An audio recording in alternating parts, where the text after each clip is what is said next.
friends in club cricket. We'll see what will happen here. It's really back. The atmosphere is really back here in the mini battle, and we see a lot of entertainment. So we'll see some good result, hope, on the day. What do you think, Akhil, in the surface of the pitch and whatnot? The surface looks really promising, to be honest. And the ball's also bouncing really and getting right into the bat. I think you can score a bit of runs in this pitch. Good delivery, but backward defense, backward drive by the batsman. Sian Suryarachi, 14 years old, a youngster coming into this side, who had a brilliant season of second 11 cricket, who clinched 4 wickets against Anand and 2 wickets against Trinity. Very promising youngster in this Royal College side.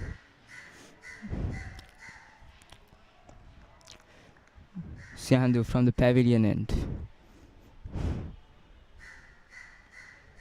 Down the leg side.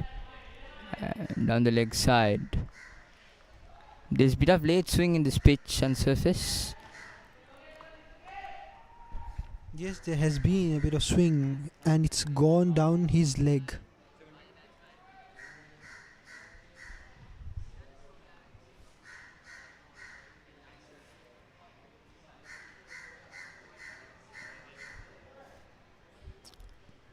Here comes Sian Suryarachi again. Good delivery. There is our neck. This is kind of a dodgy surface. You can't expect what comes next. So played in this surface like last 3 or 4 matches. Team batting first has scored more than 150 runs, which is a good positive intention of St. Thomas's. True, that's maybe why they chose to bat first in this pitch. And there he goes. Oh, that's a swing and a miss. End of the second over, maiden to start Sian Suryarachi's spell, and it's 1 run on the board and without no wicket. Anush Pulanovita.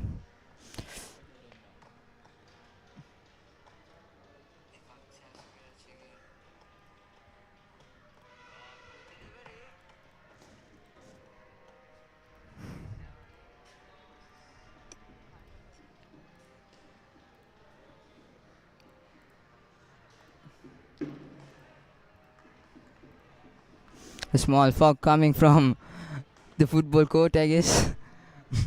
Yeah, and we have Anush Pulanovita from the swimming pool end.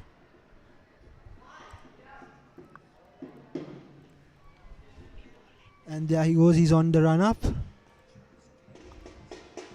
Well bowled, and that's a beautiful defense.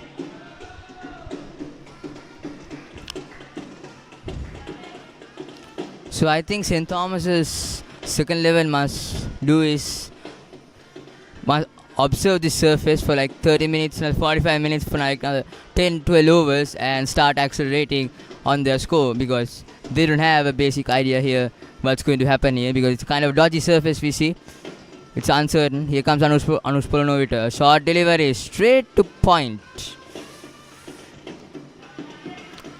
There was a gloomy weather in the morning when I woke up.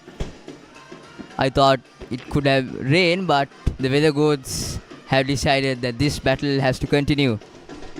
Yes, it is, and I see the sun shining really bright right now, and I don't think there's any possibilities for the rain to pour any now. And we have Anush back to the run up, and there he goes. Oh, that's a strike. He's covered it and it's running down to the boundary rope. Oh, that's a beautiful piece of fielding. Beautiful piece of fielding by the mid-off fielder. Number 22 there. It's not easy to dive because mud rubbed with grass. It's not very easy to dive here in the Reed Avenue grounds. So, but it was a good cover drive between the extra cover and mid-off fielder in the gap. So, I guess the two batsmen are trying to get runs here as quick as possible, I guess. Here comes Anush Pallavi again. A solid defense, solid one. Yes, indeed, that was a solid defense, and we had a nice piece of fielding which saved us around 3 runs. Not bad.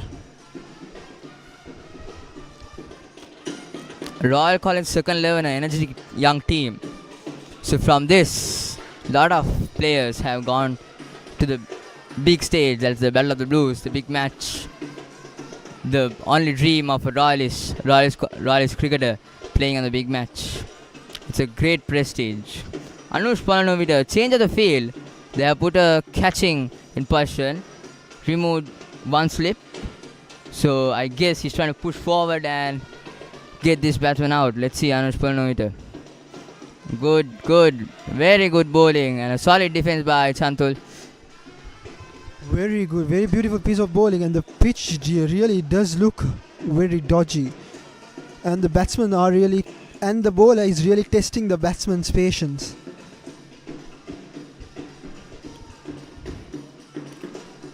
Anush Pallavi, a medium facer.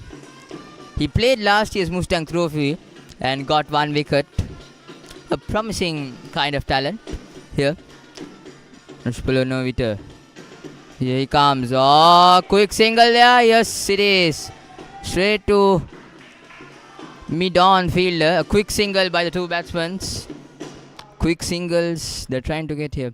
So end of the 3rd over and 4 runs without a wicket, St. Thomas's College here.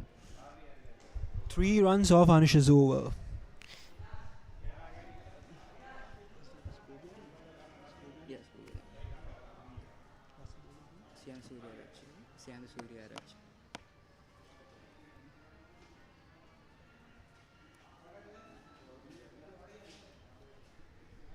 Now we have Siyandu Suryarachi from the scoreboard end again.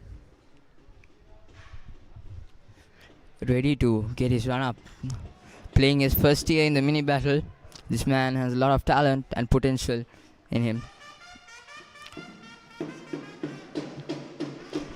It's actually not just the talent in this form of cricket, it's hard work and practice. And I guess they've practiced their entire career for this. And there he goes. Ooh. Express pace here, and a good stop by Anush in the slips. And yes, I accept you, Akhil, really. At this very moment, when you're studying, you practice, you pursue in this sport, and hoping to get an end result one day that all of these boys will go to the national team and make our national team a prize in the world, I guess. Yes, indeed. Isn't that their final goal? We have Siyandu in taking his run up again. And there he goes. Ooh, that went down the leg side. This is a swing we were talking about. So he pitched on the off stump length, but suddenly it turned down to the leg side. So there is a very, you can't think what will happen next in this surface. And hopefully we see some grass from here. And hopefully from that grass, I think the pacers will get the benefit in the first 1 hour and 1 to 1.5 hours. Here comes Siyandu Suryarachi again. Off-legged it down to 3rd man. Thought it would go up and could have been a catch. But minds of the batsman, very good. Just let it down the leg side. The batsmen are being really cautious right here. They are making sure that the ball doesn't go up in the air, and they are trying for the shorter boundaries and to take some runs here. A smart approach by the Thomians, to be honest. Yeah, these 2 batsmen in the St. Thomas side are very aggressive, especially Chantul, who can accelerate the innings at any time. Here comes Siyandu Suryarachi again from the pavilion end. Oh, good delivery and a wide call. Way outside the off stump, and batsman can't reach it. A good save by the wicketkeeper Udanta. One of my teammates when I played under 15 cricket in Royal. Strike, and it goes down. Is it a boundary? Oh, well fell. And there he goes. He sent it back to the bowler. And there he saved around 2 runs for the Royalists. Brilliant save by the extra cover fielder. And yes, you see the enthusiasticness in the Royalists in this field. They are desperate here to get a win in this match. Anush Puranovita coming back. So 8 runs, end of the 4th over. And Anush Puranovita from the pool end. Anush Puranovita back to the attack from the swimming pool end.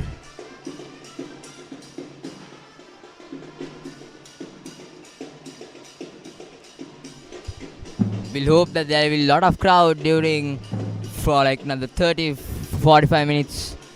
We'll hope the Royalist boys will come and support their teams, because after 4 years a mini battle coming to Reed Avenue in this ground.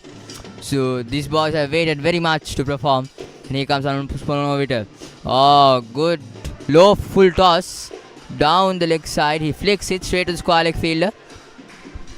A brilliantly bowled ball, and like you said, we are expecting a big amount of crowd. The Papare is here, and the crowd will be here too anytime.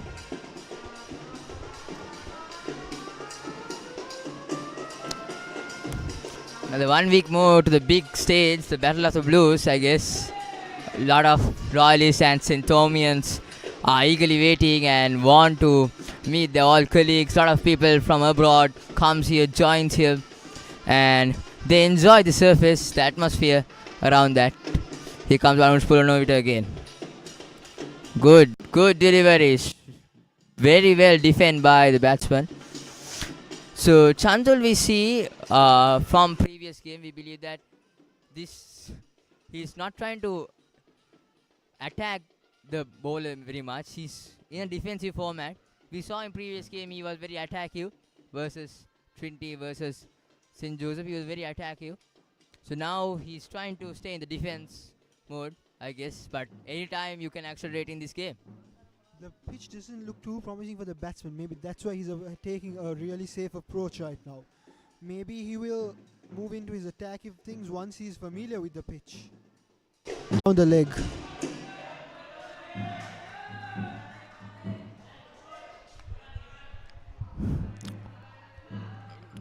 Here, the Reed Gunasekara title, which they won last year by Innings. And Royal, on the other hand, second 11 team having a good season. They will try to definitely win and make the maximum of this surface. Yes, indeed, they'll be a. The field it's not easy, but as Royalists, they are practicing this ground plenty of days. The second 11 team yesterday they have full practice session here, and definitely they are familiar with the surface here. And of course, they have to come on top as per they are familiar with this surface. Here comes Anush Puranovita again. Good delivery, defended well. And end of the 5th over. Yeah, 5th over. And it's 8 runs and a maiden from this over. Sian Surya Rachi coming back to his crease.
Another good over by Sian Suryarache. We saw the last year's captain Dasis Naik in here giving some advice to these young lads. A person who bought the DS Senanaika Memorial Trophy after 8 years to the Royal, after 7 years after the Reed Avenue. Yes, indeed, he was giving a brilliant piece of advice there, and also giving his assistance in training. We have Anush Palnu. Good shot by the batsman. He didn't got the gap right, but it was a good shot. If he got into the gap, that would definitely run away for the boundary. A good shot, but it wasn't placed really well. Maybe if he had to try to get the gap in between the two fielders, he would have scored a boundary indeed. And we are yet to see a boundary thanks to the Royalist fielders. Ooh, again to the fielder. Trying to be aggressive here. The last two shots he played were very aggressive against Anush. So I think now the batsman knows the pitch. What's the pitch acting like?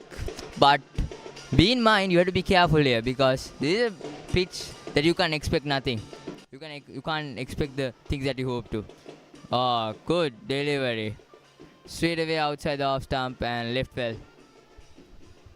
Shantul is really has been aggressive for the past two balls, but then again he's being really cautious too. His wicket is really important for the Thomian batting lineup. And of course they have a deep batting lineup here, starting from their captain, starting from their wicket keeper Avinash Fernando, Mahit Fernando, Vin Jayasuriya and Sachitra Gunasinghe. Here comes Anush Palnu again from the pool end.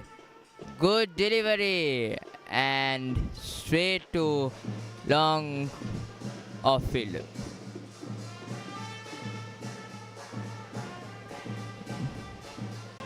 The surface, the atmosphere here is very pleasant, of course. The principal sir of Royal College, Mr. Tilak Fatuheva, has been seated in the visiting this match. Oh, there we go. The atmosphere is indeed electric. It's obvious that it will be electric due to the reason that the mini battle is back at the Reed Avenue after 4 years. So obviously it will be electric, and we have a lot of expectations towards them. Yeah, in the corner we see some prefects getting ready to cheer for Royal. I guess for like another 1 hour we'll see some flags running across this ground, of course. Pulanovita.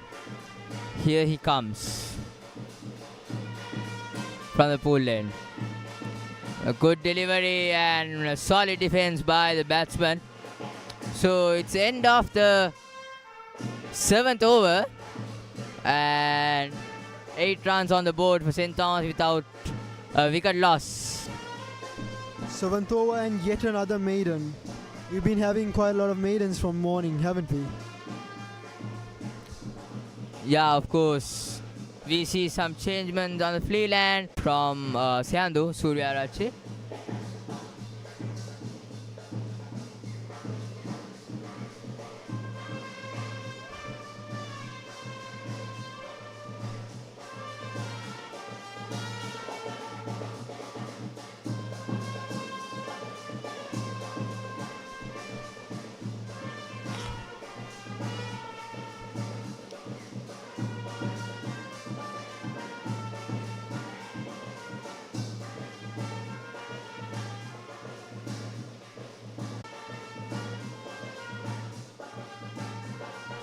I guess that's Khalid, who's ready to bowl left arm off spin. As we told, for like 7 overs, the Royal is bowling the wickets. The captain has introduced his spinner right away. We have Khalid Rahimdeen taking his run up from the scoreboard end. Ooh. Kind of a unique action, more than the other left arm bowlers. He's a bit of tall, and he has a unique action here. Khalid, straight away, the captain of the Royal College second 11 team invites him to bowl.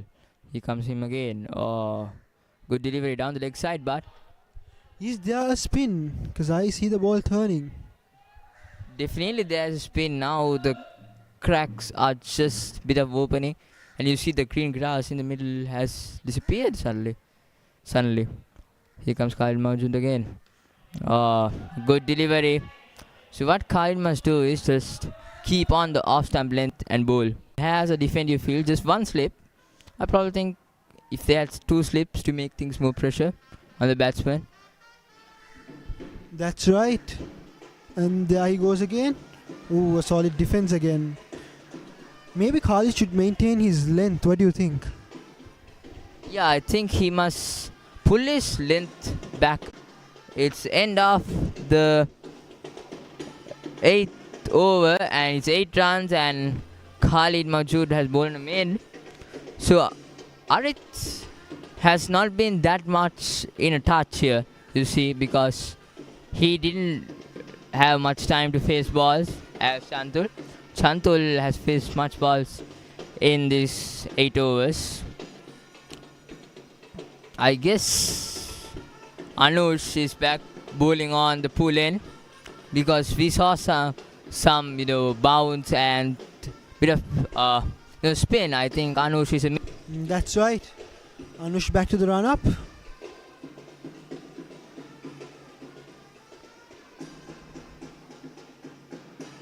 Oh, that was a brilliant piece of batting, and there it goes, the first boundary of the morning.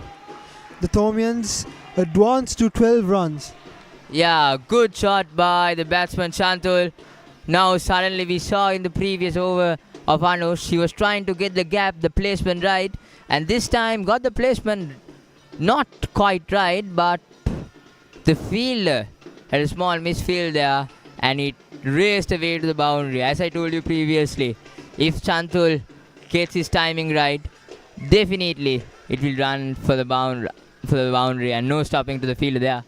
Chantul looks like he's getting into the groove, and the groove Chantul is really dangerous. The Royal bowlers back at it. Anush on his run up. Here comes Anush. Oh, good defense. Good defense by the batsman. This is sensible batting really. He played a boundary, now he's trying to settle down here. Because he knew Anush is going to do something different here. More different. So a good defense by the batsman. Brilliant piece of batting, and he's playing really smart. And cautious, to be honest. He's not taking too many risks, and is not letting go of the run up. And there we go. Ooh, another beautiful piece of defense. Yeah, you're correct, Akhil. Of course. Chantul is a bit of sensible batsman now. He's trying to he's trying to middle it very much, I guess. Now in Royal perspective, they must somehow try to get a wicket here. 2 wickets before the first innings break can put Royal in top here. Here comes Anush again. Oh, good delivery. A good piece of fielding. As you said, a wicket or two at this moment would be really helpful for Royal, and it would build the pressure in the Thomian batting side. Yeah, of course. A good piece of fielding by Anush Pulanovita. It was hit it straight, and straight away after his reaction to the ball, he dives and stops it. Here comes Anush again. Oh, full toss. Oh, good piece of fielding and a dodge. Kind of a dodgeable fielding. It was a good piece of fielding by the extra cover fielder, but the mid-off fielder couldn't hang on to the ball. That's right, a slight piece of misfield, but I don't think it costed a lot for the bowlers. And that's...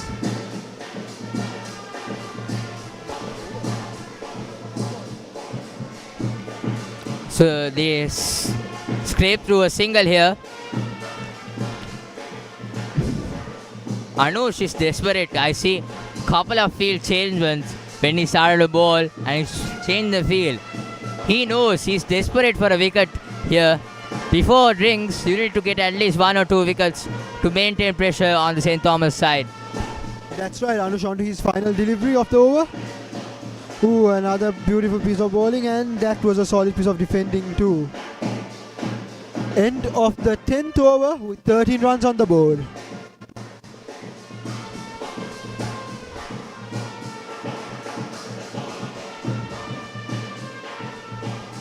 Yes, we see it's 13 runs after 9 overs. So we have a lot of cricket to be being played here. 9 overs still. And the Royals must get somehow a wicket here. Somehow they must pursue in a wicket here.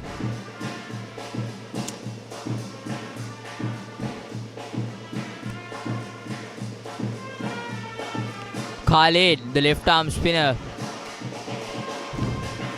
Here comes Khalid. Oh, full toss. And this time a loose delivery by Khalid. And it goes over the catching fielder, Ampe, and races way to the boundary. A loose delivery by the bowler, and the batsman has capitalized it. And there he goes. He gets 4 runs again. And there's back-to-back boundaries from the previous over.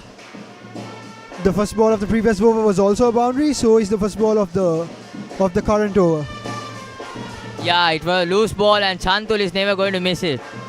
And we see from the coaching staff telling some advice to Khalid to bowl in that length and keep there. Here comes Khalid again. Good delivery, good, very good. Khalid has a unique action. Remembers me of Sean Pollock, the way of Sean Pollock bowling. Indeed, and that was a redemption delivery. That was much better than the first one. And there he goes again. Oh, that was also a very good delivery and goes down to the fielder. A good comeback after hitting to a boundary here, the first ball. So Khalid must build the pressure as a left arm spinner here. He definitely must do it. Here comes Khalid again. Fast delivery this time. With no spin, he was trying to bowl it fast and charge it into the off stump. That was his main intention here. Yes, indeed. That was a faster delivery than the previous deliveries. Khalid again. And that was a change in length, I believe. And the batsman takes a brilliant piece of defense too. Chantul, a sensible batsman, after he got a loose ball in the first delivery of this over, he has saved his wicket and bat. Here comes Chantul again. Oh, good delivery. Good delivery by Khalid. And end of the 9th over, 17 runs without a loss of a wicket here. Sorry, end of the 10th over, 17 runs without a wicket. And Anush continuing his long spell. He stopped Sehan Suryarachi and bowled Khalid. And he's going to bowl a long spell here. Yes, indeed. And I think it's a really good strategy by the captain, to be honest. Anush has been doing a pretty solid job here, putting some pressure onto the batsman. Yeah, of course. And I think Anush is indeed getting something from the pitch, because you can see him changing the length and still going right into the wicket. Yes, Akhil. You are correct, Akhil. Here comes Anush. Oh, good delivery. But save it to a 1 there. Straight to the fine leg fielder. Batsman goes down the leg to take a quick single.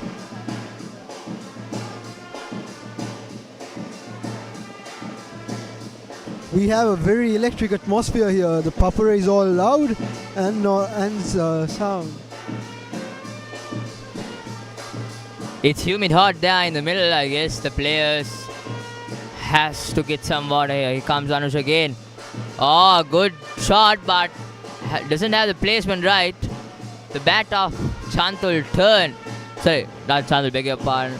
It's Chantul, sorry. Bat turn and straight to the mid-on fielder. Chandul's shot selection was indeed good, but then he misplaced his shot.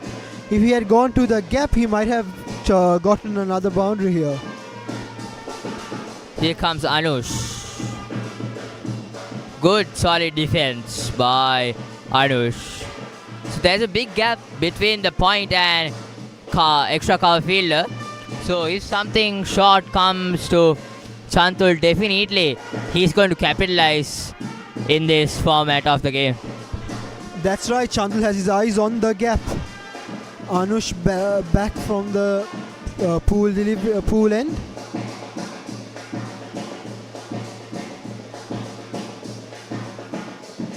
There he goes with his run up. Ooh, there he goes up in there and taken. It's gone, a wicket for Royal, and that's what they needed. We were talking about getting one wicket before the drinks break, and they have done it. A loose shot by Chantul, straight to the catching fielder. We saw some good batting there, but this time a loose shot. That's right, that was not as good as the bowling was not too bad, but then the batsman didn't really misread the ball, and he sent it upwards, and then the fielder takes a really good catch. It was a very loose shot indeed by Chantul, a very loose shot, and he has to depart. So the Royal danger man here, and it was one of the best of deliveries, but a loose shot by Chantul, and he has to walk for a pavilion for a poor shot selection, and Thomians lose their first wicket. And now the pressure has shifted. The Thomians are under pressure while the Royalists can take a breath.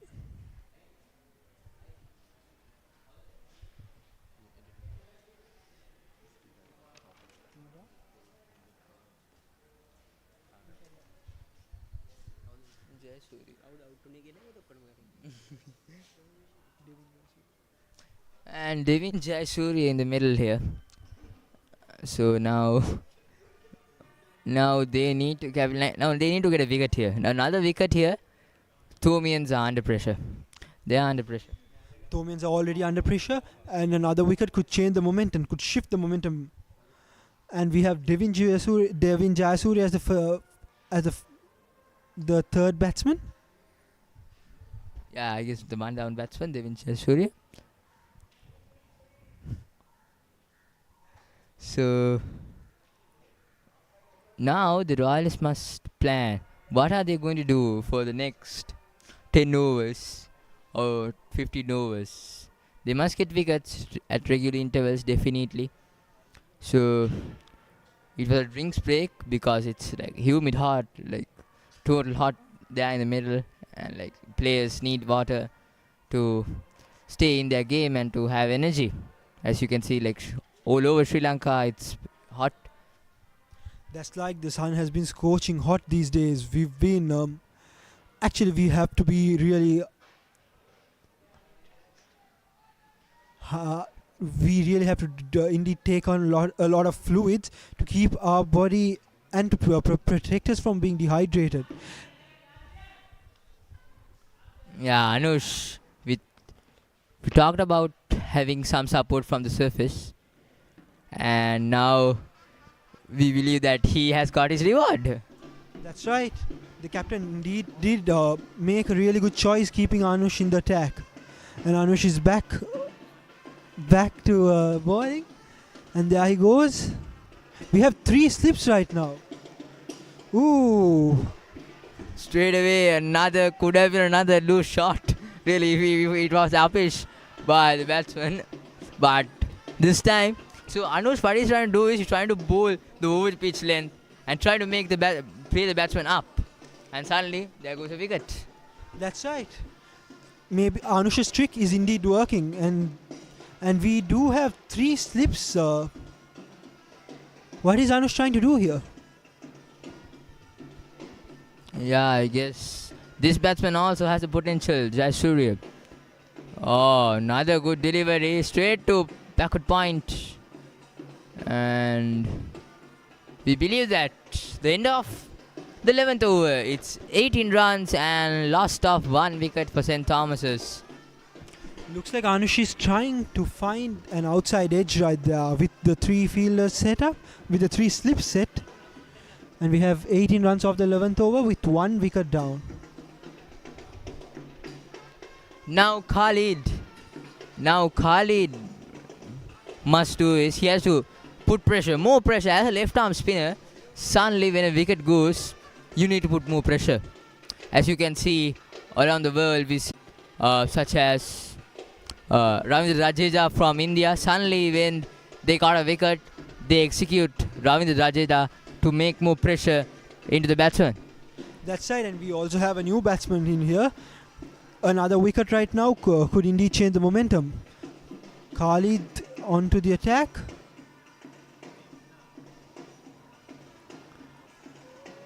And there he goes.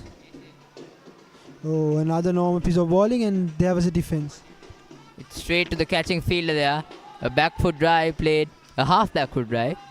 Now the crowd is bit of coming to see what's happening here. We see, I think the Royals boys have gotten their interval here, and they're trying to enjoy some decent cricket here. A good delivery by Khalid and well negotiated by the batsman. Now what should this batsman Arit must do is he has to stay in the wicket here. As Chantul departed, he couldn't. As Chantul was there in the crease, Chantul capitalized very much. So Arit here has to stay in the wicket. Another good delivery, but one bounce and near to the middle fielder. What Arit must do, he has to stay in the wicket. He has to stay. The thing changes. And the new batsman is on strike now. The new batsman is on strike, and Khalid would indeed attempt to somehow find a way to get him out. And there has been a left hand right hand combination in the batting side, if I am not wrong. Khalid from the other end. Khalid onto the attack, and ooh. See, the surface is very unexpected. Now we saw suddenly a less bounce ball by Khalid. And now we see some St. Thomas's flags coming into this ground, I guess. Yes, indeed. We have the Thomians bringing their flags in, having their flags fly high right here. And we also have the Royalist fans crowding up in the corner. Oh, nice delivery, and the batsman has negotiated it well and sent it back to the bowler. End of the 12th over with 19 runs on the board and a wicket down. Yeah, I probably think the Royal Prefects are going to come after a very well planned and execute way to cheer our boys in the middle here in the 11. And Anush again bowling a long spell. I think into his. I think he's into his 7th over. I guess. Yes, 7th over. Bowling a long spell. Anush is into his 7th over, and yes, he is. He is doing a pretty good job right there. He did get the first wicket, the first breakthrough for the Royalists. Anush back, and that was a good shot to the fielder. Yeah, of course, the Royal will defend on him more than 1 wicket, I guess. To an experienced player who played the Mustang Trophy. Experienced player, and of course he needs to capitalize his opportunity and make Royal proud. That's right, his experience will really play a pivotal role right here.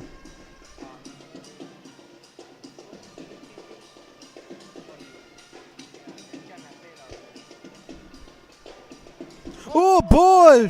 That was a beautiful piece of delivery, and there we go. The second wicket is down, and the pressure is on to the Thomians. Bowl him, what a good delivery. No swing, it straight away knocked him over. Arit has to depart. We saw that he didn't middle the ball very much, and here we go, suddenly bang, 19 for 2 wickets here. And the Royalists are on the top of this game. Fielding now from the mini battle. Royalist boys coming to see the game of cricket, trying to support the people in the middle, the 11 players, and suddenly they have turned round and the players have done something worthy, getting 2 wickets in quick succession. And the new batsman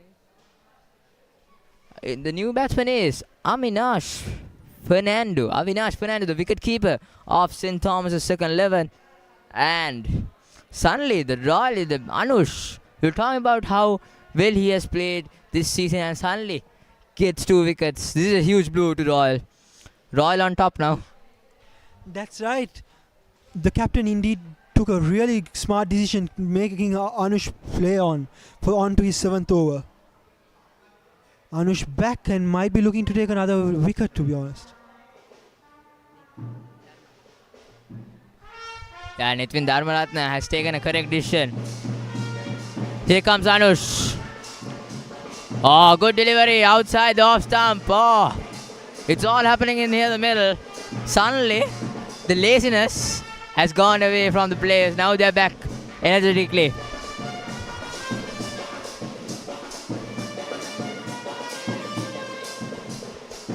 Yes, indeed.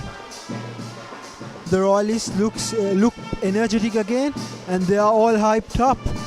2 wickets in succession, 19 runs, and the pressure has been building up on the Thomians. The Royalists. Now here, another wicket could change the tables around. Here comes Anush again. Oh, good delivery. Good. Very good ball in top of the stump. Now the Royalists are on their tail, firing in. So this momentum must be continued by Royalists to get another wicket and creep through this game of cricket. Yes, indeed. A few more overs like this, Royalists can come on top again.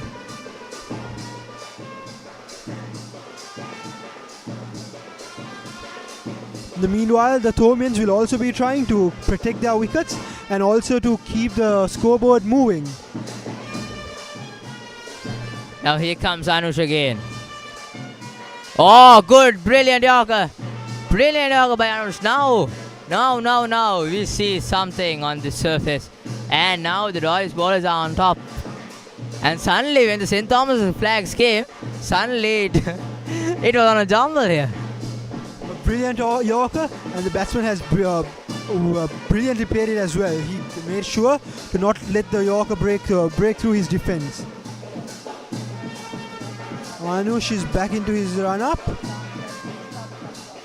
And there we go. Oh, beautiful ball, and there he goes. A beautiful piece of drive. And that's another boundary for the Thomians. Thomians trying to build up another momentum back again. And this was a good shot. Now I probably think the pressure has been relieved. And the nerves of the batsman. I guess it was Aritya. It was a boundary.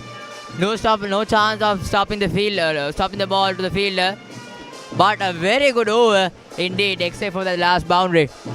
Yes, indeed. There's 2 new batsmen in the field, and Anush will obviously be trying to get something from them. And we have 23 runs off after the 13th over with 2 wickets down. And now we have Khalid back in the attack. Now I probably think this Khalid must put pressure. I probably think as per there are 2 left-handers in the crease, there are supposed to be a right-arm spinner coming in. Because that would make some pressure. Right-arm off spinner must come into the attack. But we'll see. Khalid has the potential to get a wicket here. Let's see. Oh, good delivery. Good delivery, a Yorker. Yes, indeed, a very brilliant delivery, and the batsman also negotiated it very well. Khalid back at it, and another beautiful piece of delivery. Yeah, of course. From here, the commentary box, we believe that it's out and it's out. It's kind of nervy here. We are also under pressure, tremendous pressure. Here comes Khalid again. Oh, another good delay. Good 3 deliveries to back up Anush's wicket. And suddenly, the batsman is thinking, what is he going to do? There was a small conversation with Udanta and Anush. Probably there's a signal to do something unique. Let's see. Asking for the question there. From the commentary box, we are excited here. That's right, that was a nice attempt for stumping, and I don't think he's got it on time. We have the batsmen discussing on what they should do next against Khalid's beautiful piece of bowling and the Royalist attack. I think Fernando is trying to calm down Jayasuriya to stay in the wicket. We have a long way to go. Here comes Khalid again. Oh, good delivery. Good delivery. In the last ball, when there was an attempt of stumping, we saw a lot of turn because the bowler drove the batsman and luckily he stood in his crease, the batsman. Here comes Khalid again. Oh, well negotiated, but end of an interesting over. That's right. The final ball was not the best of the balls he bowled in this over, but then that was pretty good indeed. And we have 23 runs on the board after the 14th over with 2 wickets down. Yeah, Akhil. Khalid, one of my first seniors I met in my school life. So kind of a very humble and good player. Now we see the crowd coming in. After getting 2 wickets, suddenly the crowd comes and cheers here. We believe. And the Thomian flags are stagnated at one place. We believe. Anush on to his 8th over. Maybe he'll try to get another wicket off this. Using his opportunities really well.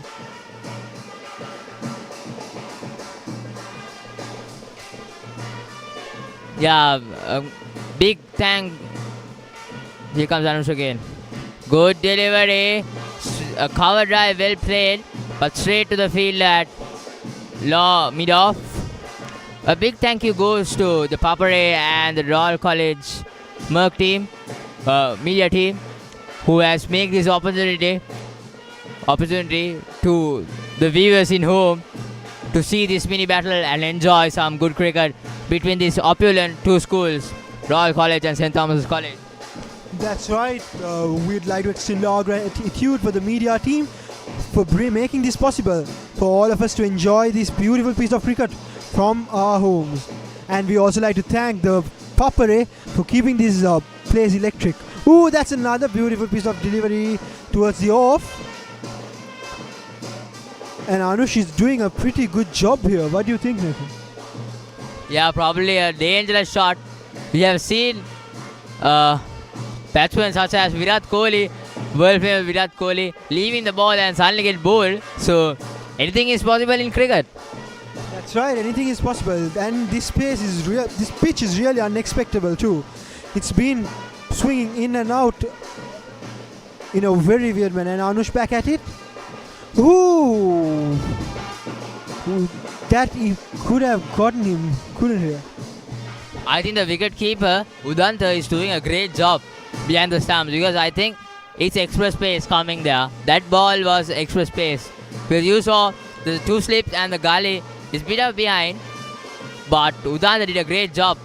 Very well done by the wicket keeper. Yes, indeed, the wicket keeper is doing a really good job behind the wicket.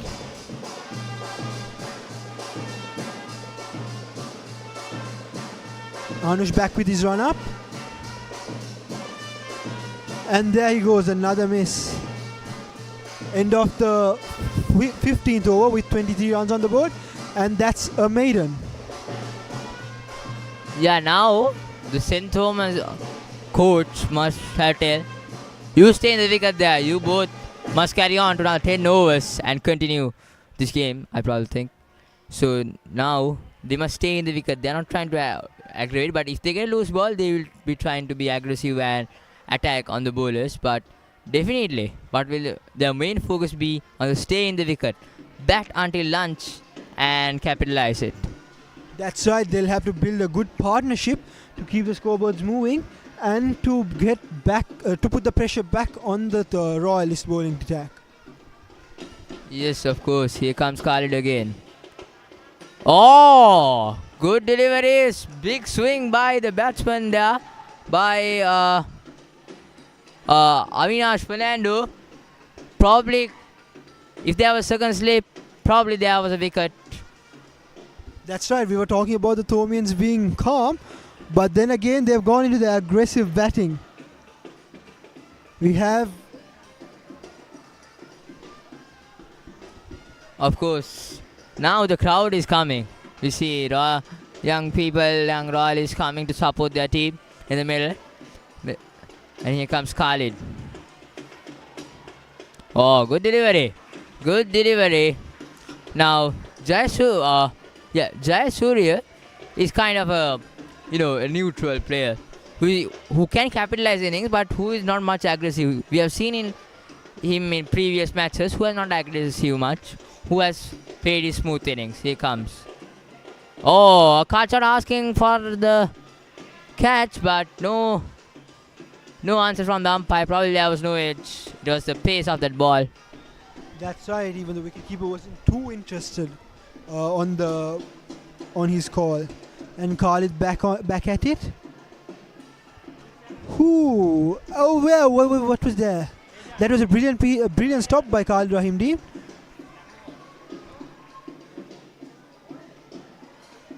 He probably saved the Royalists another run or two, probably. Khalid back onto his attack. Oh, there was a miss. The swing and a miss. Thomians are trying to be aggressive, even though they have lost 2 wickets in quick session. They're trying to be aggressive. In normal cricket, what do coaches tell us to us? When there are wickets going around, you stay in the wicket. Here comes Khalid again. Good defense, solid defense. What do coaches tell us? Stay in the wicket. If you stay in the wicket, definitely runs will come. So, Thomians doesn't need to put unwanted trouble in their heads. That's true, but maybe it's the pressure that's making them go aggressive. Anush got a maiden over, and so did Khalid. So maybe they'd like to, keep the scoreboard moving, and maybe maintain their run rate at least a run and over, or maybe 2 runs and over. And yes, Akhil, of course. Here comes Anush. A long spell from the first over from the match. He has bowled until 16 overs. So you see how the fitness is being played here. Here comes Anush again. Good. Very good delivery. the ball went right into the bat. And the batsman didn't have to do much for that delivery. He just had to place the bat properly. And Anush back up. Anush is on to his 8th over. It's actually quite an interesting decision made by the captain. Maybe it's because Anush did take 2 wickets in succession. Maybe the Royalists are looking for another wicket to maintain the pressure as it is. Oh, that's another beautiful piece of delivery and well negotiated by the batsman. Yes, Akhil, you're right. And now we see a lot of boys have been excused from their classes to see the match here, the mini battle. So we see the crowd moving in, having a decent crowd of Royalists to support their team in the middle. And of course, this is not just a cricket match, as we say. It's about legacy and it's about tradition. That's right, the Royalist crowds are building up, providing motivation and all the support the players in the middle need. Anush onto his run up. And yes, that's another beautiful piece of defense. 3 balls and 3 dots. This is really putting pressure into the batsman. Maybe the batsman would try to do something aggressive again. Anush he varies his face. Sometimes he used to bowl slow balls, pace balls, express balls, cutters and whatnot. So that's a good thing by a bowler. Because at this moment, we see the batsmen are not set in the middle. They're still trying to be settled down, trying to stay in the wicket here. Here comes Anush again. Oh, good defense, good defense. That's right, a good defense. The quality of Anush that you were talking about, that's indeed what's getting us out those wickets. His change of pace, change of length and that's mainly why the captain has still been keeping Anush in the middle, making him ball his 8th consecutive over. Will Anush try anything different this time?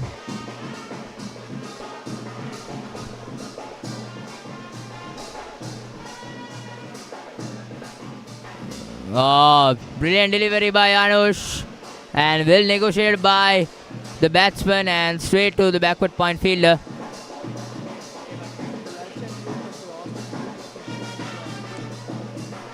So now we have a small announcement to make. The live chat is open on the Merc Live. So if the viewers have any question regarding the game, regarding any player, please ask it from chat, and we are ready to answer, of course, during the lunch 30 minutes.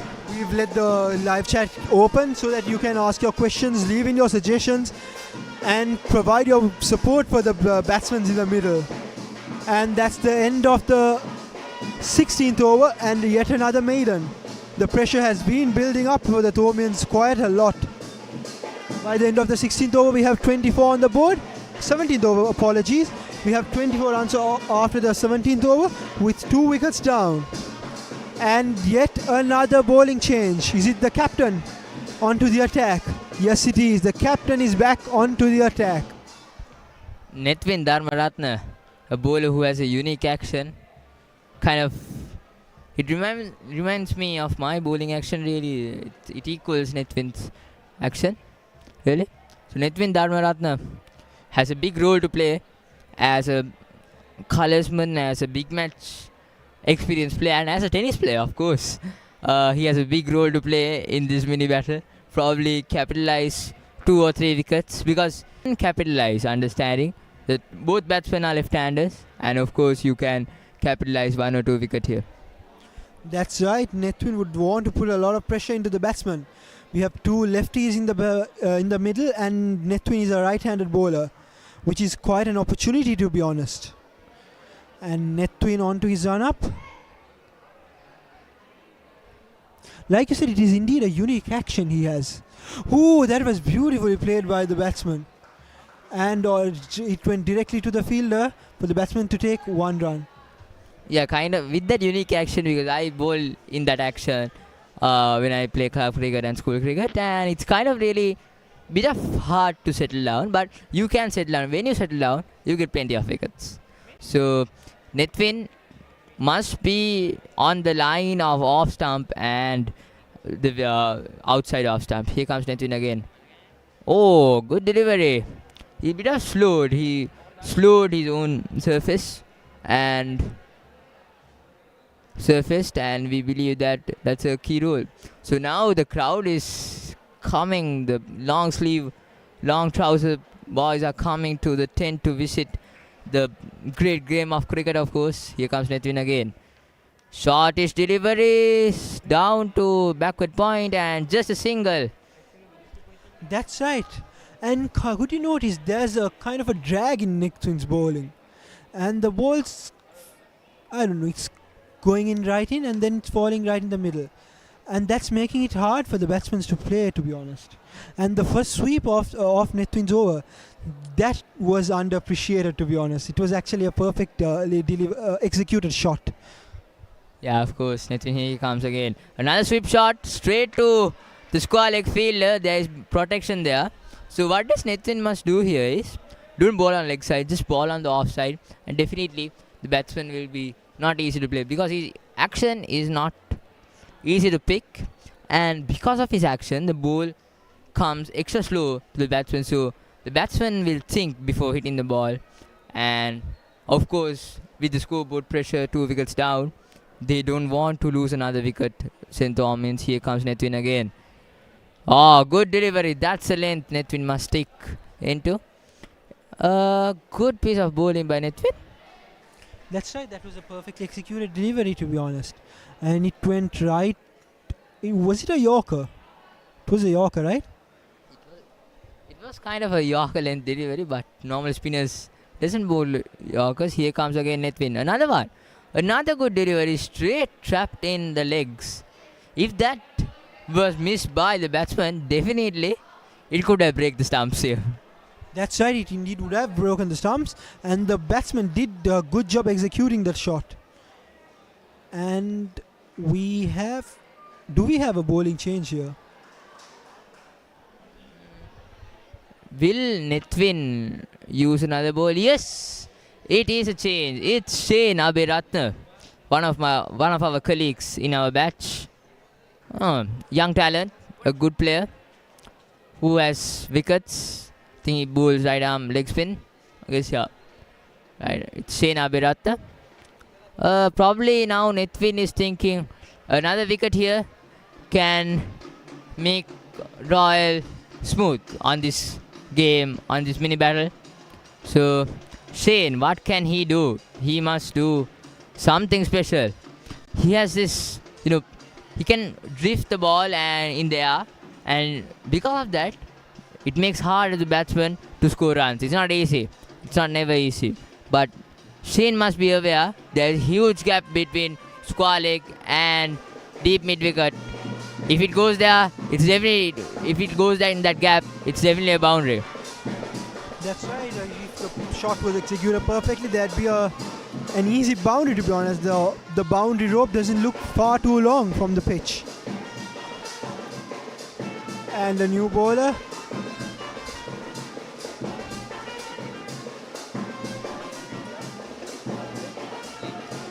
We have another leggy bowling.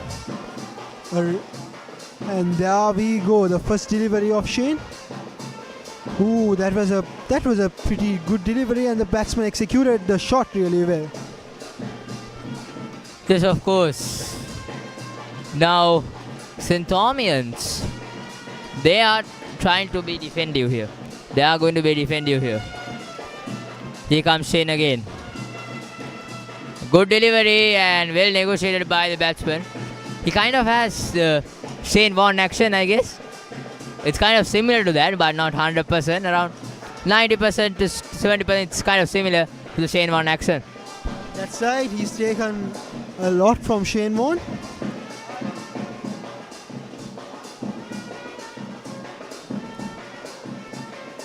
Shane back on his bowling. Ooh, that was a nice sweep, but that goes right into the fielder's hand. I think the batsman didn't got the connection right. If he got the connection right, it could have been in the roads of this ground, high level road, I guess. If he got the execution right. Yes, indeed, but I don't think the batsman was trying to hit it up. Another beautiful piece of defense, and we see a lot of crowd walking right into the ground. The Royalist boys have been crowding right in to provide their alma mater and their second 11 cricket team all the motivation they need. And now we have the 18th over going on. The Shane. Ooh, that was a nice piece of delivery, but then it goes to the fielder again. Yeah, of course, again a bit of loose delivery, but Shane can't. What Shane must do is he must try to make the batsman play up and get a catch here. Where his bowling action and his length and his flight, probably the batsman is trying to capitalize something, but this can be done. Here comes Shane again. Oh, this time short delivery. We were just talking about how he can take a wicket, but this time the batsman capitalized well, and it goes for a boundary. After about 5 overs, we see a boundary here, and it's 27 runs with loss of 2 wickets, and the 19th over comes to an end. We have 31 runs on the board, and we saw the batsman attempting this same shot a couple deliveries back, and he was unsuccessful with it. He didn't connect it well, but this time he connected the bat and the ball perfectly, and that was a perfect boundary. What do you think? It was actually a beautiful boundary, to be honest. And we have Nethvin back onto the attack. Yeah, I think Fernando was trying the same shot 2 times, but this time he negotiated it well and got into the boundary. Here comes Nethvin again. Tossed up. Now Nethvin is trying to play the batsman here. He's trying to play Jayasuriya up. He's trying to play Jayasuriya. That There was a loud call right there, and the umpire has denied it. Maybe there was a nick. I think that was no leak. They were asking the LBW because when it hit the bat, it bounced and went to the first slip. And yes, we see the cheer. We see the cheer. Here comes Netwin again. This time outside the off stump. The batsman has perfectly left the ball go, and I think that's a sensible option right here.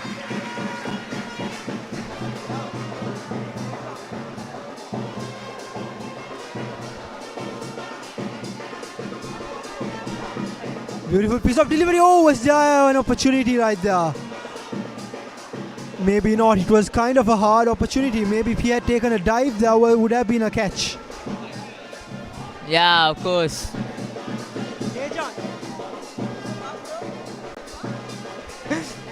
Yeah, I just went down to the R and the atmosphere was very good. Here comes Netwin again. Oh, good yoga. Good yoga. The atmosphere here is more good than the big match, I believe. It's at the home ground. The JR Jayawardena is fully packed with long trouser people. And the atmosphere is very good. Even the R had a big support, a big cheer. While the Royal-Thomian, there are like 8 to 10 people there cheering. Oh, big shot by Jayasuriya. He's trying to be son of Jayasuriya here, I guess. Yes, indeed. He's trying to do something really special here. And that was a swing and a miss. If he had connected it well, maybe he would have gotten a boundary or two. As I mentioned earlier, Netwin's slowness of the ball makes it so hard to capitalize on batsmen's boundaries. It's not easy. When it comes slow, with the ball gets stagnated on the pitch, it gets very hard to batsmen to pick up of their timing. Definitely, it's so hard. More than his pace, it's the drag that's making the batsman find it hard to bat. The ball is travelling in the air for quite a long time. So the batsman can't really do much about it. So they'll be trying to play it hard, but then they can't clearly calculate when the ball would bounce right. Yeah, it's right. Of course. Shane Abhiratna. What can he do? Can he also make something turn? Here comes Shane again.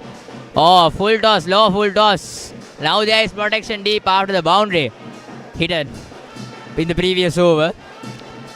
Yeah, actually the origin of Sri Lankan cricket, as you all know as Master Blaster in cricket format. Because of him, lot of cricketers stopped their cricketing life because of getting attacked by him. And this man is trying to imitate him at a pressure situation and at a big stage here. Here comes Shane again. Flick down the leg side, but no single there. That's right, and I've noticed the batsman using the sweep shot quite a lot. And that kind of has been a good thing for him and a bad thing. He's been getting quite a lot of runs through it, and also has had near chances of getting out. The Shane back into bowling, and another nice shot, I'd say. And the batsman takes a quick single, and there's a misfield down there, and the batsman gets 2 runs off the misfield. Yeah, kind of a rare misfield we saw. We saw Royals were brilliant on the field. After getting that 2 wickets, they suddenly came. They were very energetic from the first ball of this game. But a rare misfield by the squad fielder. The way this partnership has been building, the momentum looks like it's switching a bit. The Thomians are getting back at it. Oh, another beautiful piece of defense. The crowd is very astonishing to see, because this crowd has waited 4 years to witness this. And of course, now it's back on Reed Avenue. Here comes Shane again. A good solid defense to negotiate it.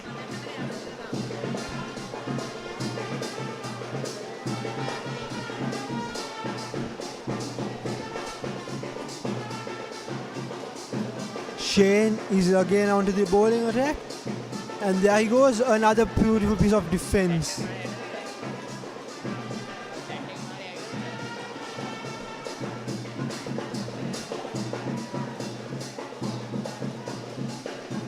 And end of the 21st over. Yes, indeed. Actually, you got my name wrong. I'm Abdul Hakam here. That's my brother, indeed. Yeah, so going back to the game, looking at the crowds here, it's really exciting. The prefects have brought up the students to support the team here. And we've got a massive crowd, massive sounds, the papare is on. And it's up to the players to keep their composure on the game and keep their focus on, because it's going to be more wild at the big match. Oh, good delivery. Good delivery. So I think the two batsmen in the middle is trying to read something unique. That's right, the batsmen are trying to get something unique through this, and they are also trying to learn what Netwin has been doing. You could see that by their defensive strokes. They've been observing Netwin's type of bowling and also have been trying to, find what he's doing. That way, in another over or two from Netwin, they'd learn what he's doing and maybe try to get as much runs as possible. Yeah, the Royal side is trying to clinch the Reed Gunasekar trophy here, and a short is delivery, and it is running away to the boundary. The good placement by the batsman, by Fernando, between the extra covers and the point fielder. No stopping. A rare loose delivery by Netwin, but runs are leaking right now very quickly. 38 for loss of 2 wickets. The pressure that was built by Anush, Sehandu and Khalid has been dropped a bit. I don't think they need to pre-plan and come back to this game very quickly now. The pressure has been building back into the Royal side because this partnership has been a really healthy one. There's a small question by Dilit Vijay Tunga in the live chat, telling that is Devin Mahit Rajapaksha in disguise. I believe there is Mahit Rajapaksha is in. Devin Jayasuriya is in, but Mahit Rajapaksha has been reserved for this game. Yeah, he is reserved on this day. So Mahit Rajapaksha is reserved here. So we believe that he has some time to play cricket along a good journey, a healthy journey. Mahit Rajapaksha, young talent, coming to this side. And here comes Shane. Good delivery, and straight to the silly fielder. Probably might hurt his legs here. That was actually a really hard shot onto his knee, but the fielder looks really strong right there. The energy has been building up really well, and the Royalists are all over the space. And they've been really loud with the papare and their support as well. And yeah, Shane's getting another ball, and that's beautifully defended as well. And the famous song is going, the Thuramalu song. Kind of we can hear in the big match season. But these two, opulent school, has another atmosphere when it comes to the big match. A good delivery by Shane. A good delivery. And the commentator, Hakam, is back on with us. Yes, Hakam, what's up? Yes, indeed. It's going good, right, for all college. 2 wickets down, as you said, before drinks break. And it actually didn't look like there was going to be 2 wickets. Oh, that's a big, huge swing. That's a 6. That's the first maximum of the game today. Yeah, that's a good shot. Now, I was just talking about the Sanat Jayasuriya style. That was Sanat Jayasuriya pull there by Jayasuriya. That he will be getting high, the ball will go high, but it went above the line. And that's the first maximum. And the scoreboard is 44 runs. That's right, the batsman capitalized off that ball, off that loose delivery really well. And he's scored the first 6 of this game. That was a wrong decision by Shane to drag it short and bowl. Because he doesn't have the protection deep there. And definitely another toss up. Oh, confusion in the middle. Oh! Save your legs, Shane. That's right, and maybe a direct hit would have taken the batsman off. And that shot, you were saying about the fielder, but then I don't think any fielder would have stopped that because that went really far away from the ropes and went right near the goal post right there. have Shane back into the bowling, and maybe he'll try to not do anything silly this time. Ooh, that was a beautiful piece of bowling right to the Yorker length. During this over, we saw that Netwin was in the line of Squalek, and Dasis Manchanayaka told him some advice regarding these two batsmen. I probably think playing with these two batsmen last year in the mini battle, he might have some advice to get these two dismissed, because this partnership at 19 runs there were 2 wickets, and now suddenly a 25-run partnership is building across St. Thomas's. So they must take a wicket here right now in this instance, because if not, these two batsmen can capitalize. As we can see now, Jayasuriya breaking his shackles on the middle. That's right. The batsmen have been playing a really good job here, and this partnership is a really healthy one. If this partnership has potential to reach maybe 100 or 200. Ooh, another beautiful piece of shot, but that doesn't do much for the bowlers. It just goes right onto the fielder.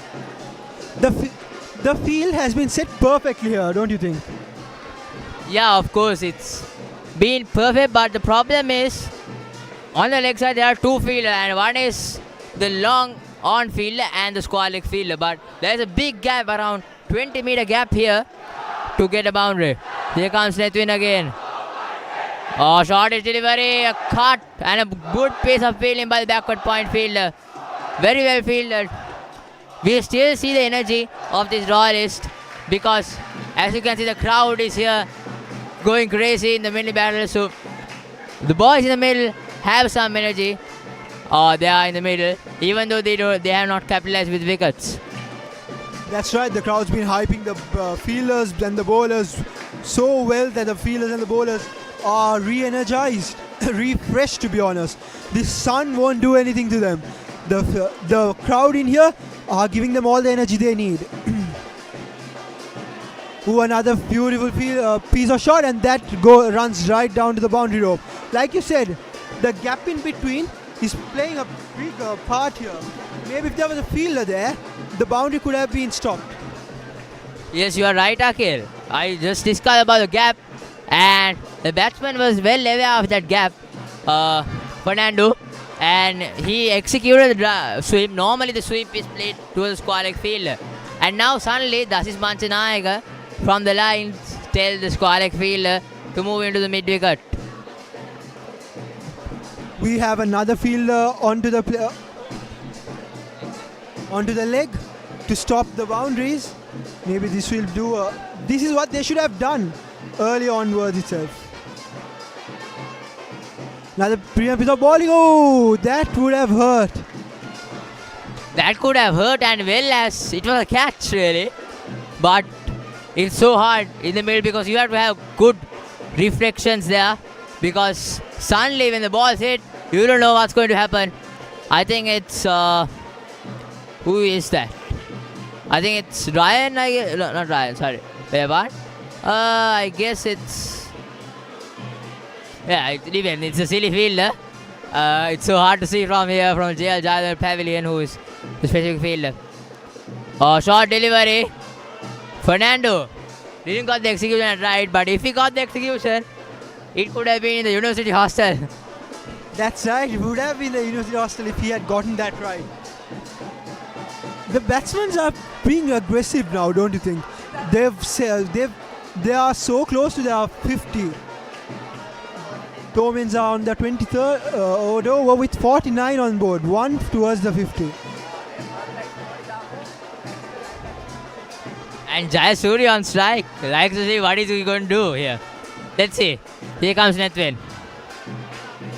Well, a good delivery by Netwin and well negotiated by Jayasuriya. That's right, Jayasuriya is not trying to. This tradition has been continuing for 145 years. One of the longest continuously played cricket game in the world. And we have Netwin back into the attack.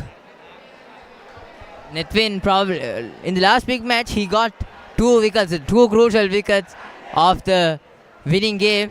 I believe that before lunch the wickets were not going in the last year's big match, and suddenly he came and bowled a brilliant spell and suddenly got 2 wickets. Netwin Netvin Dharmaratne.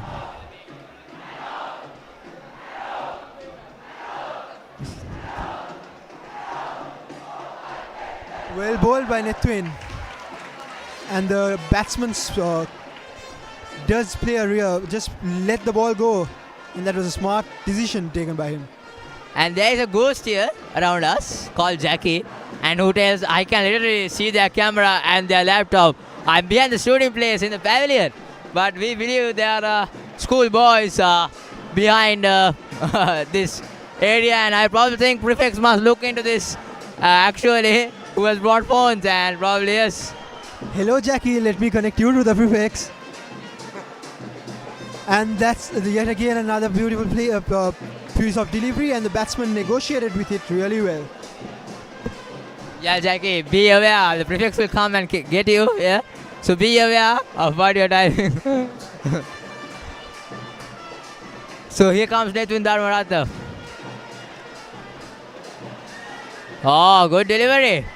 And a solid defense by Jayasuriya. Now Jayasuriya has gone out from the mentality of Sanat Jayasuriya's mentality. Now he's trying to be, kind of a person like Lahiru Thirimanu Kumar Sangakkara, trying to play sensibly.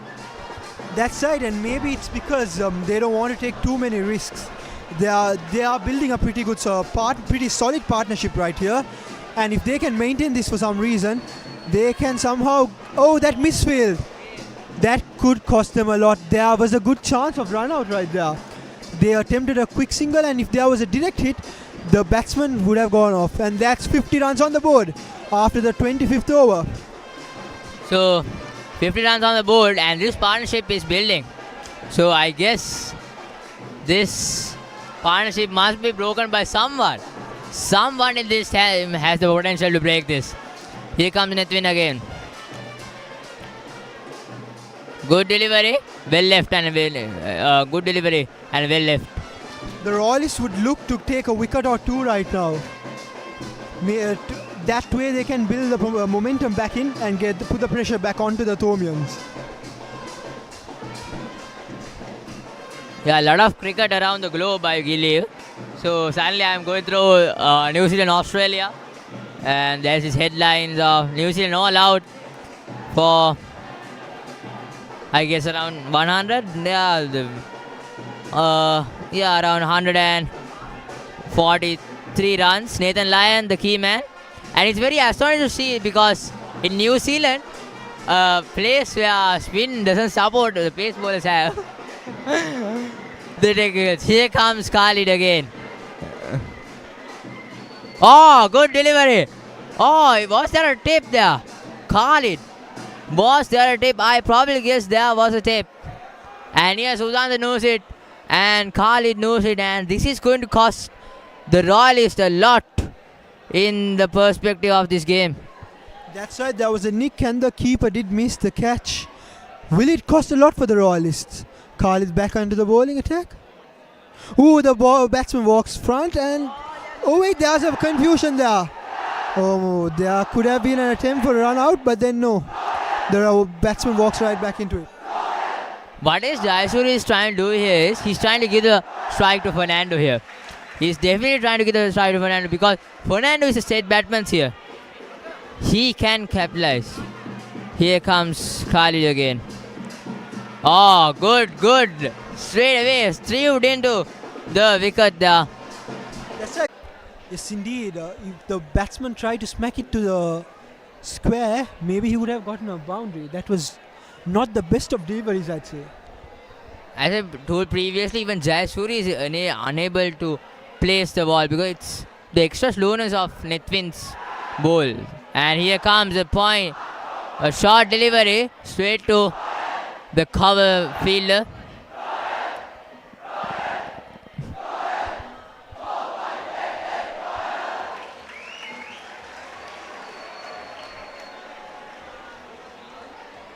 And here we go, Netvin. Ooh, another solid defense right onto the fielder's hand. Yeah. Field change, I think. Netvin has... Oh, now as we mentioned, it was a slog. but down the ground it's safe. Tharu Lampe Mote, one of the best fielders in this side, and I am glad to say that I have played with him for 1 year in my last year of under 15 cricket. Very humble person, very nice person to me. Poland, he has gotten something from the pitch here, because as we saw from the scoreboard end, he didn't have much turn from the scoreboard end when he was bowling from the scoreboard end. But now from the pole end, he has a turn. We saw some close calls in the last 2 overs. Here comes again. Oh, brilliant delivery, brilliant. That's right. Khalid's been getting a lot of spin from the pool end, more than what he got from the swimming pool.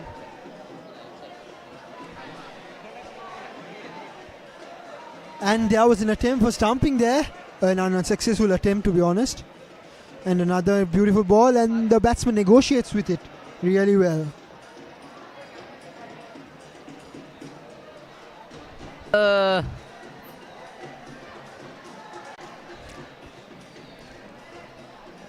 Good delivery again, and well defense. So now, I think after 4 years, J.R. Jayawardena is packed, and yes, the song, the cheer have come back. Oh, good delivery this time down the leg side, but good stop. Khalid onto his run up. Ooh, that's a beautiful stop. Oh, drop! That was a drop. That was a popsicle, and it has been dropped by the captain of the Royal, Letwin Dharmaratha.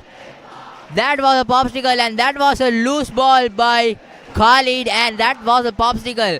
Nothing to do, just straight to the field, and it has been. And this is the last 3-4 overs has changed the game's momentum of leaking runs. Now, again, here comes Letwin. Oh! This time down to the third man region, and will get only a single. So now the chances are being made by the bowlers, but you need the support of the other 10 fielders in the field. That's right, the bowlers have been doing a pretty... But the fielders are not as good as they used to be in the start. In the start of the game, we saw the fielders really active and getting all those wickets and stuff. But now it's...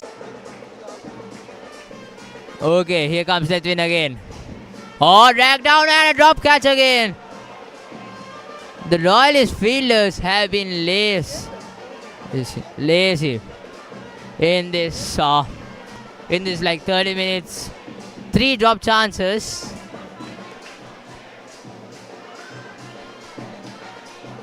So lazy fielding. Here comes Letwin again. Oh, high. Oh, it's not enough. So and now we have a change of the commentary box. Akhil has left, and we have Hakam in the commentary box.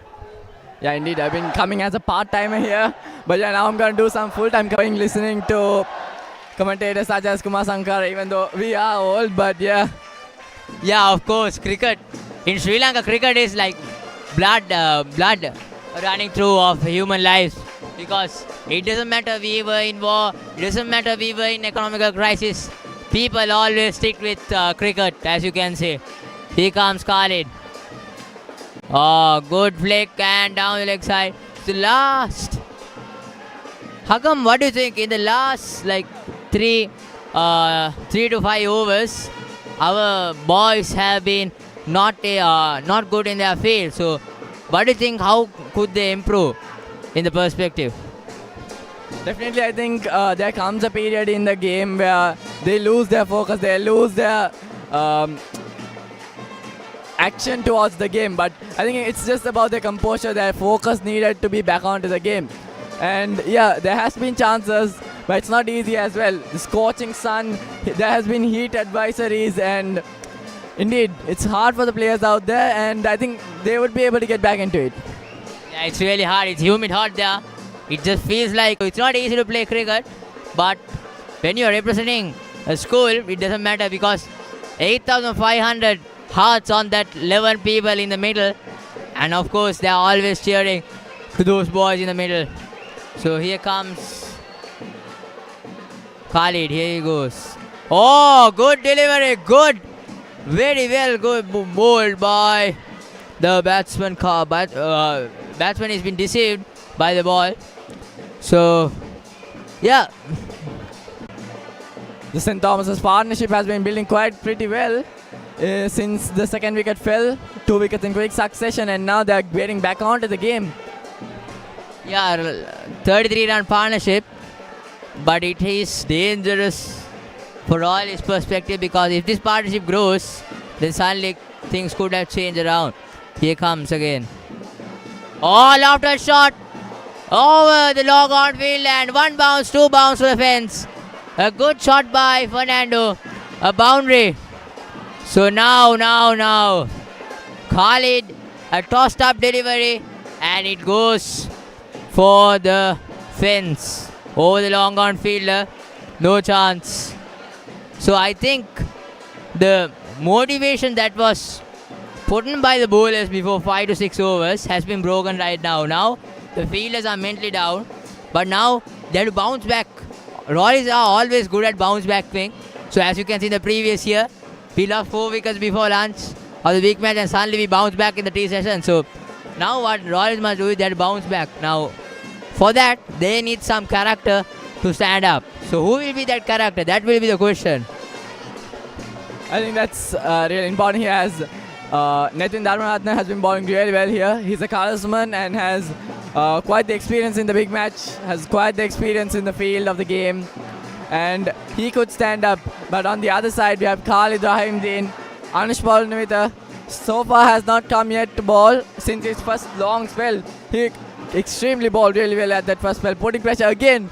Lofted, we can see the Thomians going upwards, going skywards. They're pressurizing the bowlers. But from this situation, Royals also can manipulate something, because these batsmen playing their lofted shots can be a bit of dangerous in a perspective. But in a perspective for Royal, they can bounce back and get a wicket, because 1 or 2 low shots can get them a catch. But we previously 3 overs back, a short ball was bowled by Khalid, and suddenly the catch was dropped by Netwin. Okay, here's again a short delivery straight to deep mid wicket. So 1 run there. The score moves on to 63 runs. As you said, the captaincy role comes to play here, because what the captain thinks now, is he going to bait it? Is he going to bait the batsman to go for a shot? Or is he going to control the runs from going and put the pressure inside the batsman? How is he going to play the role? Is he going to risk it? Cuts it away. In the aerial a bit, but lands safely for Thomians. Yeah, it was aerial, but what I have to say was silly, save your head. We are straight away, it came to the head. And yeah, of course, has to get at least 1 wicket to be back in this game. Here comes Netwin. Oh, good shot, backward punch, straight to the cover fielder. I think Netwin now at this moment he has to use his variations, put on the arm balls, take it out of the batsman a bit. He has his first slip, he has that silly point as well. And not only that, he has been bowling particularly short at this point. So what he needs to do is bowl it a little more fuller, get it outside the off stump, middle and off, and just around that length. Look at that. If he can hit the batsman at that point, that's where the game plays on. What should Netwin do is he has to stick into 1 length. More than doing his various, he has to stick into 1 length and for like 1 ball, 2 balls, try new things. And even though it was hit for boundary, it doesn't matter, because those new things can capitalize in a wicket. So I believe that Netwin, while he's trying to do new things, he must stick into his length to around for like 2 for 3 overs and capitalize on a wicket. Khalid, who has been very unlucky in this game, because 2 drop catches of him. And here comes Khalid. Good fielding will motivate him to, be the best among the field and forget his rest. So what the Royal team must do is good delivery now. A very good delivery. So what we must do is the Royals must start in a new phase, try with new. So these 2 batsmen Fernando has played 31 runs and Jayasuri has played 17 runs. So Devin Fernando has played 17 runs and Devin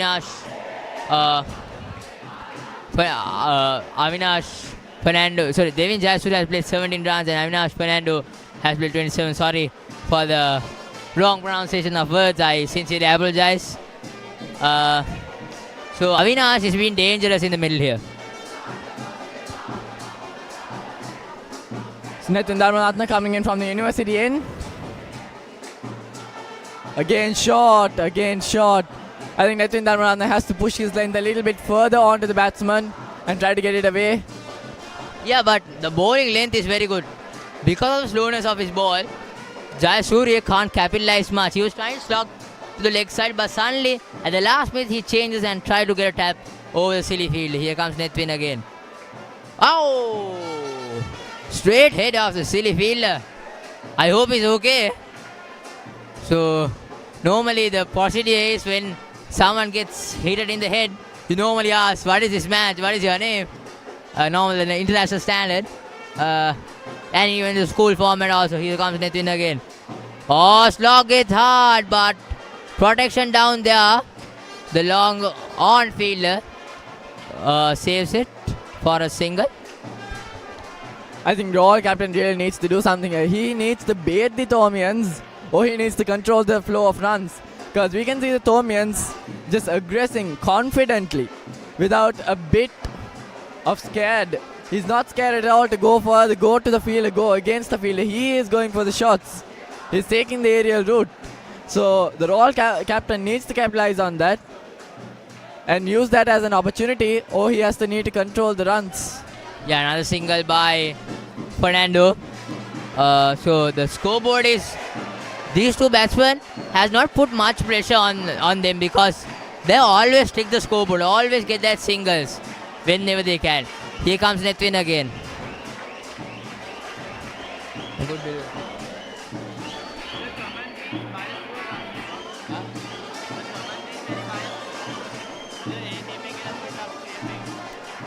Yeah, of course. Nitin trying to do something special. St. Thomas College, on the other hand, has done really well from their situation they were. These two batsmen has continued their spirit, and here comes again. Oh, misfield by Nitin and gets another comfortable single. So the two batsmen has done the right thing, has not pressured it much, has just taken singles, and will be having a short drinks break by the two batsmen.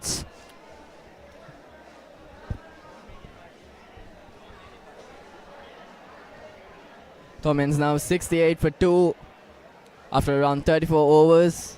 Nitin Dharmanathan, Khalid Rahimdeen, Anush and the Royal bowlers have done really well here at this moment, as well as the Thomians. Thomians, after their loss of their second wicket at a really short period just for 15 runs, they have bounced back really well, almost a 50-run partnership.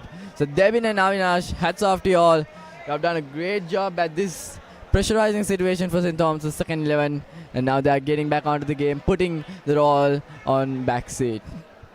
Yeah, but now Royalists must bounce back because the two before the morning, the morning first hour to the 40 minutes, it was Royal College, but then after that Royal College, St. Thomas' College has come back strongly. So credit goes to the St. Thomas College team, the two batsmen in the middle, and of course they have another deep batting lineup such as Sachindra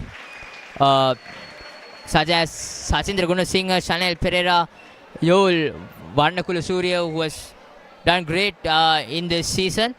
And we see a bowling change. So Sian Suryarachi, Sian Suryarachi was going to take his run up, but then suddenly change of mind. Anush Balanovita, the person who took 2 wickets, has taken the ball into his hands. I think this spell of Anush Balanovita is going to be vital for this game for Royal College, as Anush Balanovita has picked up a wicket already, and he is a really experienced campaigner. So at this moment, Anush Balanovita has to pick up this breakthrough. They need a breakthrough at this moment, Royal College, and Anish Polnavita could be the man here. But St. Thomas College, they are steady, they are lofting at this moment. They're just going aggressively, putting pressure on Royal and putting Royal on the back seat, as I say. A steady defense there by the Thomian. At this moment, the partnership stands at around 40-run mark.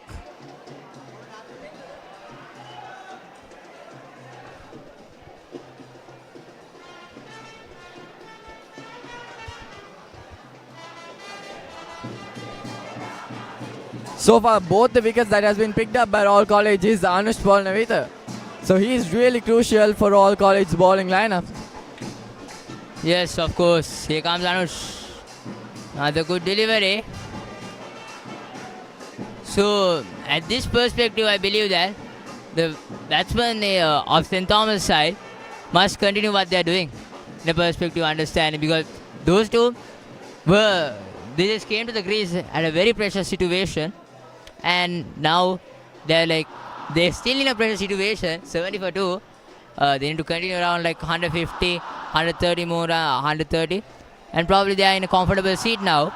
But these two batsmen have completed their task, not fully, but halfway through. The run rate is 2.04.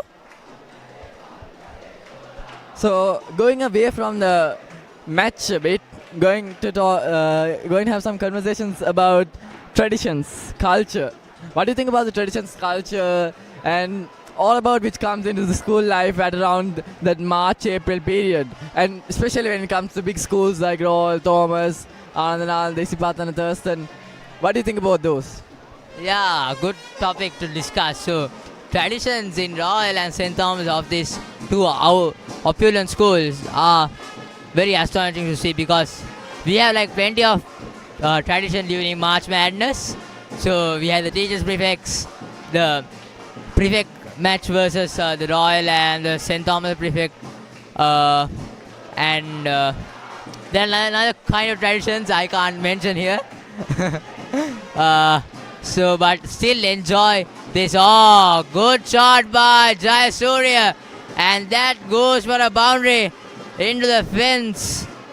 So now Jayasuriya, being the role model of Sanat Jayasuriya of Sri Lanka, Master Blaster. So, yeah, good shots. Selection by the players. Yeah, coming back to the topic of traditions, yeah. So, the big match, the Battle of the Blues, is more than a cricket match. Like a lot of people say, it's tradition, it's a legacy. It's people, all of the people meet one to another. So, people who left school meet in one stallion and have some drinks, eat, and discuss about their past life and motivate and have a bit of enjoy a 3-day good competition of cricket. Yes, indeed. As you said, looking at the traditions, we normally have the teachers versus prefects match, and we have the Royal College prefects versus St. Thomas's prefects. And just before the day, we'll be having the cycle parade, where there's going to be many cycles, there's going to be many boys who will be painted blue and gold, as well as in blue and black in the Thomian side. So it's really, really enjoyable for students, because there'll be exams upcoming, there'll be O-levels, there'll be A-levels, but this is something which their mind really goes on to enjoy the spirit of the game. And of course, it's really like when the prefects comes to the classes to this season of cash collection, basically a lot of boys support the big match by 20 rupees, 10 rupees, and like that's a tradition of these two schools. Okay, so and that tradition will be not stopped. And there's a bowling change here. It's Tharu Lampe Mohoti. So Tharu Lampe Mohoti, a leg spinner in this second 11 side. He's kind of a good player, one of the best fielders in this side, I probably think.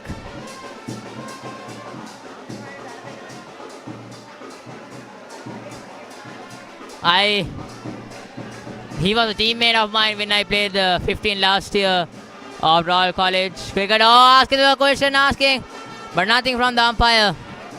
Was that close? Was that close?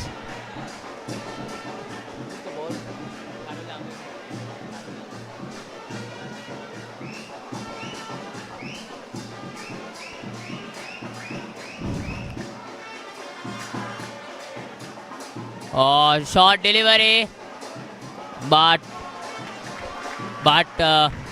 brilliant fielding by the fielder near extra covers. So the captain of Royal College has enforced the leg spinner to come in. So it's a crucial bowling stage, as I said earlier as well. Looking at Royal College conceding runs, because we saw 6 in the last over as well. Anush, who as I predicted could be a really crucial person, as he has already picked up 2 wickets. But indeed, that did not stop there. Even Anush was being forced to the backseat of the game. So now let's see what this bowler can do.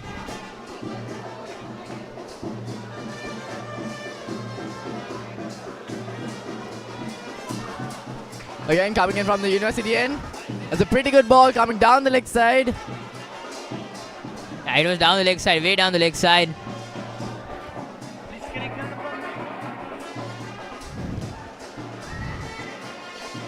Yeah, I believe that Tharulambe Mohit is trying to make an impact in this game.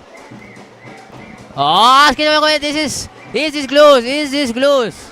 I think it was close, but I think most probably down the leg side. I think now just an appeal came, and now the non-striker comes to talk with the striker. And at this point, pressure is building. And now what Royal has to do is build up that pressure. Keep on that pressure. They can't allow the runs to leak. They can't allow loose balls to go on. They have to put more opportunities. Indeed, you won't get the perfect ball every time. But indeed, there will be chances where you can create, you can appeal for some. Put more pressure onto the game. Yes, of course. So now the pressure is bit of building to the St. Thomas' side, we believe. As Hakam told you, every time the bowlers can't make sure that they can get the right ball. Sometimes they get smacked, but understanding they have to build pressure. 76 for 2. Now they need a wicket here. They just need a wicket here to change the game around.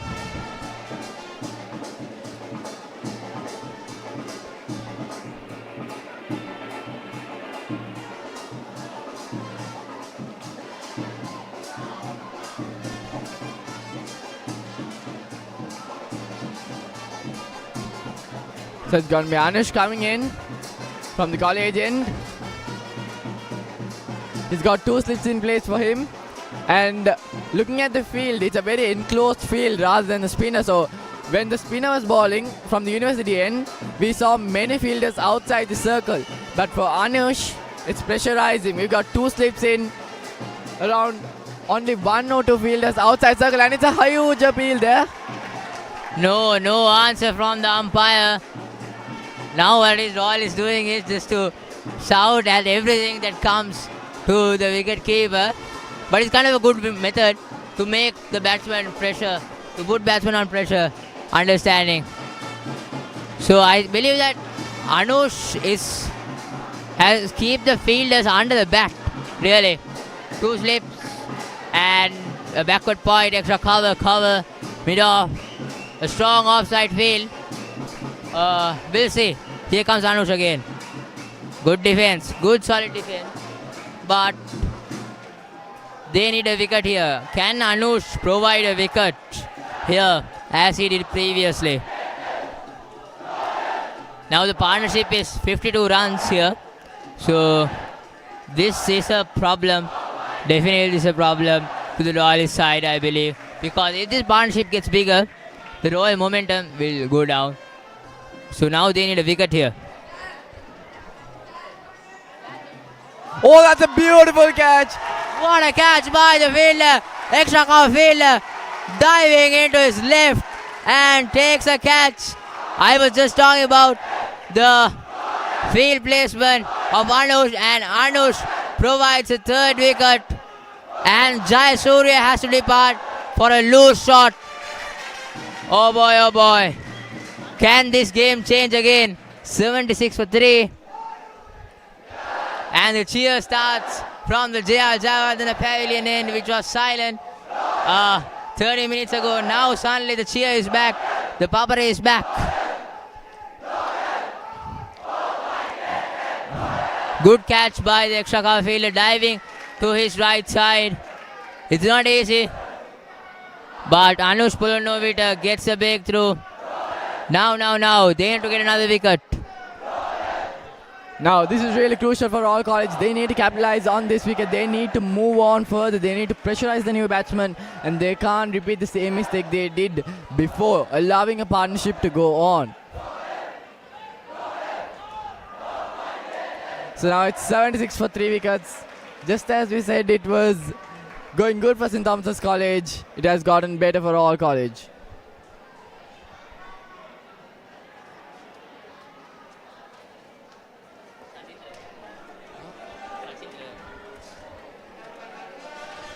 Now the new batsman Sachintra Gunasinghe is on the crease. Plenty of potential to this man, who has played a good season, the second 11 edition.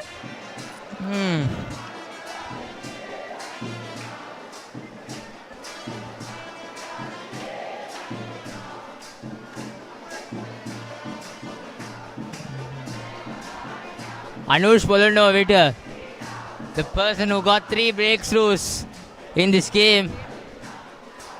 Can he capitalize another wicket? Oh, good delivery to start up. Now what Anush must do is to make the field more defensive to the new batsman, I probably think. Am I right, Hakam? Yes, indeed. The more the fielders come in close to the batsman, the more pressure there builds.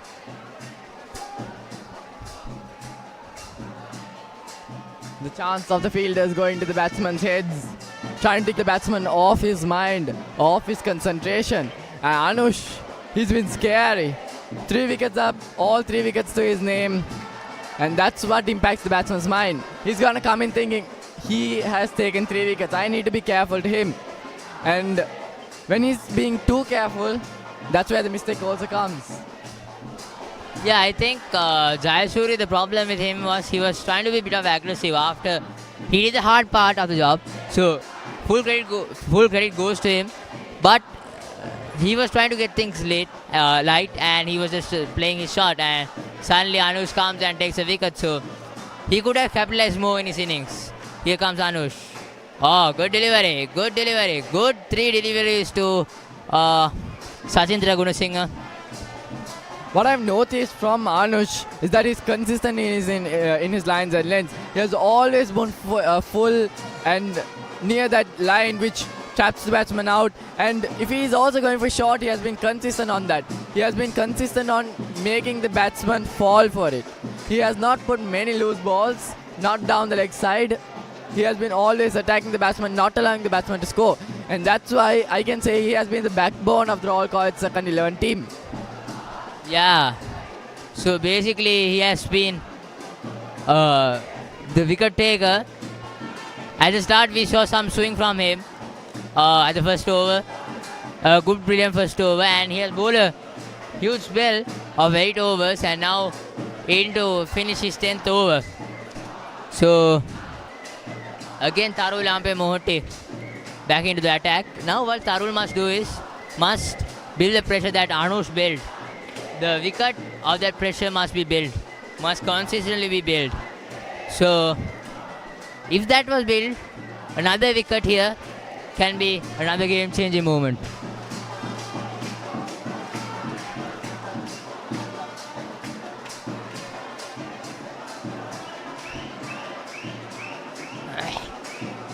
Oh, full toss and down to the long off fielder.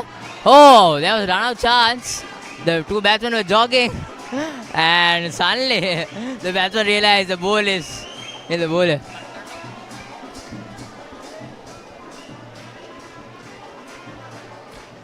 The new batsman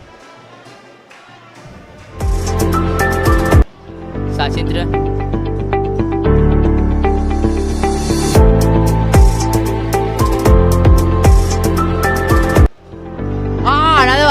Another wicket.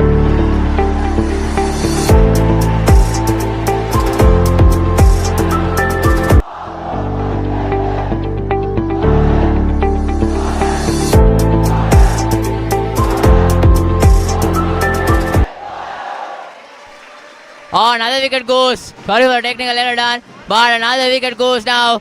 And it's a new batsman, Sachendra. I was just talking about how Tarul must build the pressure. And suddenly, again 2 wickets here. Again 2 wickets. And suddenly, we see another wicket gone down. So 77 for 4. Sorry for technical error from our side. We couldn't cover the catch. But anyway, it's 77 for 4 and Royal is back on capitalizing this game. So Tharu Lampe Mohoti bowls a leg break into the area of off stand middle, and Sachin pushes it and can't do nothing.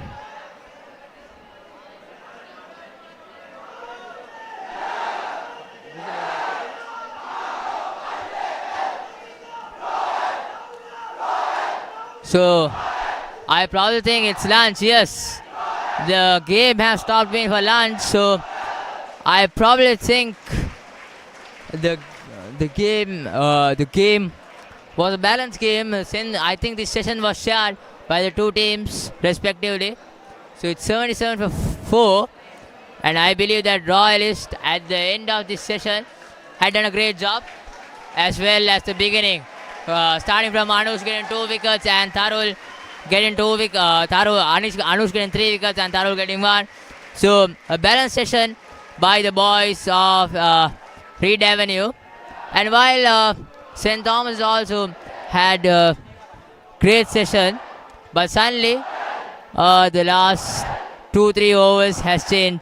So I believe that the game is so unexpected. We don't know the result, but a balanced session, 77 for 4.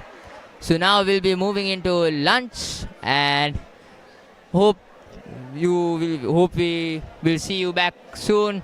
Join us out around 12:30. Thank you. Yes, indeed. Before going to the lunch break, we'll have a small summary on what happened on the morning. So, looking at the toss, St. Thomas's College won the toss and they had chosen to bat first. And capitalizing on the fact they had started their innings with 15 runs for no loss, but 2 wickets fell right after the first wicket fell. So, 15 runs for 2, it was the score. But but the partnership had continued up to 75, 76, and just after they hit the 50-run milestone, another wicket fell, and the 4th wicket fell just a mile ago, and that which enforced the lunch break to come on. And Anush Palnavidne has been the backbone of the bowling for all college, picking up 3 wickets, and Tharul right now just picked up the last wicket fall of this session. So indeed, looking at how the session was going, we could have awarded it as a shared one, but at this moment, I think Royal is on top with 4 wickets in just the first session.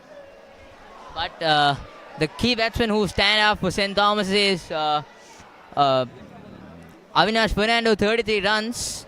Of course, he played a good solid inning. He was patient. He waited until the loose balls came and he capitalized on this. So it's a good overall session, a shared session by both teams, and probably we can see more exciting cricket out of this session, right?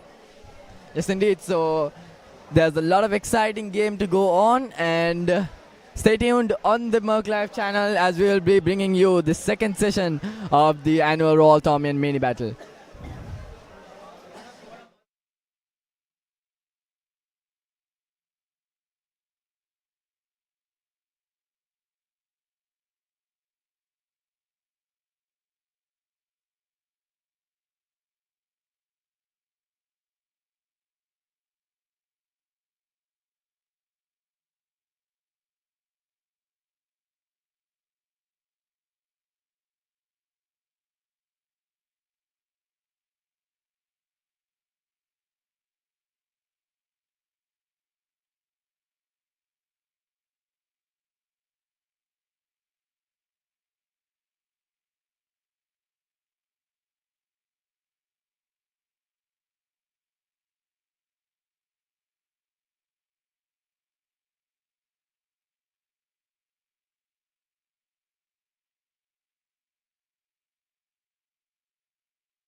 A very good afternoon and welcome back to the annual Royal-Thomian mini battle happening here at the Royal College main grounds. St. Thomas's College now winning the toss and choosing to bat first.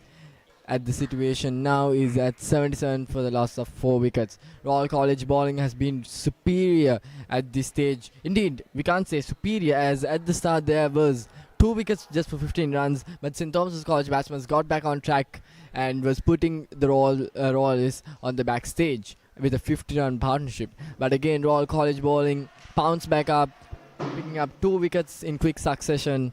And now, with the second session starting, Royal College at the front step, but the Thomians have a good chance. They could recover back. They did it beforehand with 50-run partnership. But now, it's going to be tough. The middle order batsmen's going down and all refreshed up after the lunch break.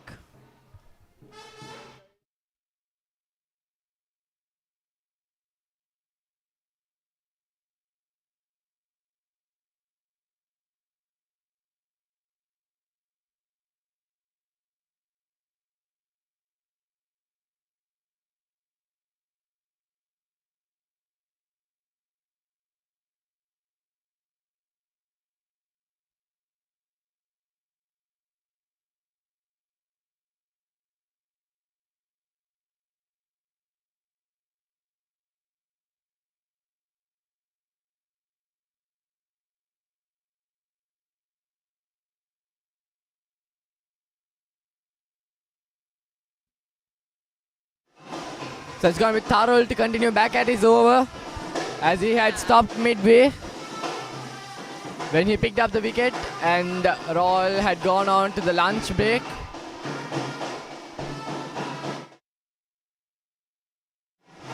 So joining me alongside in the commentary box is Dulanjana. Good afternoon, Hakam. And the first ball after lunch is 1 run, so it's Sachintra, the new batsman, in the crease. Hope you all had a great lunch, fine lunch. Did you had a great lunch, Hakam?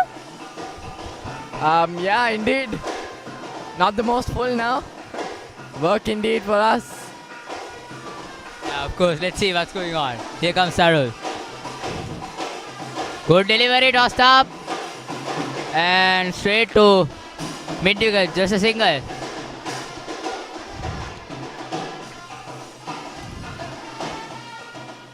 So what's Royal plan after lunch would be to get more wickets because this session is crucial in this game of format. The lunch to tea session is very crucial. Good shot but down and dot delivery because this session can change it all. If St. Thomas bat without a wicket in this session and score around another 100 to 80 runs, then definitely they will be in charge. But in the other hand, Royal must get wickets. Here he goes, Sarul. Good delivery. Good over by him to end the 37th over. It's 78 for 4.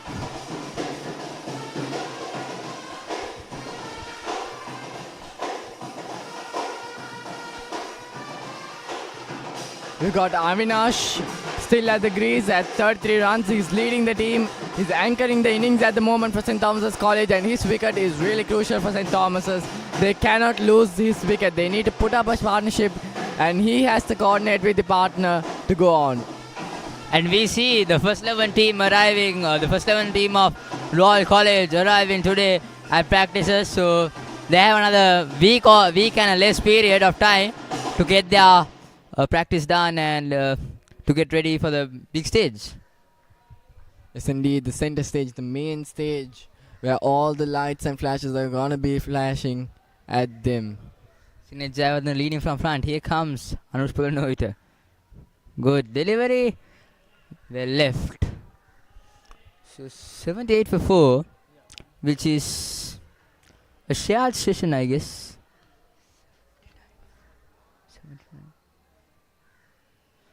Shared session, I guess. So now what?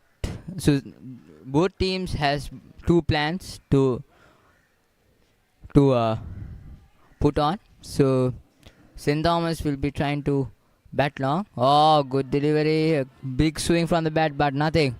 Will be trying to bat without a wicket, while Royal will be trying to capitalize in some wickets.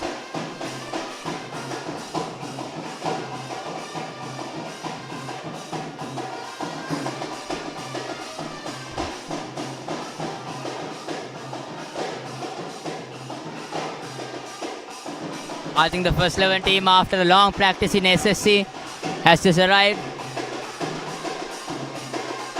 Here comes Anush. Good delivery, good defense.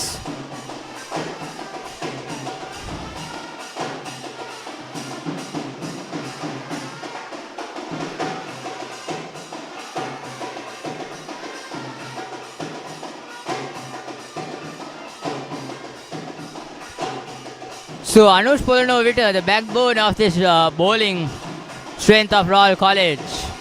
What would he do to capitalize? Oh, misfield by the fielder there, and it runs away for a boundary. So poor field, bit of field in there by the middle fielder. So now the runs. The scoreboard ticks to 83 runs.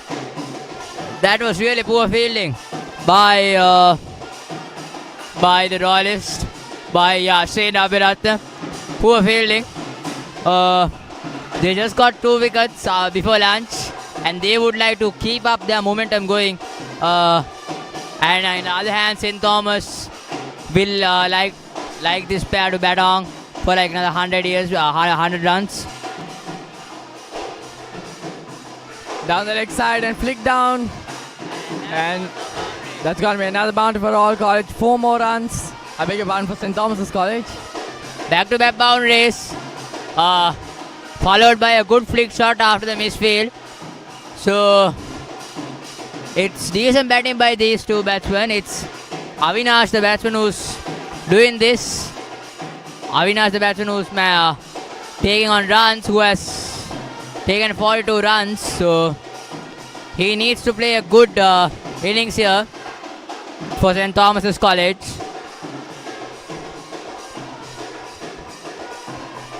Anush Polanovita, how is he gonna come back now? At this moment, he has picked up 3 wickets. He has been a superior bowler, important bowler for all college, and he needs to pick up a wicket. Can he do it? Looking at the moment now, 2 wickets has already fallen in quick succession, and if he could pick up another one, it could be the downfall of St. Thomas's College batting. Yeah, I probably think they have another 2 recognized batsmen in this batting lineup to bat. So they would be hoping that these 2 batsmen will bat as long as they can in St. Thomas' perspective, but the Royals' perspective is in a whole another change. So basically they will be trying to capitalize another 2 or 3 wickets and wrap this innings off. I think mainly the Thomian coaches would have been telling the batsmen to steady the run rate, steady the score a bit. Because looking at the score, 87 for 4, that doesn't look really good. That doesn't look really comfortable. But if it comes down to 160 for 4, 150 for 4, that is alright for a 2-day game. Yeah, it's of course right. So if you see at this ground, the team batting first has always scored 150 plus runs in here. So most probably St. Thomas will be also trying to capitalize 150 plus here. So cricket is an unexpected game. Everything can happen in a small time. So it can be either St. Thomas or Royal coming on top in this session, the second session. Here comes Tarul Ampemoti. Tossed up. Good fielding. Good fielding by Tarul Ampemoti. One of the best fielders in this side, in this Royal second 11 side. And looking at the batsman's perspective, they're coming down the track. They are pretty confident at this stage of the game. Looking back that they have lost 4 wickets and 2 wickets in a short session, they are coming down the track, which is a pretty risky move. And that is something positive from the Thomian batting side. Yeah, I understand it's a new batsman who's batting here. So, yeah, good intent and close call. So we see a shot, a silly, as well as short leg catching in the field. Sachitra, the batsman, who's a confident batsman who likes to Power hit. In a perspective. Full toss. But straight to mid off. And no stopping there. So Sachitra must capitalize in this innings. Capitalize and try to make sure he performs in the big stage. Comes Lampe Muhutti. Good delivery and well left. So 87 for 4. And which things a good, not a best score on stage, but as well as a good score.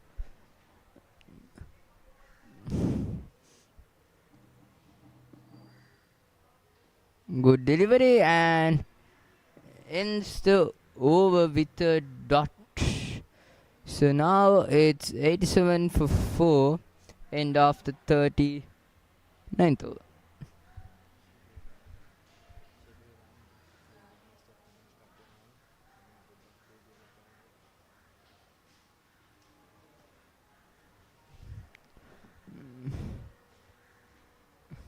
The crowd is gone back, so probably the end of the day.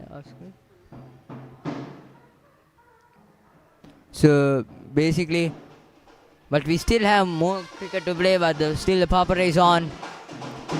So we'll hope we'll have some spectators in 30 minutes time. Here comes Anush again.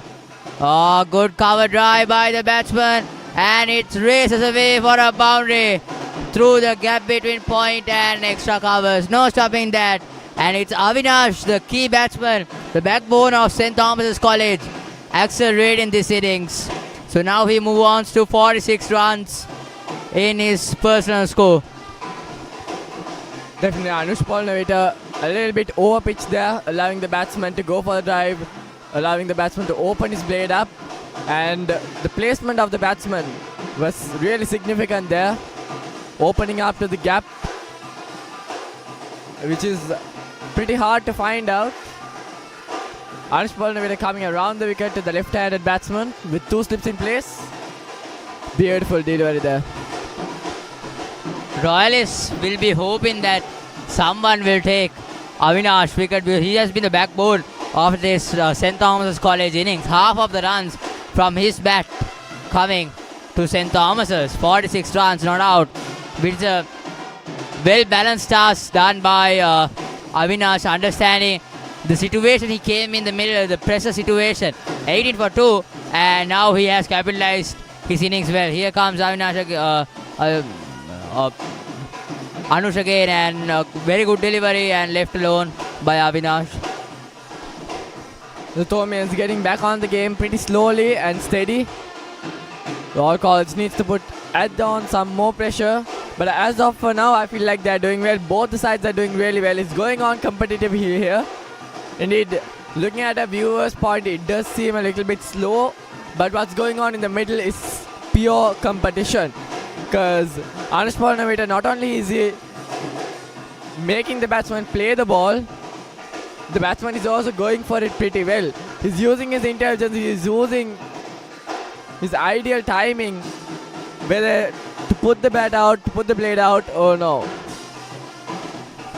Yeah, so in a perspective here, Sachitra, what he must do is he must give the strike as much as possible to Avinash, because he's the set batsman out there in the middle and he knows the situation. He has been here for around 2 to 3 hours in the middle and hoping that he will continue to a big innings.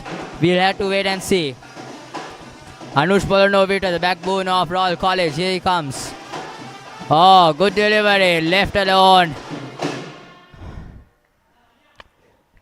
A bit of slow movement of the game after lunch, I believe that.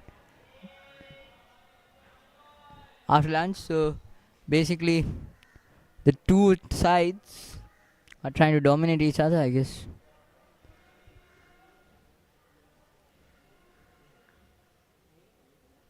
Here comes Anush Palnovita again. Good delivery. A Yorker straight to mid-on. So now it's the end of the 40th over and it's 92 for St. Thomas's College. So So looking at the bowling options that Royal has at this moment, Khalid Rahim Deen, Netwin Dharmaratne and Tharul as well as Anush Polnavita. So indeed, looking at the bowling figures, they have been really good, astonishing with great economical figures. And so far, Khalid Rahim Deen and Netwin Dharmaratne has been wicketless, while Anush Polnavita with 3 wickets and Tharul with 1 wicket. But indeed, Netwin Dharmaratne has been really vital with Khalid Rahim Deen, putting on the pressure, not allowing the batsmen to go further, and also beating up the batsmen in various situations. But the middle order batsmen of St. Thomas College, such as Abhinash, has been really doing well, combating the Royal spin attack and mainly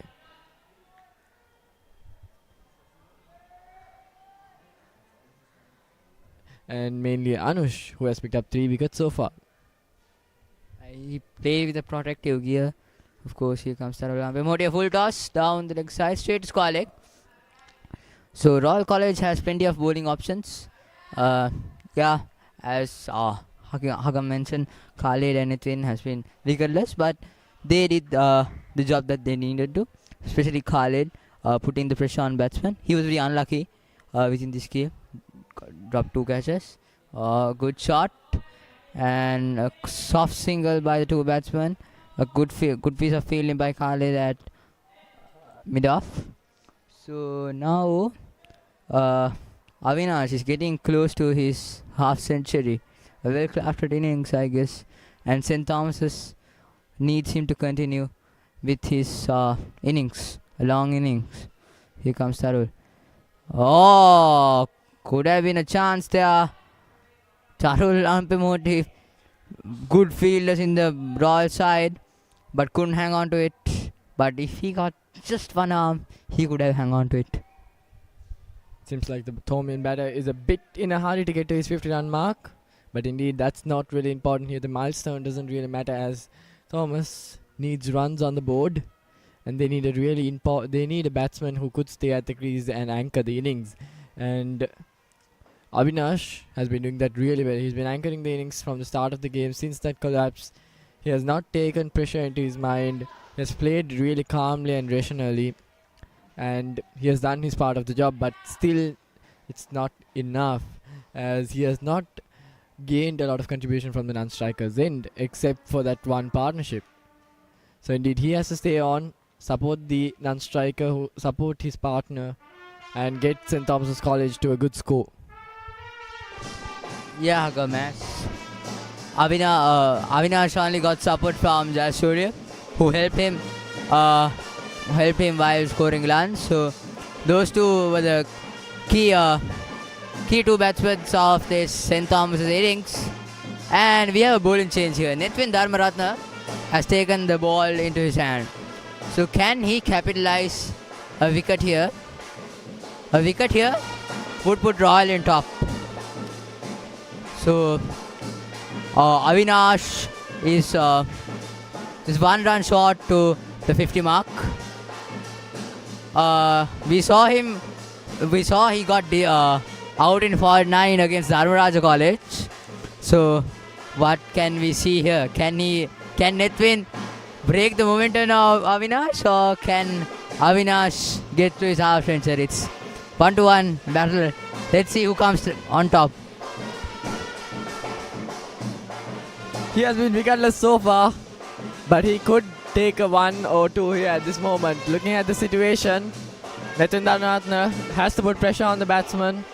Avinash currently on 49, and there's normally this thing which goes on in cricket where a batsman, when he reaches a milestone, he increases his chances of getting out due to his carelessness. So that could play a huge impact here, because Avinash currently on 49 with just 1 run away from getting to his 50. So he has his nervousness, he has his pressure on that, and Netwin can use that. And Avinash has to keep in mind that it's not his just milestone, he has to continue with the innings. Good delivery by Netwin, left alone. So he has to continue the innings for round like another. He must continue for St. Thomas to get a good score in here at the Reed Avenue. So I guess these two batsmen must continue their normal innings. Here comes Nethwin again. Good ball and a good defense by Avinash. Avinash is not a player who takes risk. He pounced on the loose balls. He was dropped around 20 runs by Nethwin Dharmaratha, but after that he has capitalized his innings very well. Here comes Nethwin. Good defense, solid defense. So Avinash is now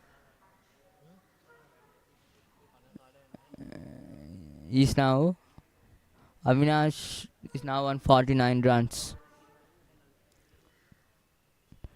And there we go. That's Avinash 50. A very well played innings under pressure. And yes, the salute to the dressing room. And the dressing room applauds him. Under pressure, good knock by Avinash. He came in a pressure situation, in a high pressure moment where St. Thomas was tumbling for 18 for 2 and a well crafted 50, but St. Thomas will be hoping that he will continue this innings and most probably reach to 100 and most importantly to make a good score in St. Thomas's. St. Thomas's College getting back onto the game really well, and Avinash has been playing a really crucial role here, scoring a 50, more than half of the team's total, and St. Thomas College almost nearing 100 with the loss of 4 wickets, and I think that's pretty okay. We did see a stumble from Thomian side, but they're getting back onto the game, and looking at the way they are going, we could expect a 200 run mark if things go well for St. Thomas College. But on the side of Royal College, they need to pick up a wicket. They can't allow this partnership to go further, and especially Sachitra advancing further, coming against the bowler, which can't be allowed here. Again, coming down the track, opportunity for a catch, and Khalid Rahimuddin catches it. That's another wicket for Royal College. And that's a loose shot by an unwanted shot by Sachindra. We were just talking about how he must support Avinash in a perspective, but did the wrong thing. A tossed up delivery by Tharu Lampe Mohoti, and now he has to depart. A good catch in the long off region. So Sachindra has to depart for 2 runs, and St. Thomas's, they didn't need a wicket here. So we were just talking about how Sachindra must help Avinash of supporting getting these runs, but went to a really unwanted shot by him. But good bowling by Tharu Lampe Mohoti. So now the scoreboard turns 97 for 5. Definitely St. Thomas College need one batsman to stay with Avinash, as everyone who is coming on the non-striker side with Avinash has been going back to the pavilion. And looking at Sachitra's innings, he was pretty good. He was taking a bit in too much aggression, but he was doing well. He was coming down the track, coming against the bowler, but indeed going against the aerial route, that was the mistake that he did.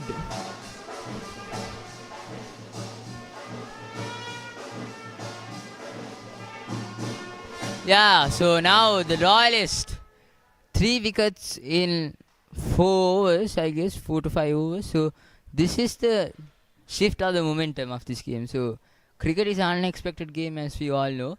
And now suddenly, St. Thomas is looking very good. 78 for 2, and now 97 for 5. So cricket is a very unexpected game here. So Tharu Lampe Mohoti getting 2 wickets. Anush Purno with 3 wickets. Now the new batsman is Joel Varna Kulasurya. So he is the last. These two must bat. These two are the last recognized batsmen to St. Thomas's College. So St. Thomas will be hoping that these two must stay in the wicket and get runs. Here comes Tharu Lampe Mohoti. Straight away gets a boundary over shot. Leaving aside his pressure, and with that side he got 1 slip, 2 slips, a silly point and a silly mid-off. but all of them going into vain as he pitched it outside the leg stump. But indeed, leg spinners, they have really less control over the ball. It's a pretty tough art to be mastered. But indeed, we can see Taro picking up 2 wickets. These two must bat for like another 50 runs to 60 runs. Then definitely St. Thomas is on top. We see now some turn coming into this game.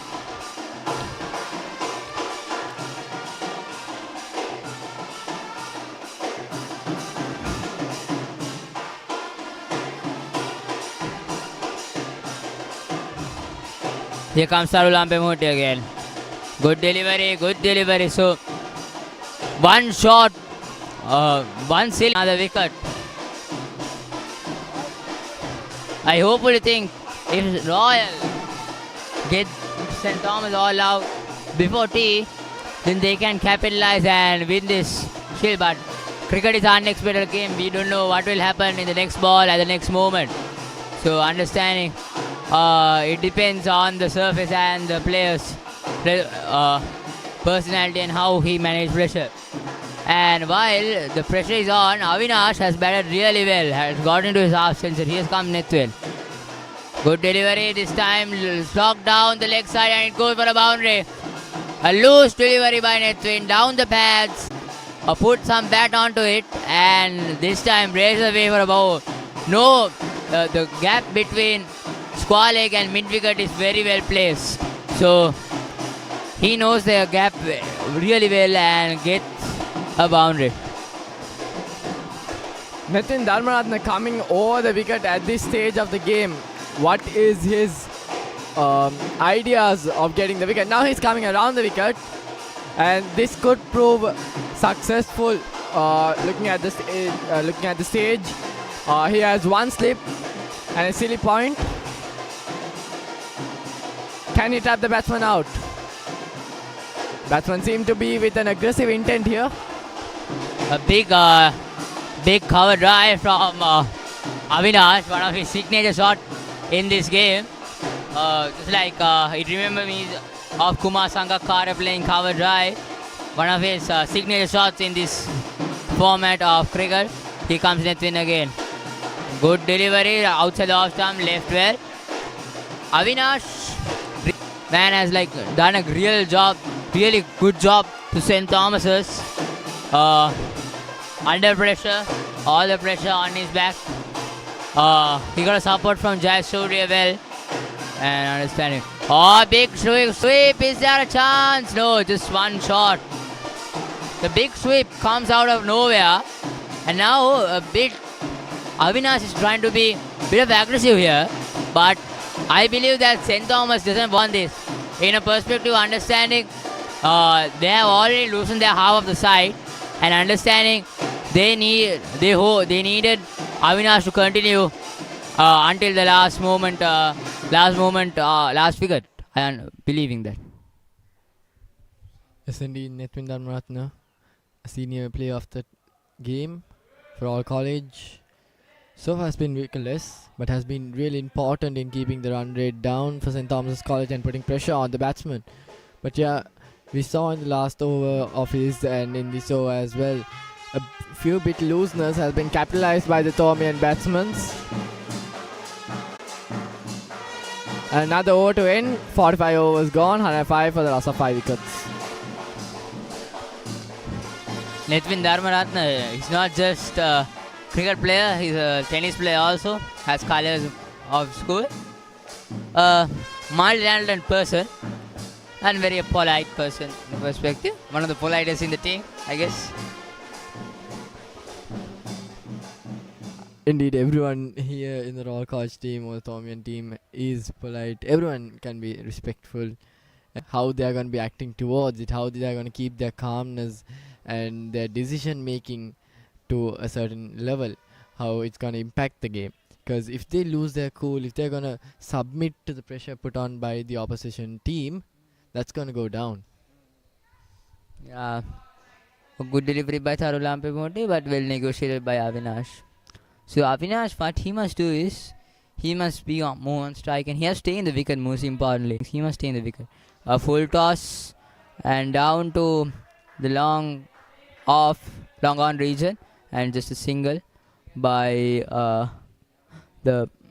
by the two batsmen. So the scoreboard ticks for 108 runs for 5 wickets.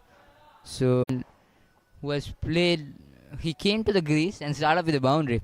When 5 wickets were gone, and he started with the boundary. So it's really surprising to see that a batsman losing 5 wickets of their team and coming here and playing a boundary with full confidence.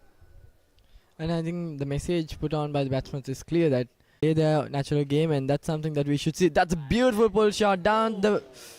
And by the square leg fielders, Sen Abiratna, but couldn't hang into it. We were just talking about how aggression should be played in this game, and gone wrong, commentators curse. But luckily, you will get alive.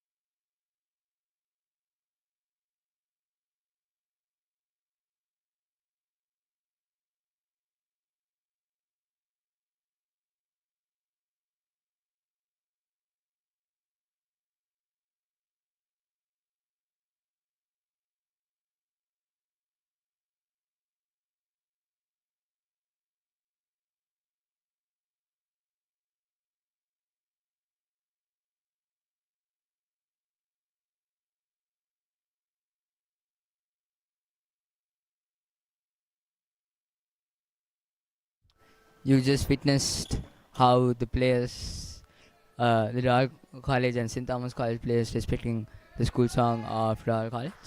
So, yeah, so you will got a live somehow and it went to the fence. So, boundary, a drop catch.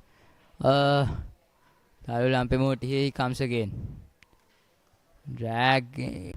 Probably the silly could hurt with his leg. It was hit hard by Ovel. Yovel is an aggressive batsman. He normally comes in the middle order and smacks the last bit. Oh, this time a very much flighted delivery and end of the over. A good over, 116 for 5 wickets down. Yes, indeed, we can see some plenty of action here at Reed Avenue, and this live broadcast is brought to you by the media unit of Royal College Venture, by the members of the media unit, putting on a lot of effort indeed to put on this live broadcast with a lot of hard work and learning experience of the live broadcasting field, commentary and various other fields inside the media. So indeed we would appreciate your support by sharing this link and giving all out of your contributions towards the media unit of Royal College. And indeed stay tuned for the big match, as we will be providing the live broadcast for that as well, with various other developments, post-match interviews, pre-match interviews, and many other interesting statistics will be displayed on the screen. Yeah, sir. So stay tuned with us. There is a bowling change here. I think it's Dineth. It's Tamod who's bowling a left arm off spinner. So he's brought up into the attack for the first time. Here comes Tamod. Oh, ask if a shout. Oh, kind of a unique action really. He comes, stays and bowls. Kind of a primary objective of a cricketer normally. I think that could really distract the batsman at this point of the game, and putting pressure to the batsman straight off coming into the game at this late stage, and gets an appeal off the very first ball. That's pretty good lines and length so far, pushing on the batsman. Yeah, kind of it's really distracting when the bowler stops, and it kind of breaks the mentality of the batsman of scoring runs. I agree with you, Hakam. Here he comes. Again, a flighted delivery. Oh! Now, this is a good change by the captain of Royal, because he's brought into the attack first time, and suddenly the experienced batsman Avinash is trying to is getting uneasy to play in the service. So that's a normal tactic of cricket. When suddenly runs coming, they introduce another bowler and ask for, and it's gone. It's the wicket. We were just talking about how it's how hard to play this bowler, and it's the experienced player. It's the main man of the St. Thomas side, Avinash, has to depart, and a well played innings comes to an end. And we were hoping that he will continue with his innings, but Hamidu, the unique bowler, comes and in the first ball, and suddenly in the fourth ball, he gets a wicket. And a good change by Netwin Dharmaratne. Good bowling by Hamidu. And St. Thomas's lose their sixth wicket for 116, and it's Avinash, the batsman. Timer introduced and a wicket straight away goes for Royal College. Royal College getting back onto the game really quick. St. Thomas College was capitalizing on the fact of Avinash getting to his 50, but now again 2 more wickets fall in quick succession. Sabal again, and the part-timer does really well. Since his arrival, he has bowled just 4 balls in this game, and he has already made a huge impact on this game, picking up the most important wicket of St. Thomas College. The last thing St. Thomas needed was the wicket of Avinash, I guess. Because he was the experienced batsman. But now, the new batsman here has to support Yovel, who's an aggressive player. And now Yovel has to be in a way of mind. So now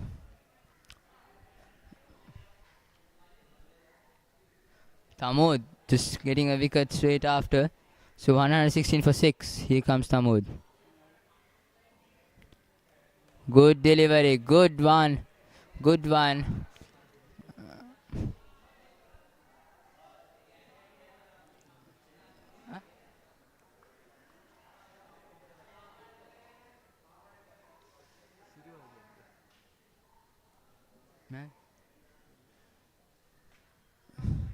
Oh, good shot, and straight away, this time it goes to the boundary. It's the captain, Atidra Sirivardhana, comes in the middle, and now he's getting a move on. So 2 aggressive batsmen in the middle. So what can we expect, Hakam? Will it be a 6 fiesta, or will it be a defensive mode game from here onwards? I think definitely we cannot say up here from the commentary box. It's all tactics and strategies put on by the Thomian batting side. Because looking at the situation, if I was the batsman now, I would like to steady the game. Because 6 wickets have gone, and they are not in a comfortable position. But if they want to put out their game, if they want to play their actual game without playing according to the situation, that means they have to be careful indeed. Looking for their game, maybe they may be an aggressive player, but all that matters here now is how they are going to take the score further on and capitalize their score against Royal College. Yeah, definitely the captain, Yatindra Sirivardhana, needs to stand up. Here comes Sarulampe Moti. Good delivery. Oh! Is that a catch? Is that a half chance? So this is the problem with St. Thomas's batsmen.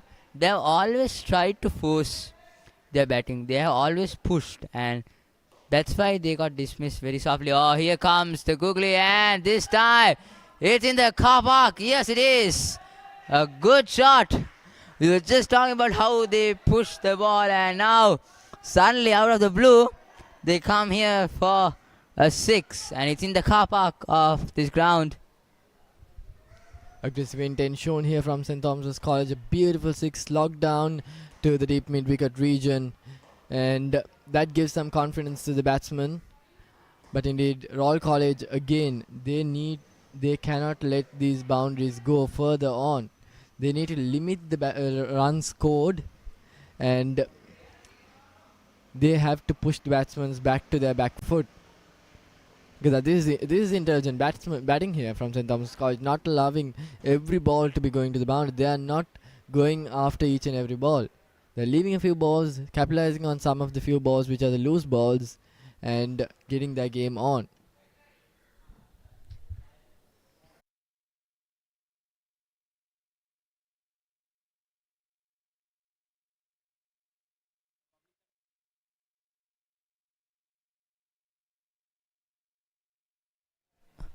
Yeah, plenty of action to come. As you can see, next week we have the big match, and the Merc Live will be covering regarding the big match. And to see it live from Merc Live, subscribe to our channel and click the notifications of the big match and other various events in college. And a short delivery by Tharu Lampe Mohti, and just a single.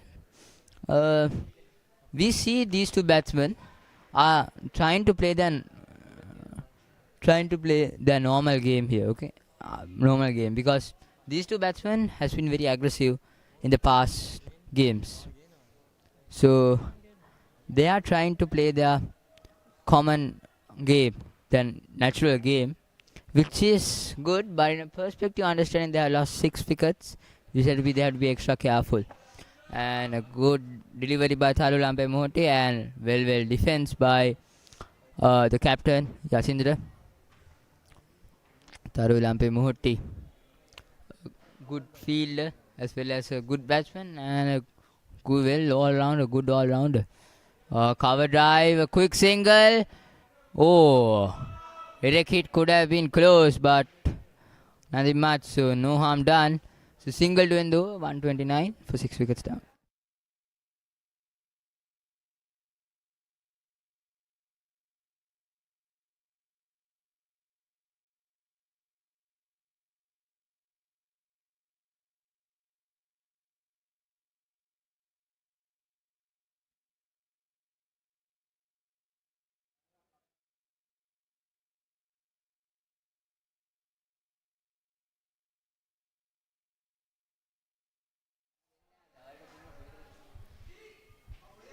It's going to be the part-timer again. Tamod coming in from the college end. He has picked up 1 wicket, a very crucial wicket. Thamo, the part-timer, has done just the thing Royal wanted. So basically, I think Netvin told him to getting a wicket of a key man of the backbone of St. Thomas's innings, Avinash. Here comes Thamud. Another good delivery. Oh, brilliant. Brilliant turn. So, good piece of bowling by this. Just look at the stumps. So,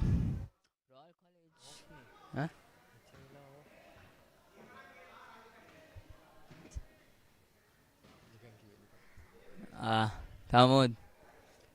Here he comes again. Well left. So, Yatindra is trying to stay in the wicket as much as possible. To stay in the wicket, so normally the basic of cricket is, what our coaches say is, stay in the wicket and runs will come very soon. So, the most important is stay in the wicket and runs will come. So, that's what St. Thomas must do here. Oh, sweep, but didn't middle it. If it middled, it will straight away head to the commentary box here, Akram. And you have to say, watch out, White. I've been here in this area for like 4-5 years, giving live telecast for the first 11 cricket team, but not yet that I have experienced the ball coming up this far. So I'm pretty safely assured in my mind that a ball won't come here. But indeed, we can't believe in any of the batsmen. They would just go for it, and yeah, we could get damaged. You expect the unexpected, and most importantly, the telecast camera can broke. If that happens. I think that's a really tough question because cameras these days cost a lot, and we are on a mission to safeguard that equipments that we have at the present, because this is what we use to spread the message of the teams, of the sports conducted by the school towards the outer parties. Again, down the leg side. Loose delivery by Tharul to start the over and gets a boundary. So now the runs are very quickly accelerating here. As I mentioned earlier, these two batsmen are very aggressive. So their approach with their natural game and understanding, they are going to capitalize this innings very much. So in a perspective, Royal can get the wicket easily, but still they have to make sure that they bowl into right lengths and keep the batsman ticking, and then suddenly a wicket will come to Royal's way. So Tharu Lampemoti, a shot delivery to start the over. Here comes Tharu Lampemoti. Another shot delivery, but this time straight to the extra cover fielder. So there is a huge gap between backward point and covers, and in the leg side, between square leg and deep mid wicket. So here comes Tharu Lampemoti. Another good delivery this time, well negotiated. But these two batsmen, I see they are not trying to get risk. So they are not going to play for every ball. So if there is anything loose, they are going to go for it. But if it's 50-50, they are going to defend and wait. Another shot is delivery this time. Couldn't get the elevation right. Just a single. Couldn't get the gap right. Just a single. Tharu Lampemoti bowled 2 short deliveries in this over.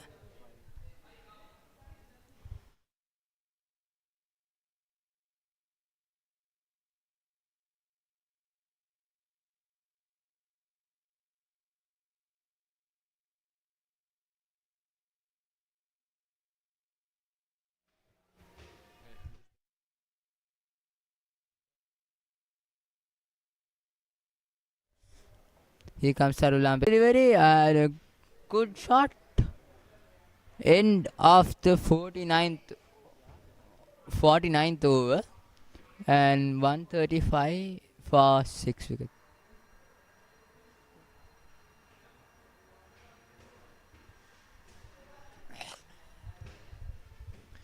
Indeed, there was a lot of excitement in the first session with the crowd coming in and the Papa playing on, the Thomian prefects also going waving around their flags around the college grounds. But now it has calmed down a bit.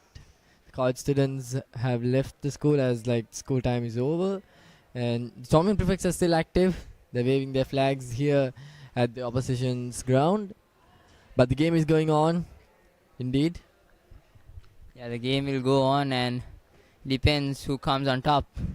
And of course, today is a big day to Royal College, understanding. We have the mini battle, and afterwards we have the annual Pirit ceremony to worship all the students in college as well as teachers and the non-academic staff in the school. So, here comes Tamud. Good delivery and well defense. Yes, indeed. As you mentioned, Ranjana, we will be having the the Pirit chanting ceremony, and that will also be live telecasted on our YouTube channel. So indeed, you could watch the Pirit chanting live ceremony with the Parahara live on our YouTube channel, Merc Live. So indeed, do not forget to subscribe and put on the notifications bar, as you said.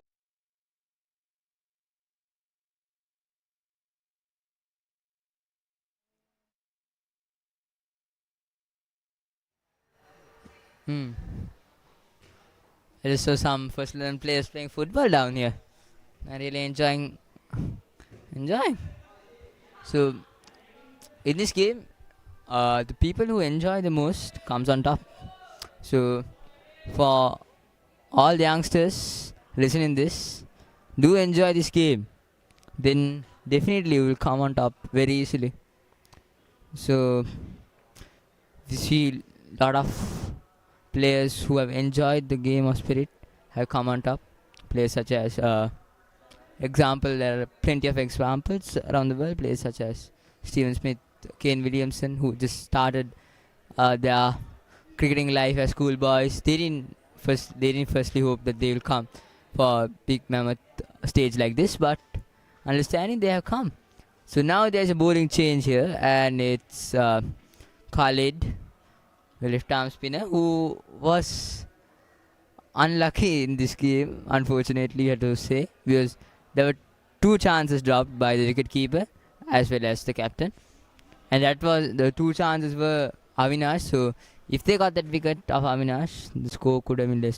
Here comes, that could have hurt very much to the fielder in Silly, but saves, I think, 4 runs.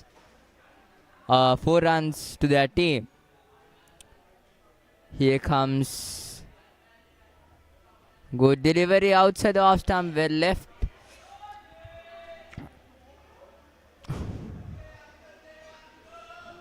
So these first 11 players are practicing so hard to the next week's event, the big stage. Here comes Khalid again. Good, solid defense by the batsman. 135 for 6.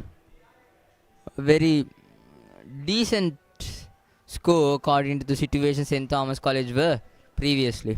They were 18 for 2. And big slog. And couldn't get the middle of the bat very well, but just a single. But if he got the middle of the bat, it could have been in that tree there, or that big nougat tree, I guess. The Ranjana's expectations are pretty like Brendan McCullum to go that far. But yeah, indeed, it's possible one day. But not yet, I guess. I guess the biggest 6 I've seen so far in this ground was in 2020 during Tevinda Senaratne when he smashed it over to the academic car park over deep mid wicket, just around in which the batsman at the end is now. Just from there, he came down the track and smashed it right over the roof, and that was the massive 6 that I've seen here. Suthenu Senaratne currently on the Badurelia Cricket Club and performing well. He did really well in the major club league. Yeah, kind of an aggressive player. He captained the Royal in 2020. Very good player, very potential player. My biggest 6 here, I saw it from Sadish Rajapaksha, I guess, in 2021 versus Anand College. From this, he played to the hostel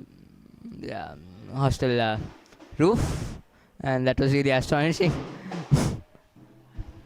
Definitely 2021 is a year to remember for all college. They had players like Ahan Vikramasinghe, Sadish Rajapaksha. They put on a score of 400 against Trinity College for the loss of 3 wickets, with Ahan Vikramasinghe scoring 200 and Sadish Rajapaksha scoring 150. And that was a really great year. They came to the finals in the one-day league against St. Joseph's College. Fell short of winning the championship, but indeed they were top at that year. Yeah, I also remember because I was in the ground and I was witnessing the game, and it was really emotional because after all the hard work done by the boys that year, it was really emotional that year. And when that, here we go, and just shot. I was just hoping that would come here, but never mind, it's a boundary. So the scoreboard is ticking right now. 139 runs. Loose ball by Thamol. Over pitch ball, and the captain of this St. Thomas side capitalized it well and gets a boundary. Yeah, coming back to the discussion, really that was emotional year. And understanding, here comes Samud.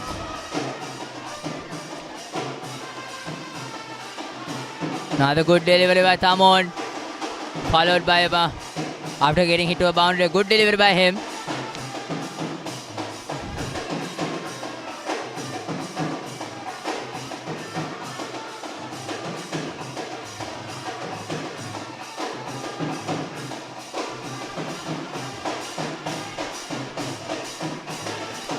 Oh, another one. No, just over the bowler.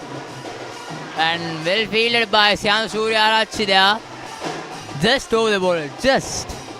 But if he got a finger to it, the things could have changed. Thomian's back onto the aggressive intent.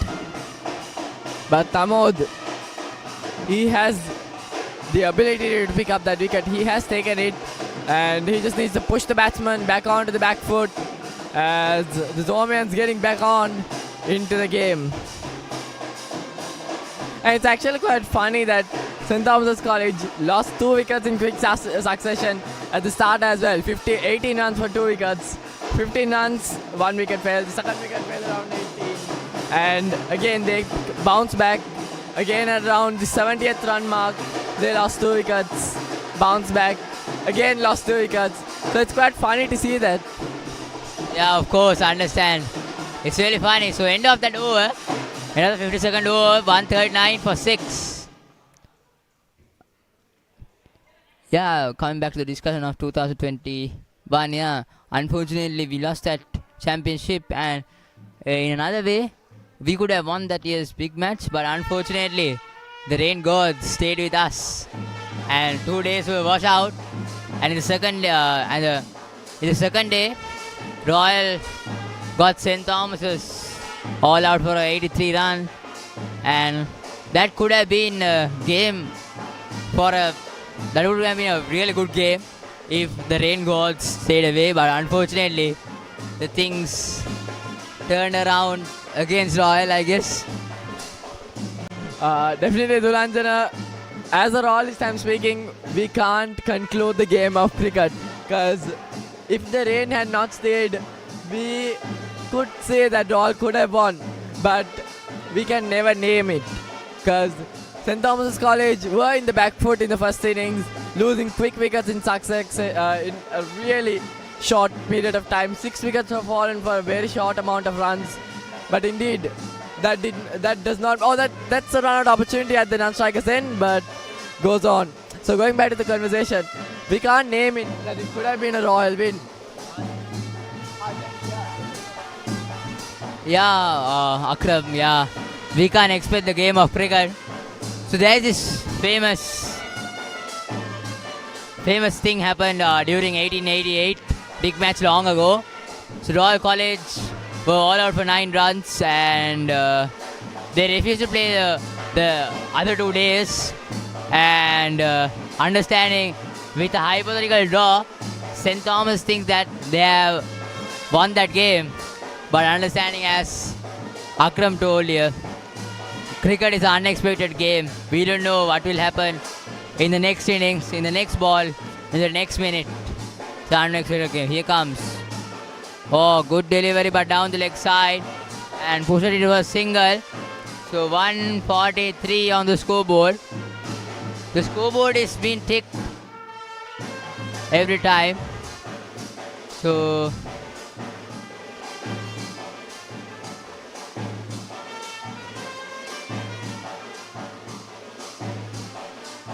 here comes Khalid again. Oh, good delivery. And well defense by the captain of Royal College.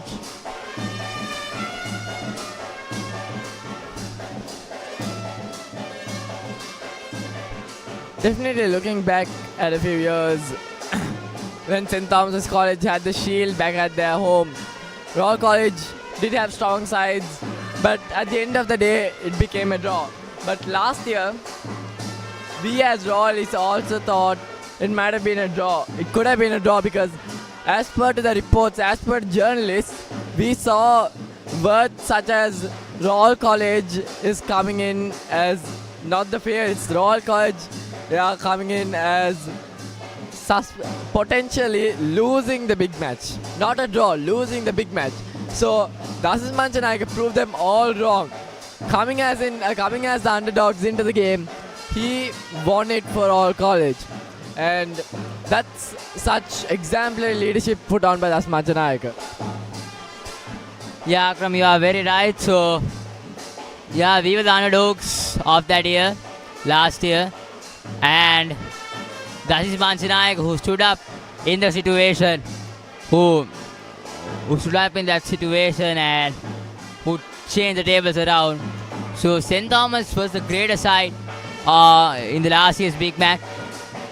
And Dasis Manchanayake came and suddenly changed the tables around. So you need a person like that to change the game of cricket, understanding the status quo. So I interviewed him regarding the situation that they were and how they won the big match. So he told that he believed that his boys will do good on that day, and understanding the past is just a history thing, and it doesn't matter because the person who stands on that day in cricket wins the game, wins all. So understanding in the past, you can be the worst team ever, but on that day you can be the best team and you can just turn the tables around. Definitely, and looking now, we have an interesting big match, interesting Battle of the Blues. I can say every Battle of the Blues that has happened to this year from the start, it has been interesting, it has been competitive, and now Sinaj Jayawardene, the captain of the Sri Lankan under-19 team, he has certain experience that someone else could have. So he has that opportunity, he has that up point, and he has to use it. His leadership could be really crucial for a Royal game. And on St. Thomas's side, Mahit Pereira, a really important player of St. Thomas's College, the captain, a very experienced campaigner, and has been doing really well this season as well. So it is indeed something to watch out for. Yeah, change of ends now. Tarulampe Murthy has been bought out from the pool end. He was previously bowling on the scoreboard end, and now I think the coaches might have told Tarul can get something from the surface of this side. So I believe that's the plan. So we'll see what will happen. Can Tarul get more turn, or will it be the same from this side? We'll see. We'll wait and see. St. Thomas College won the toss and elected to bat first. They will be not pleased with this score, understanding. 143 for 6. They will be not pleased after winning the toss and batting. But in Royal perspective, they will be happy with their performance. So either 1 or 2 wickets, the tail comes into the bat and the game can go in either way. Here comes Tarulampe Murthy, fly to delivery. A quick single there, the fielder can't cut it down and it's a quick single.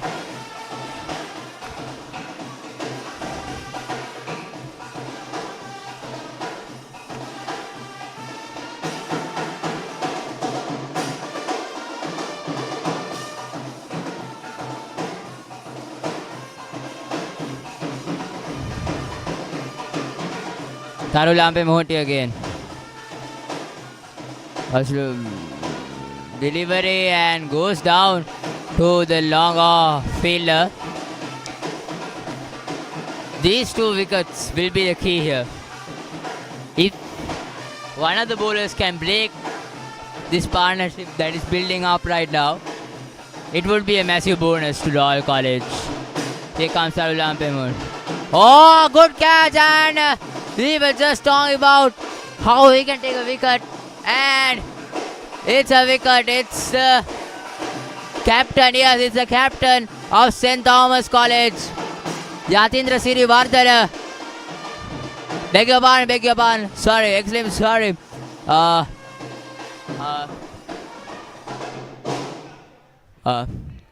Yuval Varnakulasuriya has to depart after a loose shot, ball turning away, and it is a really loose shot. So now the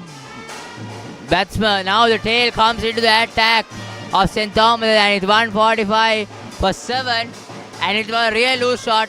He very well played his innings, a good constructed innings so far, but a loose shot selection by the batsman.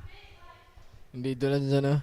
We saw the St. Thomas's College Papare team blasting out just before this wicket, and just as the wicket fell, they went quiet and the Royal College Papare team just went out, sounds on. And that just shows the tide of the match going down to Royal College, because 7 wickets down, 145 runs.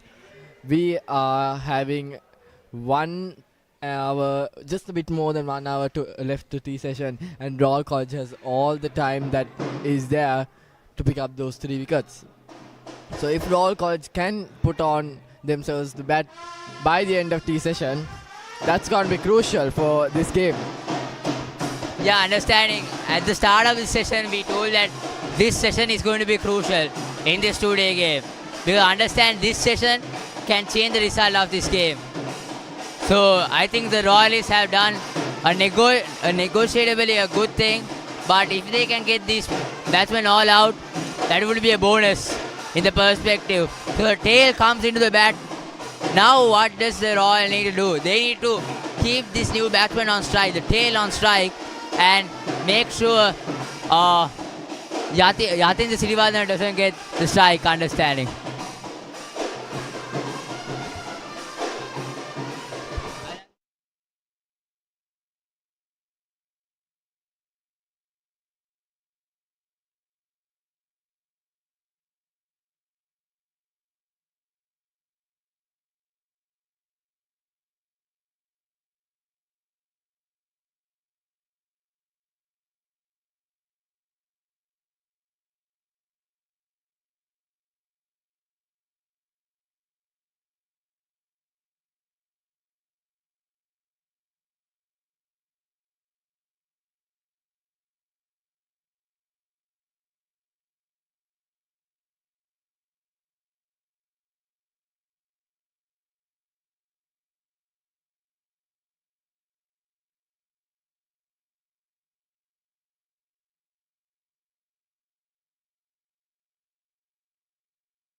So it's going to be Carl is coming in from the university end.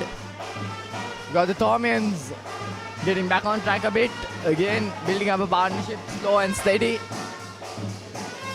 Yatinta Sirivardhana and Chanel Pereira are currently at the crease.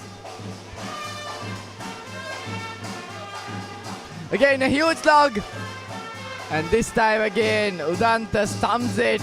And the umpire says no. Udanta is in another mode today, and that suits the mini battle really, I probably believe. He's in another mode.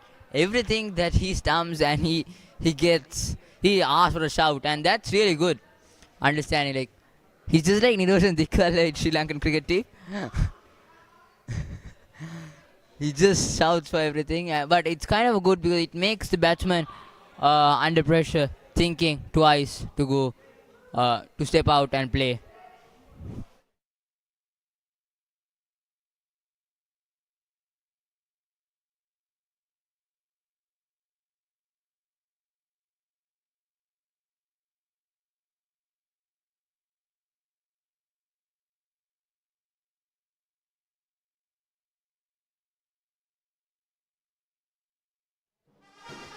Indeed, I think there definitely should be entertainment, as there should be heat as well. As what makes the game goes on is the heat and rivalry between them, and what continues them.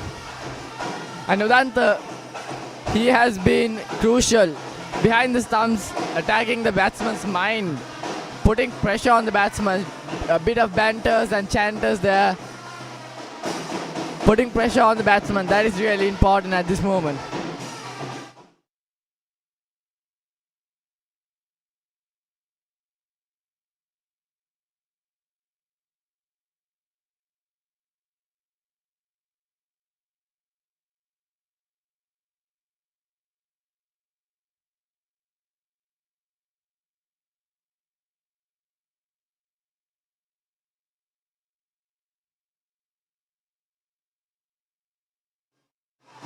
Bit of confusion there.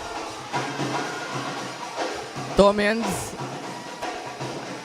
There's a lot of sound here coming in from the pavilion by both the Papares, so it's a bit hard to communicate down there in the middle, but they should get their chemistry going on, keep on their wickets. Losing a wicket by a run out is by far one of the worst possible ways of getting dismissed. I mean, there are way other dismissals which are quite unfair for the batsman, like the Mankad and the timed out dismissals, but it's all part of the game. Like, there's a controversy where Mankad should be disallowed, but I feel like if the bowler cannot overstep the crease, the batsman is also not allowed to, because if the batsman leaves the crease before the bowler releases, that gives him the advantages of running quickly. So I think it should be equal to both, and the Mankad rule should be there. And yeah, but at that situation also there should be some warnings. Like, if the batsman is going too far away, rather if he's staying a bit close, just like a few centimeters, I think that's not a problem. I think there should be a bit of sportsmanship. But if he's leaving the crease too early, trying to run just as he releases, that is the problem there. That is unfairness. Yeah, Hakam, but unfortunately, we are still schoolboys here and we are unable to change rules of this perspective, understand. So here comes Nithwin Dharmaratna, a bowling change. And straight away, so the two captains fighting out. Which captain will stand tall? What do you think? In the other side, we have the captain of St. Thomas' second 11, Yatitra Sirivardhan, and this from our side we have Nithwin Dharmaratna bowling. Oh, good delivery.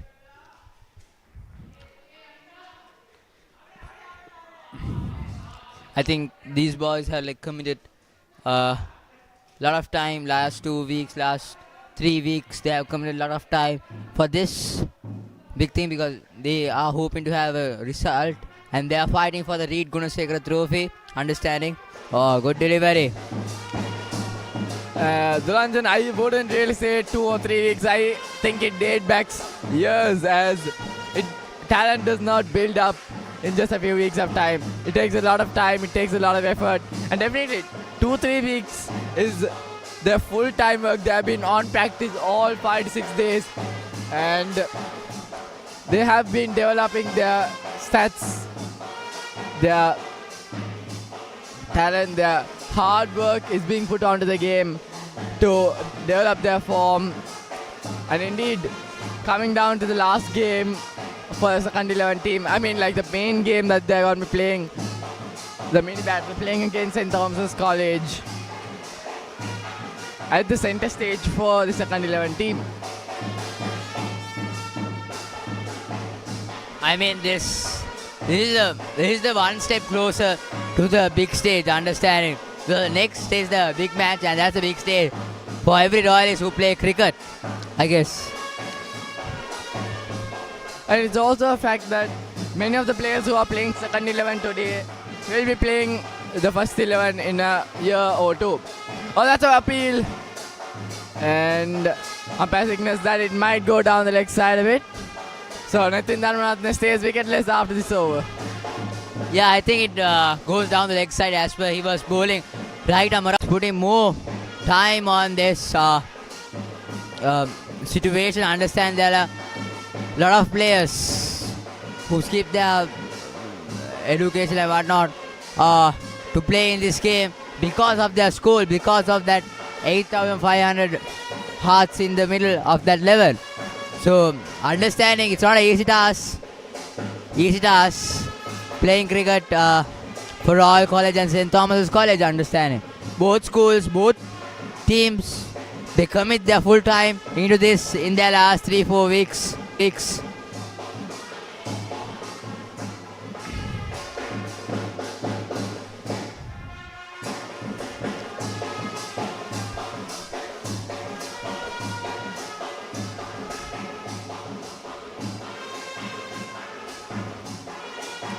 We've got Khalid Rahimdeen coming in from the University end, the left arm offie. St. Thomas's College doing really well here, steadying their run rate. They've got back on track and they're closing in on to the 200 run mark, passing the 150 run mark, 160 they are at now. A little bump and a possible run out chance there. Very well evaded by the batsman, taking those quick singles and moving the score. It did look like St. Thomas's College were in a bit of trouble, but now looking at the game, St. Thomas College has really bounced back on and has made themselves comfortable. But still, they would like to take the scoreboard for 200 runs, I guess. Definitely 200 will be their primary goal of this game. A good delivery and a good shot, but straight to the bowler back. So Khalid has been really unlucky in this game because understanding he got 2 drop chances. So here comes. This time high India is staying in the park. Yes, it is. It's in the park. Brendan Mucklam, 6 runs. I just mentioned how this batsman can play the ball, and I think that's a longer 6 in this season of cricket, I guess. It's coming off the batsman of someone who is in the second 11, so he has great potential. He has maximum firepower needed to score a 6 at the Scenery Sports Club.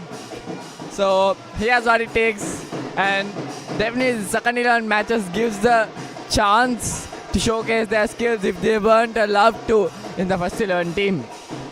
Yes sir. And that was of the middle of the bat.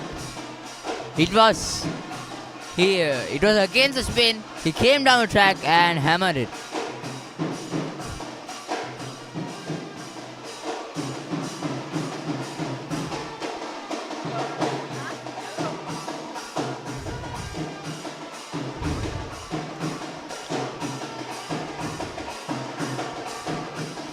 Sanil Pereira on strike. Probably net wins. And all the Royalists' primary plan will be to get rid of Sanil Pereira, somehow bowl him off. And a good delivery.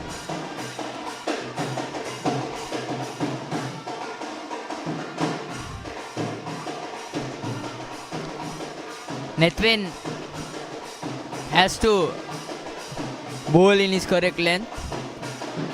Here comes Nethvin. Good delivery, good. So the Royal field is just like under the bat of Chanel. Look there, we have Silly, a short Silly, two slips. So understanding, they want this wicket before tea. They want to bowl St. Thomas's College before tea, and that's their goal to win this day. Understand? Oh, that's a half chance, but dropped at Silly. But it's never easy there. Jishan has to have quick reflexes. It's never easy to catch. It's right after you hit that shot. Here comes Nitin again. Oh! Good delivery. Hitting the pad.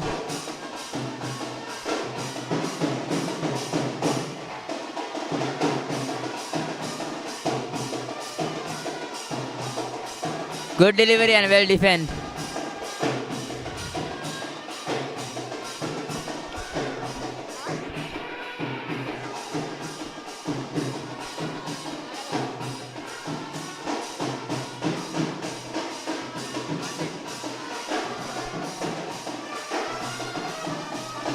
Another.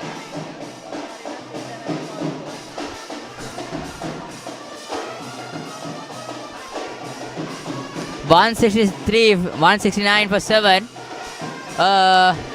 End of 63 overs. And now the captain of St. Thomas College is standing tall. So Jatindra Sirivardhana is standing tall in this innings so far. And as well as Avinash. We have to remember him who played a brilliant half century when St. Thomas College were under pressure. But now it's Yatindra's chance, it's captain's chance to stand and maybe continue with a half century and continue more. So they will be hoping that Yatindra will stay in the crease and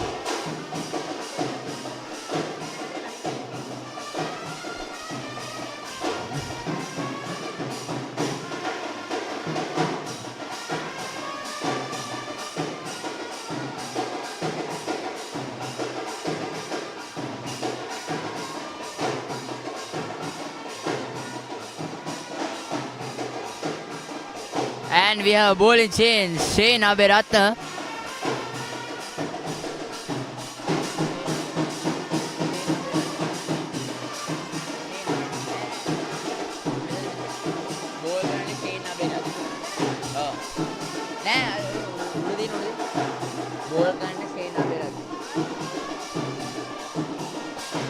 We have a bowling change. Shane Aberatna comes into the attack.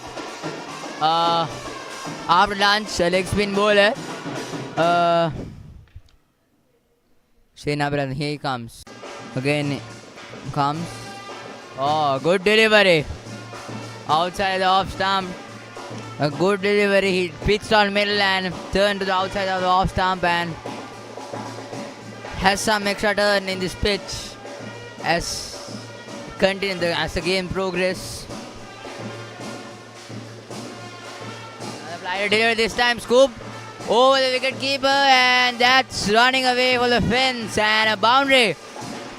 And now the scoreboard suddenly ticks again, 173.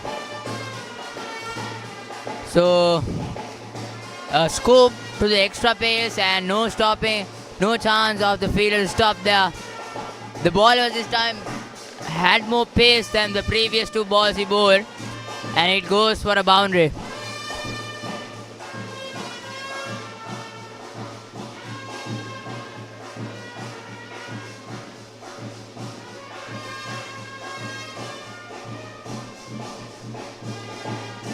Here comes Shane Aberatna again. Oh, good delivery this time. Oh. Slight confusion in the middle, but all settled down.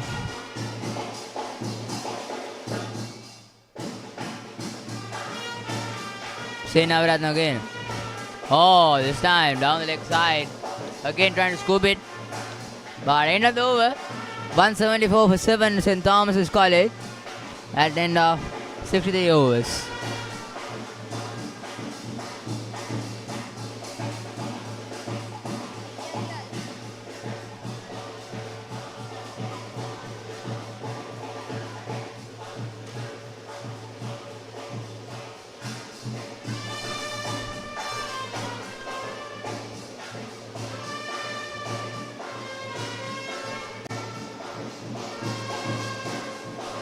Netvin Dharmaratna, the captain of Royal College second 11 team, comes into the attack from the pool lane.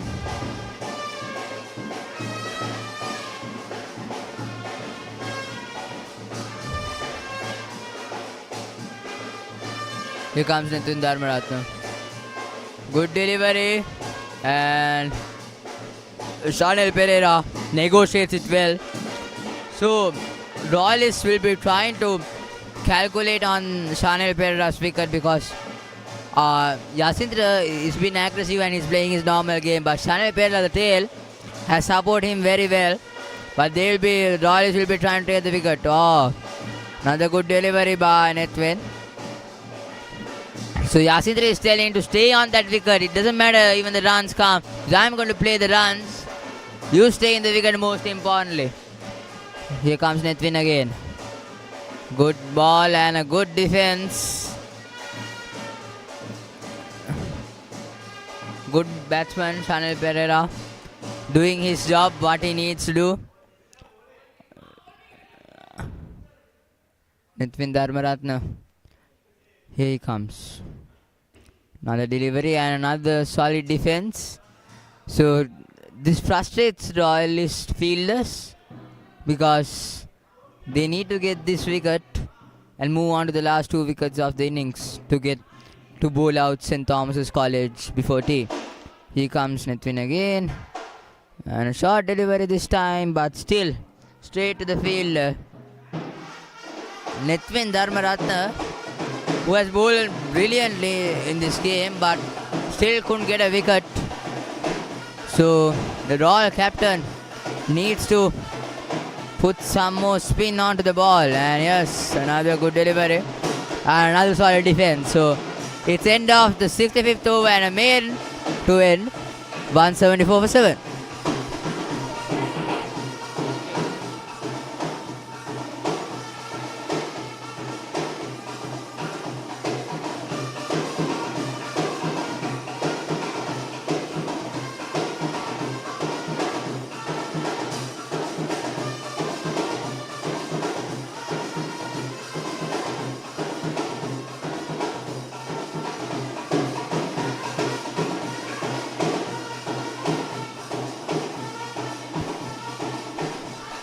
Shane Abhiratna bowling his second over in this spell after lunch. Let's see. Comes Shane Abhiratna. A flighted delivery.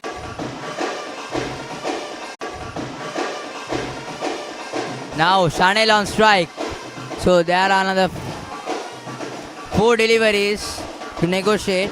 So can he negotiate or can Shane come on top against Chanel? We'll witness.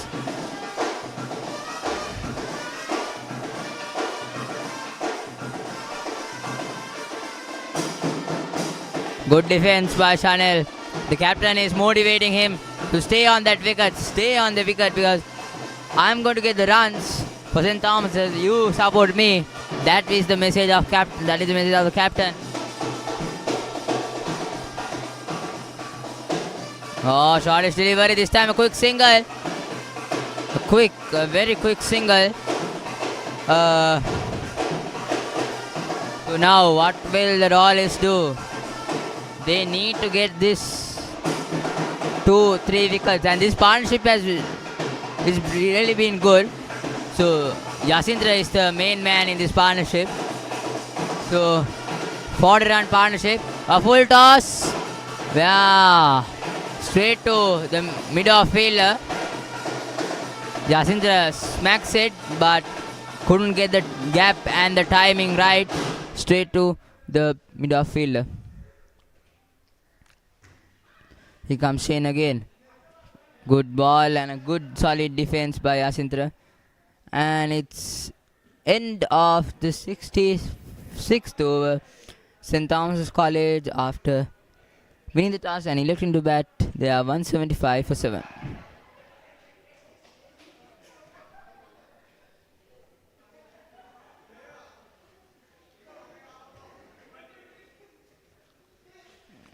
Royal College, at the beginning of this session, they were at top, but suddenly, with these two coming in together, competing together, and previous batsman,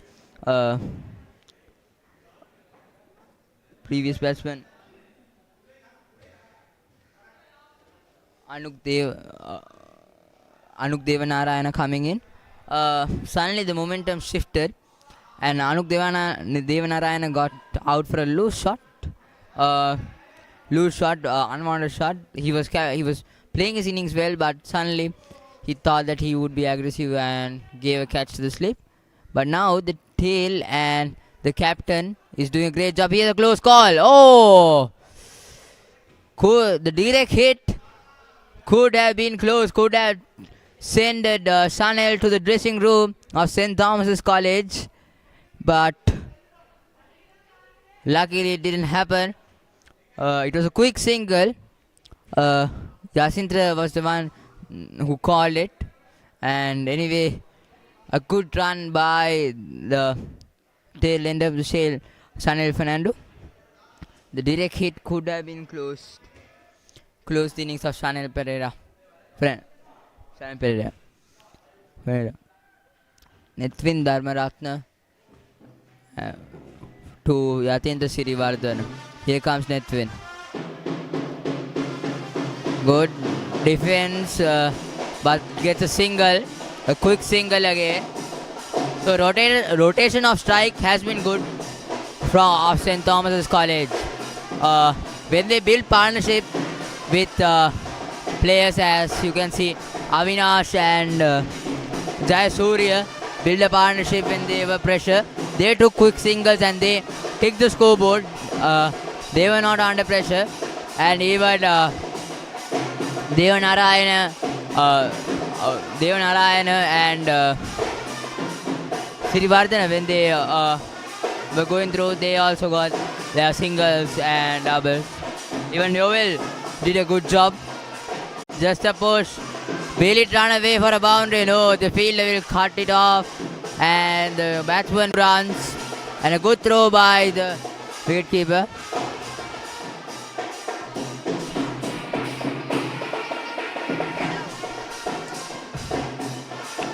End of the 66th over. 181 for 7 wickets down. So in this session, Royal College has clinched 3 wickets. And while St. Thomas's has scored more than 100 runs in this session, so it's a shared session by the both of the schools. But I think St. Thomas's have come on top. They scored 70 runs in the first session of this day, but now 100 runs is a huge amount. But while we have to give the full credit to the Royal bowlers who has clinched 3 wickets in this session.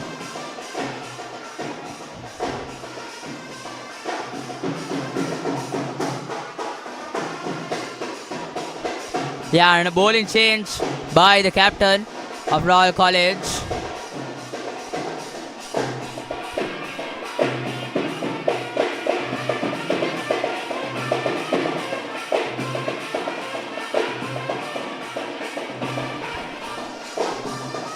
Oh, Tamud comes into the attack and Chanel gets a single here.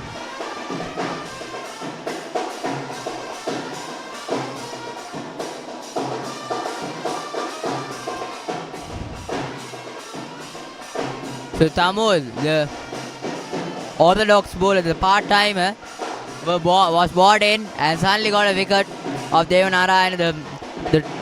Those two, Devanarayan and Yatindra was making a partnership and suddenly he broke it. Here comes Samud again. Oh, lofted shot by Yatindra but couldn't get the elevation right. Just a single down to square leg.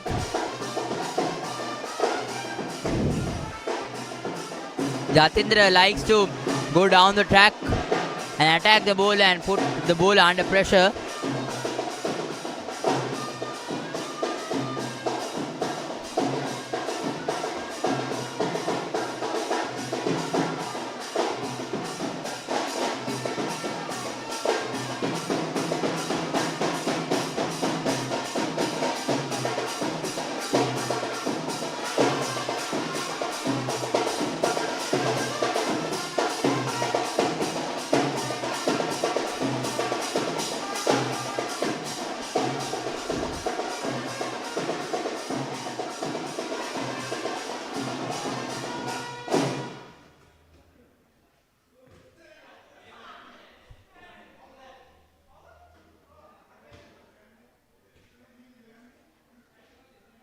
Good delivery by Thamud and well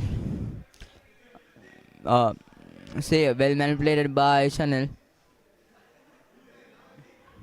Chanel has played 6 runs from 42 balls, which what St. Thomas just needed, just to hang on in there and give the support to the captain in the middle, Yatindra Siddhivardhana. And Siddhivardhana has done the right part also. A full toss and down to square leg and just a single. So Thamud bit of easing it up to the batsman to get singles.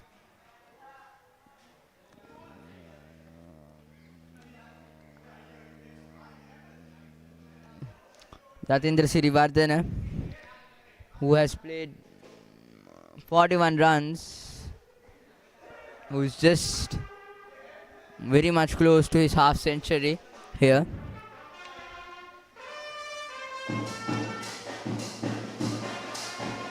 Good solid defense, and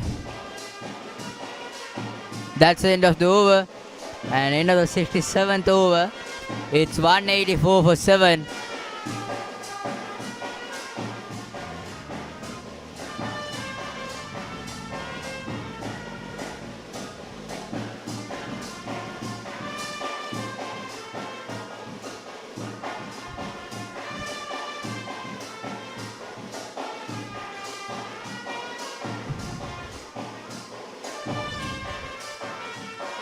Now the Royals need to get their energy back here. Even though they can't get out, they need to still capitalize and get some wickets. Ball, dot balls as much as you can. And especially keep Sanil Perera on strike, the tail ender. And definitely the wicket will come that is required. Nitin Dharmaratha.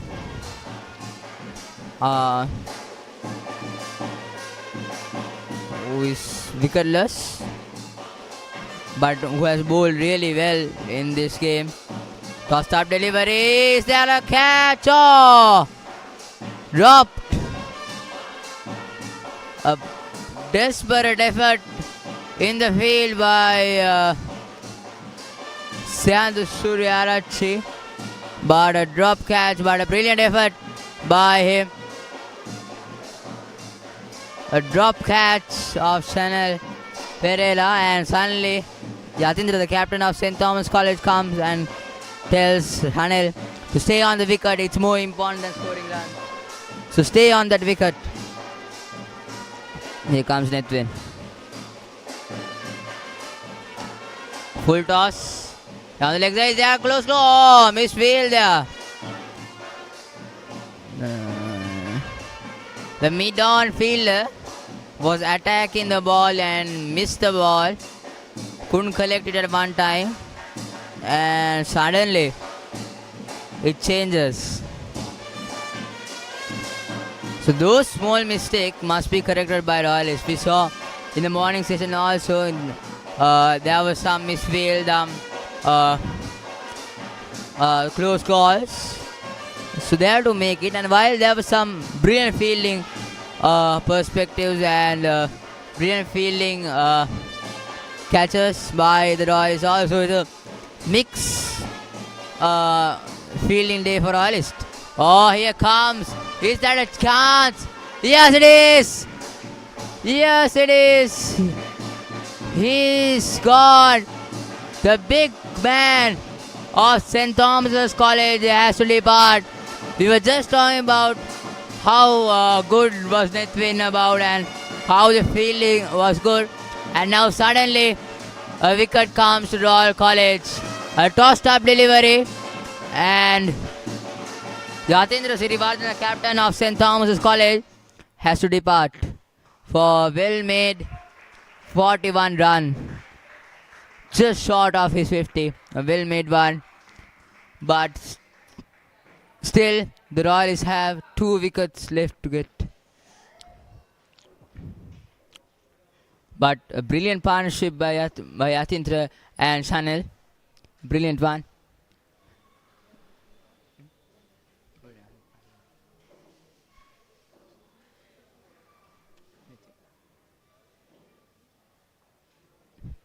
So, captain to captain battle, Nethvin wins the battle. So, now they need just 2 wickets here to get to bowl them off St. Thomas's first innings. Can Nethvin do it? It just takes 2 balls to it, or 2 overs maybe. So, now the danger man has departed. Now the Royalists have all the right to take these 2 wickets by attacking to the batsman. But still Nethvin doesn't have idea to attack here. A good safe catch by Hirun Matesha, who is one of the good fielders in the Royal side here, who takes a comfortable catch at deep mid wicket region. Here comes Nethvin. Good delivery down the leg side. So now St. Thomas's would think that they are going to bat as long as they can. So we have another 30 minutes to go for tea, and they will be thinking that they can bat. Oh, here we go, a quick single by the both batsmen. The new batsman end of the over, and no, sorry, beg your pardon, not end of the over. One more ball to left.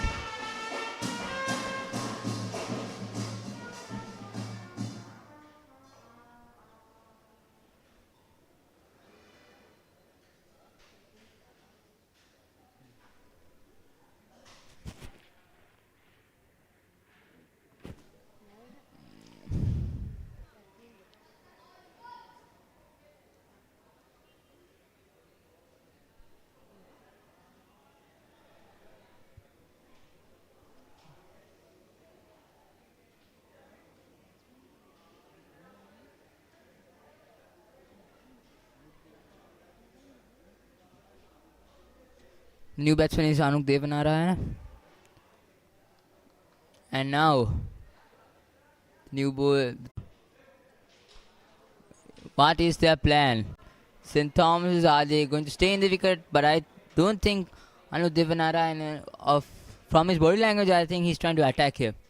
He's going to attack as much as possible. He doesn't need, he's trying to attack. So that would be his plan A, to go and attack. Chanel Pereira, who's played a defensive knock here. Here comes Tamil. Good bulldog and a quick single. Oh, misfield there. There is a couple. Yes, it is. Oh, yeah. Misfield and all the things happening in the middle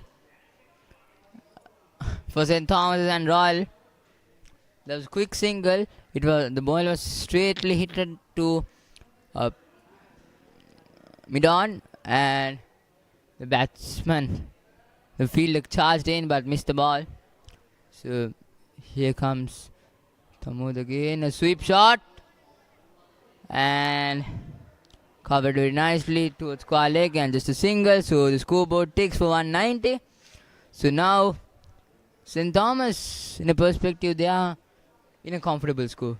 With 190 here is a good score. Is a really good score.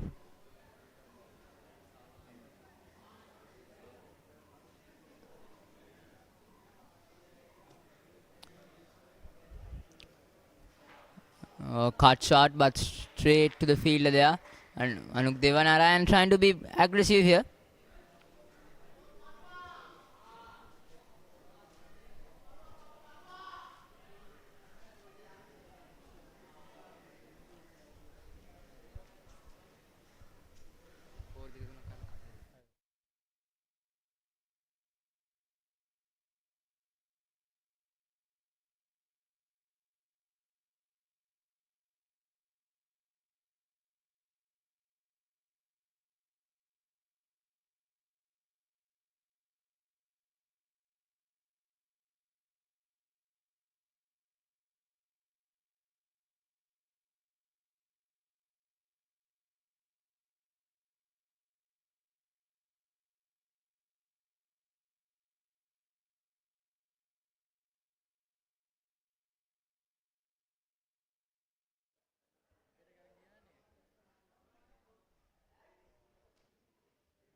End of the 69th over.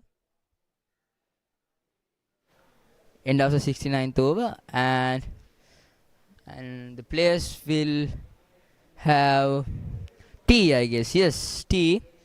Uh, the session is a shared session, I probably believe. So Royalists have got 4 wickets in this session, and while St. Thomas have scored more than 120 runs. So it's a shared session in a perspective. Both teams will be happy with their performance, but Royal College could have done more. With having the tail in around 120, they could have bowled them out, but unfortunately it didn't happen. But St. Thomas, on the other hand, did a good job, especially Shanil Pereira and Yatindra Sirivardhana did a respectful job to close this session with a shared session. So do join us. Stay tuned with us. There is plenty of action and plenty of action to come in this mini battle. So St. Thomas's will end this session in 191 for 8, and Royal College will be happy with their performance. So stay tuned with us, and thank you.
Good evening and warmly welcome to the third session of this mini battle. Royal College needing 2 wickets here, and St. Thomas trying to capitalize the rest as much as they can bat here. Pereira and Anuk Devanarayana, who has played a solid job before tea, who has stayed in the wicket. So can they continue? Can they stay until the end of the day? We'll see. Oh, good delivery by Nethvin. And the first over after tea comes to an end. 191 for 8 wickets. And the end of the 70 overs.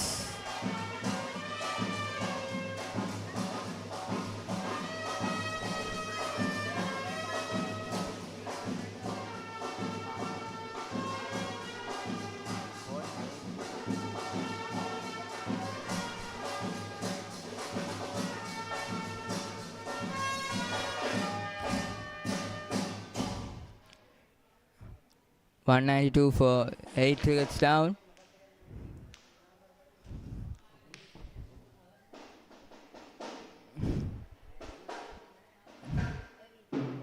Tharu Lampe from the pavilion end. The second over after tea. Here he comes. Tossed up delivery. Well left.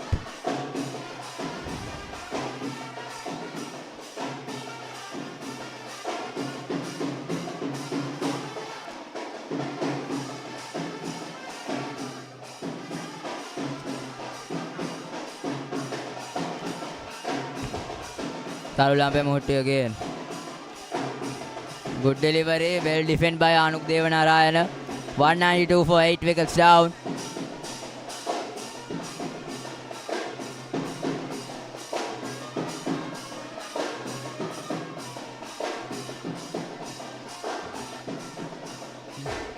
Tharu Lampe ready to bowl his next over.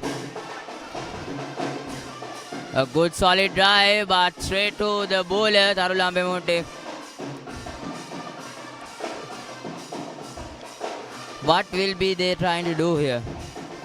Will they be trying to stay in the wicket, or will be trying to accelerate at least for 220, 230 runs come to the board?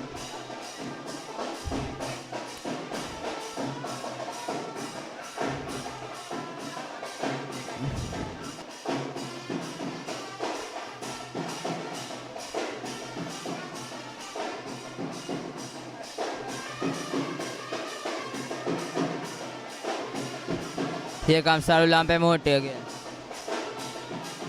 Tossed up delivery, good one. Good one straight away outside the off stumps. So Royals, what must they do is they must somehow take these 2 wickets in another 30 minutes or 1 hour and then move on to batting and continue. Anuk Devanarayana. Shortest delivery, pounce back, and it's racing to the boundary. Yes, it goes for the boundary. So a loose delivery by Tharu Lampe.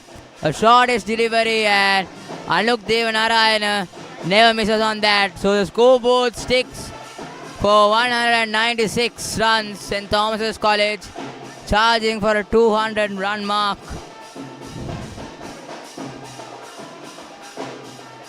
Royal College can't afford these short deliveries.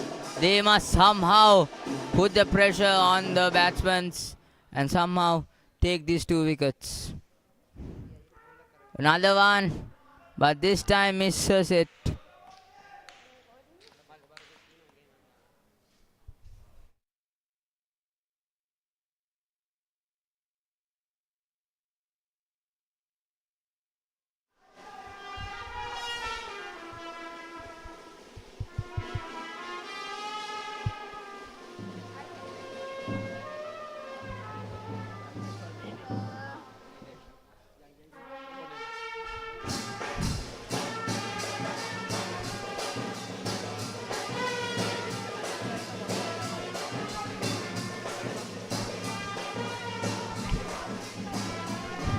Nethvin Dharmaratna from the pool end. Can he take a wicket? He took the wicket off, the key wicket off Yasmida Srivardhana. Full toss and a good shot by Chanel Pereira. And it goes for a boundary. The first boundary for Chanel Pereira, and the 200 is up on the scoreboard of St. Thomas's. That's loose bowling by Nethvin Dharmaratna. That's really loose bowling. He's supposed to bowl at the good length region. He bowls a low full toss, and Chanel Pereira gets the bat onto it. As per mid-off and mid-on, but very close to the bowler, it runs away for a boundary. Nethvin Dharmaratna, how will he come back after the boundary here? Good shot delivery.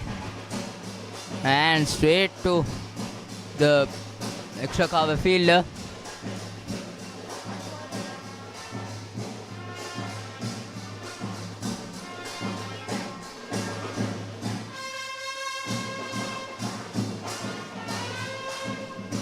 Nethvin, here he comes again.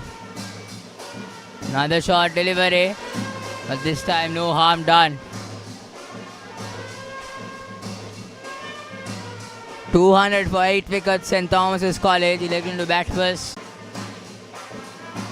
Still trying to do something special here. Oh, asking the question, but nothing. Nothing, it's high, I guess. So hitting the front bat and a bit of high. So it's clearly not out.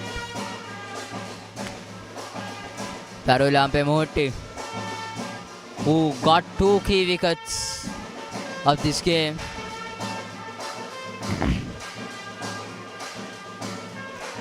Here comes Tarulampe Mohti. A wide delivery by Tarulampe Mohti. That is a loose delivery by him.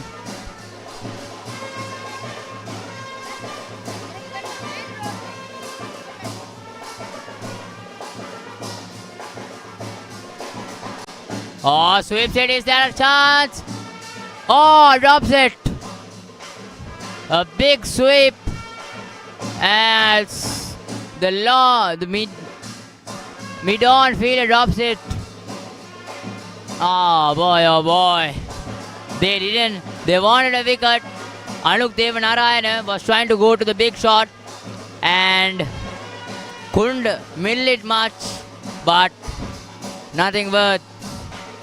The catch could have been taken. He did all the hard work, but couldn't hang on to it. He couldn't keep the ball in his hand in his second attempt. Lampe Mohti, here he comes again. Again a sweep shot, but this time straight to square leg. Just a single. The scoreboard sticks for 202 for 8 wickets. All the intentions of Royalists is to bowl them off for around less than 210 runs and go for bat. So then they can get a good overnight score and continue with tomorrow. Here comes Tarulampe Mohti again. Oh, good delivery. Turns outside, but still a dot delivery.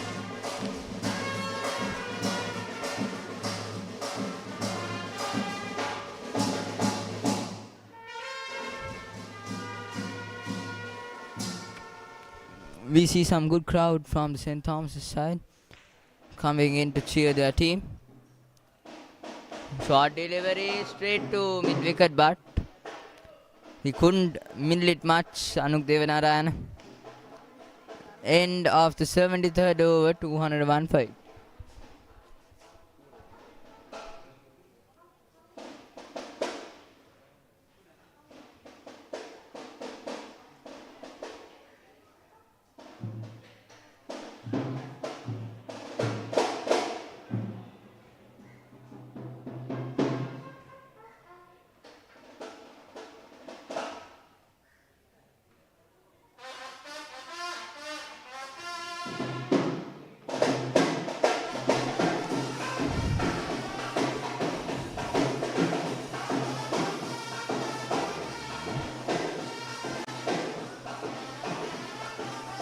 Here comes Nethvin to Chanel Verla. Good solid defense.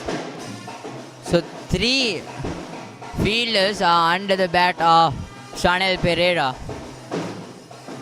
If it's a pop or toss, they would like to take a catch here to clean this innings up. Here comes Nethvin again. Good solid defense by Chanel Pereira.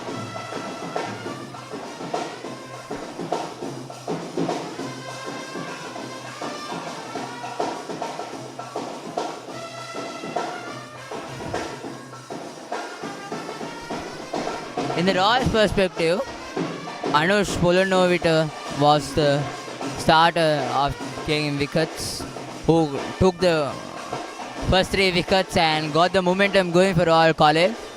While Tharulampe Mohote, Nethvin Dharmaratne, who helped him, and of course Khalid and Siandu also helped of getting a wicket, and the part-timer Tamod, who got the key wicket of Joel, who was being aggressive. Beg your pardon. Who got Avinash Fernando, who was the main run scorer for St. Thomas's College. It's been a balanced team effort by the Royalists, but still the fielding could have been improved. Could have hung on to easy catches, could have hung on to half chances. Here comes Nethvin again. And a good defense by the batsman Chanel Fernando.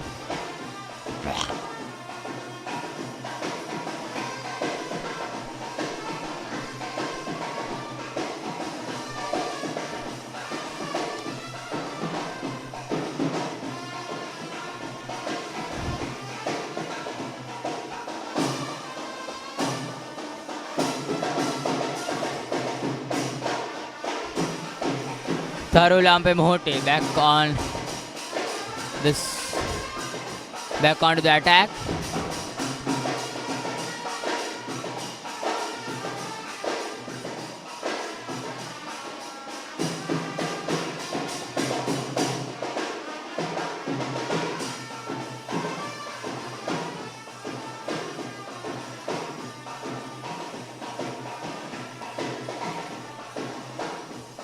Here comes Tharulampe Mohote.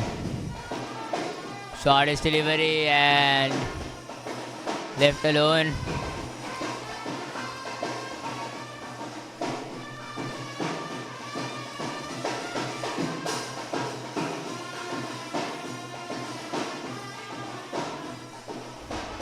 $203 for 8 wickets to St. Thomas College. Comes again. Full toss this time. No, it runs away for the fence. Past the bowler, past the mid-off fielder. The loose full toss comes into the attack. And now, suddenly, Anuk Devanarayana is accelerating the innings of his and St. Thomas's College.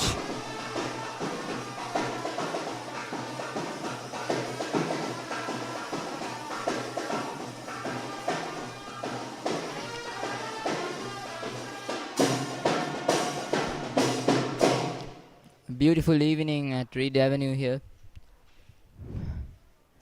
Good solid defense. Good 2 cricket teams are playing cricket in the middle here. One of the best across Sri Lanka. And that small pause of this game, I probably think, what will be the issue here in the middle?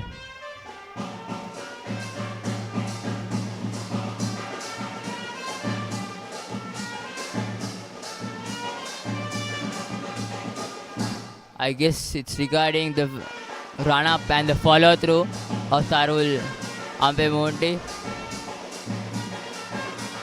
Regarding that, so he's in the middle of the wickets. The umpire can't be visible, and that's also known as the danger area. So basically when you bowl from the other side, the batsman on this side can't bat properly, so that's why the umpire is warning Tarul Ampemote regarding his run-up. Now Tarul Ampemote coming right arm around the wickets because of this reason.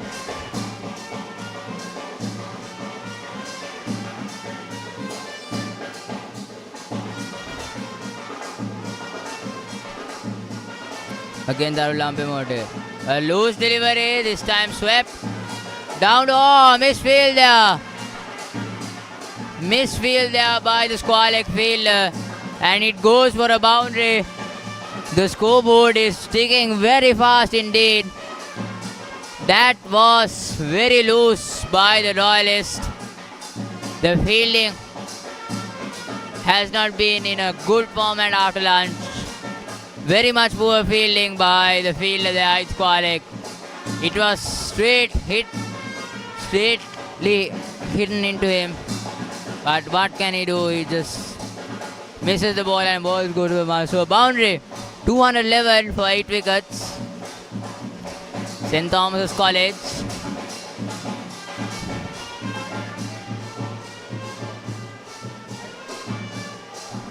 A good defense after that loose bit of fielding by the fielder there.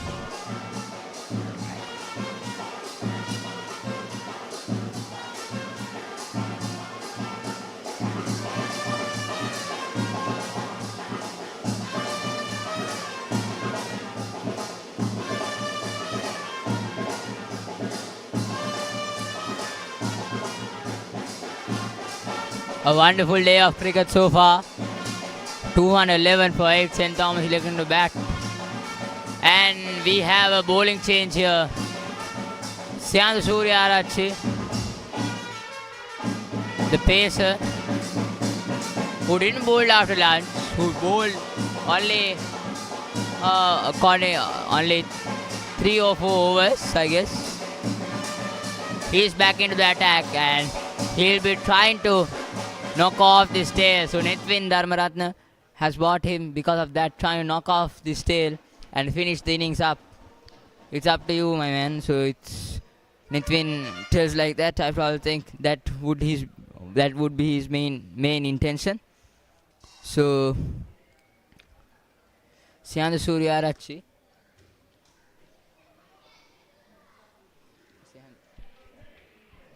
Syandu Suryarachi from the pool end. Here he comes. Running up. And a good delivery, but very well defended by Sanil Pereira, who's been a defensive player who has done his part really well in this game. He supported his captain with staying in the wicket. So now Syandu Suryarachi must clean up the tail with his express pace. Let's see Syandu Suryarachi. Another good delivery by Syandu Suryarachi, but still well negotiated by him. Syandu Suryarachi did good in his bowling as a pacer, sticked into right lengths, but couldn't get a wicket. But overall, he was sticking into his right lengths. At the morning, we saw he swinged the ball, late swinged, early swinged. Some went down the leg side with the swing, but did a decent job in the morning. Now he's here to clean up the tail. Here comes Syandu Suryarachi. Another good delivery, but still well negotiated by Sanil Pereira.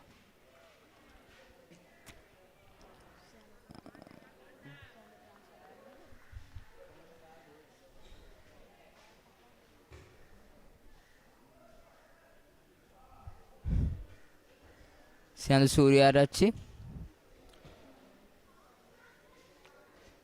a young person, 14-year-old person playing his first mini battle. Here comes Syandu Suryarachi. Oh, asking for the question. Not given. I probably think it's a bat what hit down, not the ball hit the bat. I probably think it's a bat hit down, and that was a shout. So still The tail is on it, but it was a good ball by Shyam Suryarachi. A brilliant Yorker outside the off stumps. And trying to finish this off as quickly as possible. Shyam Suryarachi. Shyam Suryarachi, here he comes. Another good delivery. Oh, this time totally rattled the batsman. It went inches close to the wicket, but still the tail survives. 211 for 8 wickets. So far, a maiden over here.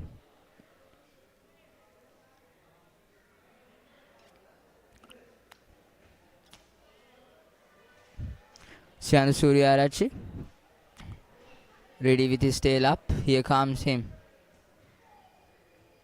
Another good delivery. Still well negotiated by Chanel Pereira. Maiden to start his new spell. Syandu. End of the 76th over. 211 for 8 wickets.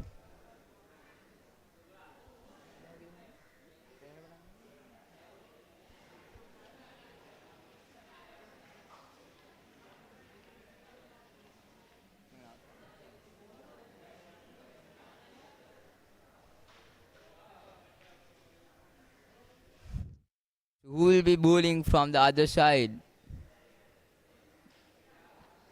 And yes, it will be Khalid, who bowled brilliantly, but still was unlucky. Got 2 drop catches of Avinash Fernando and Devin Jayasuriya, but did a decent job in bowling left arm spin. So he also can clean up the tail, but can he do it? Can he at least get 1 wicket here? Can he break this small partnership building between Anuk and Chanel? Here he comes. A good delivery outside the off stump. Very well. Good leave by the batsman.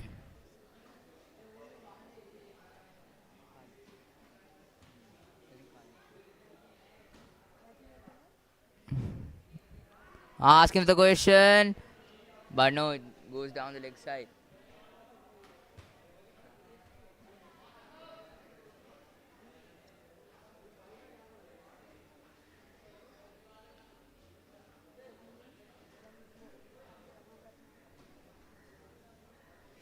Here comes Khalid again.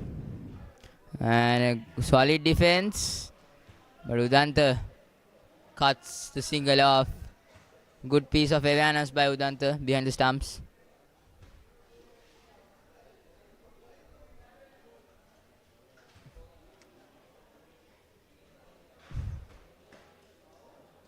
Khalid, here he comes. Oh, good delivery and good pace of fielding behind the stumps. Good awareness by Udanta behind the stumps. He's been very active in this game. Always into the shouts, always shouting and asking for questions of umpires, and always supported the team when the team requires him. Here comes again. A good solid defense and couldn't capitalize nothing. So what the 2 batsmen in the middle is trying to do is they're trying to bat as long as possible. So a message has been sent by the dressing room, I think, telling to bat as long as possible. Oh, good delivery. And this time a single down the leg side. So Khalid's plan is to attack Anuk on his leg and get him trapped to LBW. So now end of the 77th over, 211 for 8 wickets.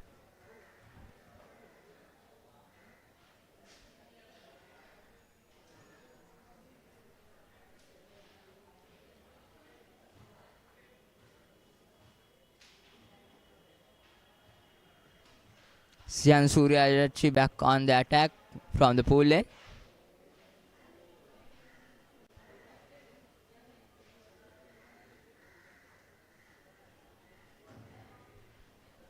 Into his 5th over. Shyam Suryarachi. What will he be doing? Will he going with the short delivery attempt, or will he bowl Yorkers? I think the field is set to the Yorker and the full length delivery. We'll see. Here comes Sandhu. Good drive, but straight to the field at backward point. So no single there. Sandhu Suryarachi, who has to clean this tail up. Who has the potential to do it.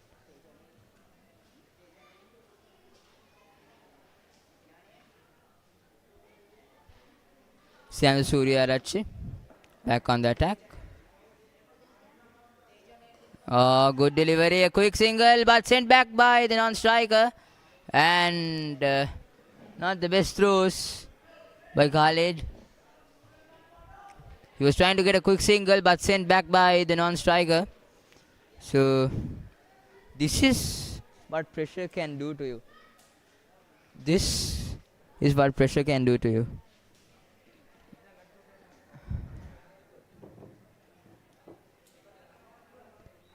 Sandhu Suryarachi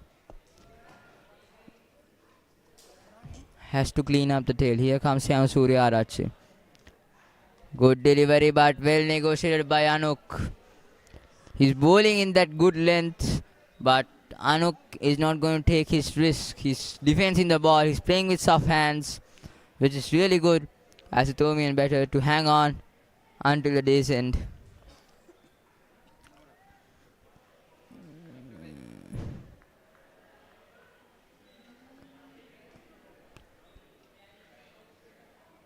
Sandhu Suryarachi back on the attack. Short delivery this time. Brilliant. A good short delivery. A well attempted one. So extremely surprising to the batsman. He was trying that he will bowl in front, but then suddenly he bowled a bounce delivery and a well attempted short ball. The field is not set for a short ball, I believe. 211 for 8 St. Thomas's College. Last 2 wickets standing for St. Thomas's. What will be they trying to do here? Will be they going for 220? Will they targeting that? Or will Royal take quick 2 wickets and end this innings? Here comes Sandhu again. A good delivery this time, but straight to the cover fielder. So end of the 78th. Beg your pardon. Extremely sorry. Last ball.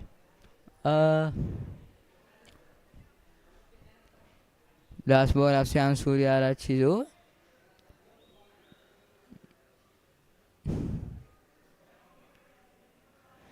Sandhu Suryarachi running.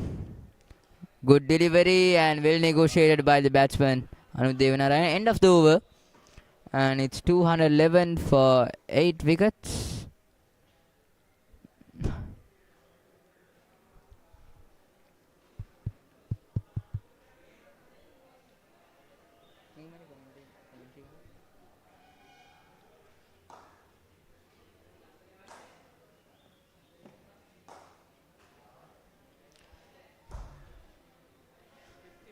Khalid back on the attack from the pavilion end.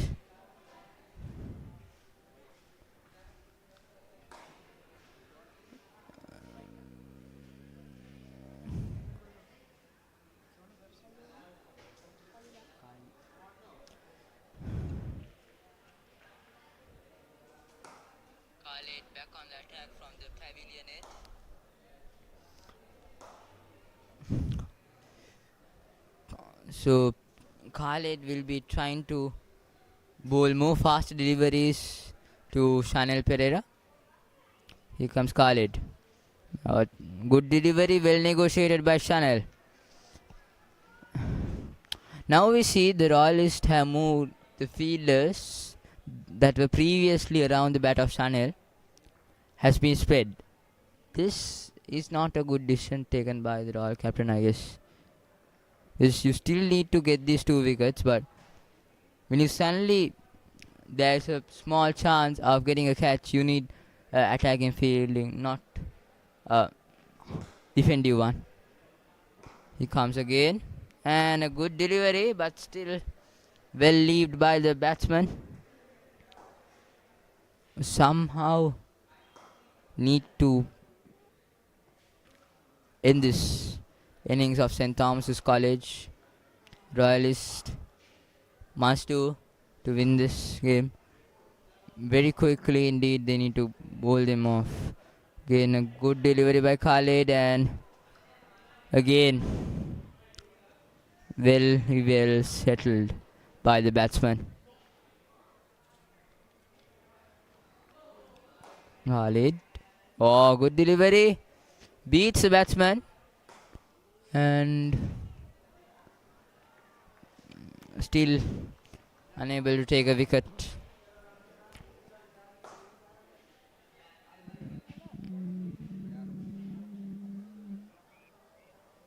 Nice one, nice delivery, but well negotiated by a back foot defense by the batsman. End of the 79th over, and it's 212 for 8.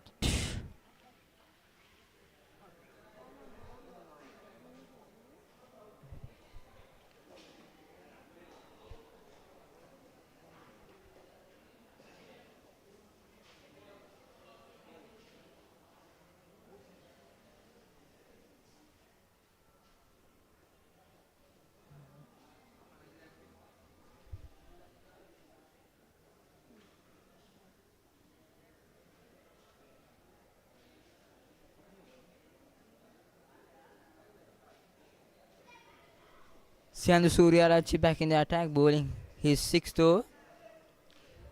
What would be the advice from Nithwin to do? And yes, the second new ball has been taken by the Royalist. So will this ball will help the Pacers with swing and bounce? We'll have to wait and see. So normally in the afternoon session we believe that in school cricket, suddenly when the second new ball is taken, at least 2 to 3 wickets has been gone. It is been taken by Pacers. So can Sian Suryarachi deliver at least 1 wicket with the new ball? Will he be able to? Let us witness.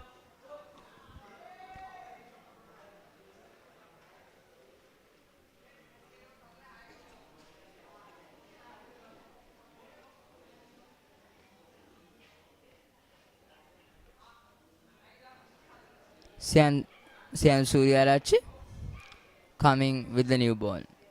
Here he comes. Oh, good delivery. Bit of swing there, but well left by the batsman. 212 for 8 wickets down.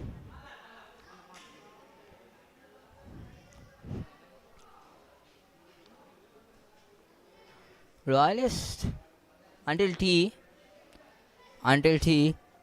they did a great job of getting 8 wickets, and now suddenly things have changed around, and there we go, a quick single by the 2 batsmen.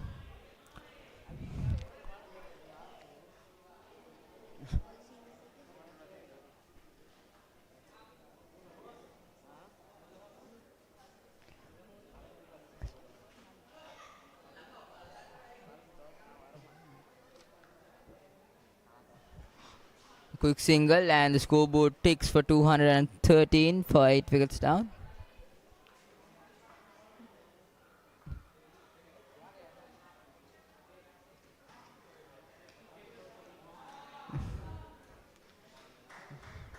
Siandu Suryarachi trying to do something new with the new ball.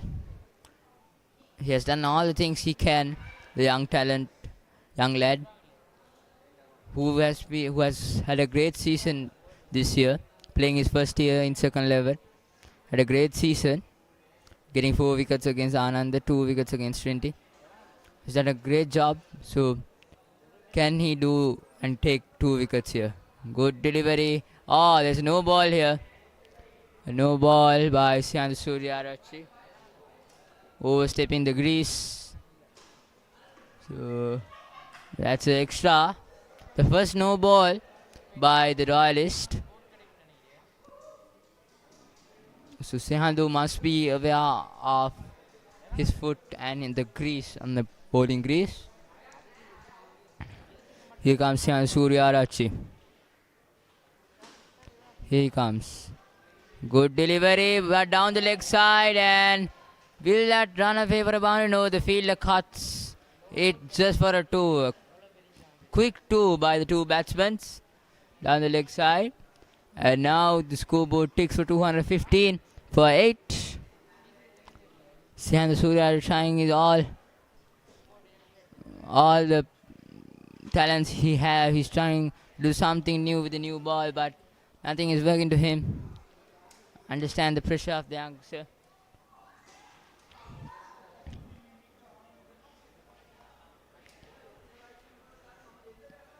Sihan Surya Arachi.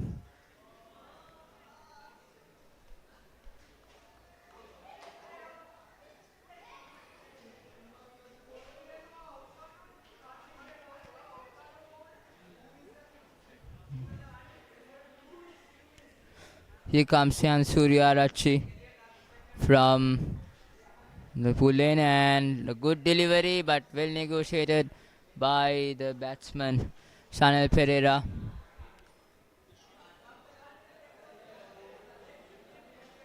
Sanel Pereira 18 runs from 82 balls. A good anchor. He has stayed in one side and supported the batsman, especially supported the captain Yacindra Sirivardhana with getting his runs, with staying in the wicket. Now, here comes Sihan Suryarachi again. A good delivery, back of the length, and still defended well. And now it's the end of the 81st over of the game. St. Thomas's College 213 for 8 wickets.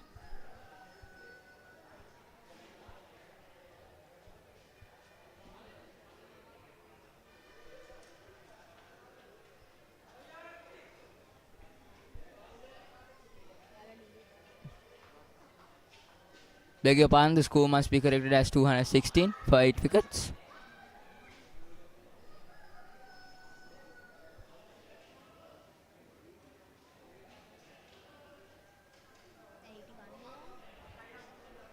Khalid Mawjood with the new ball from the scoreboard end.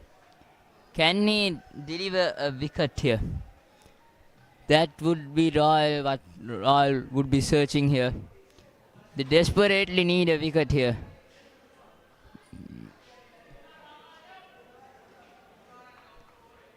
Here comes Khalid, and a good sweep, good drive, but straight to the mid-off fielder.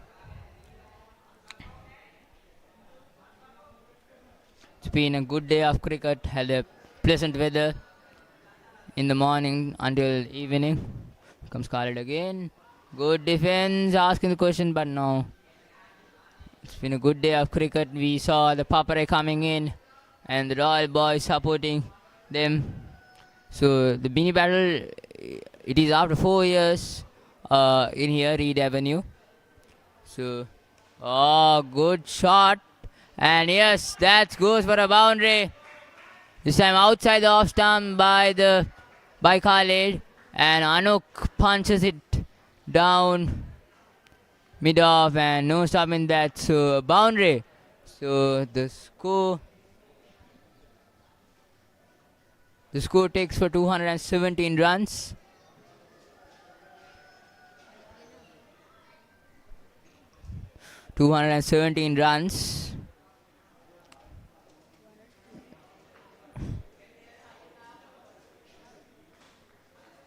Sorry, beg your pardon, 220 runs. And we see St. Thomas's College boys are out in there, and I hope that they are in for a declaration here. Here comes again, and a solid defense. It's been a declaration.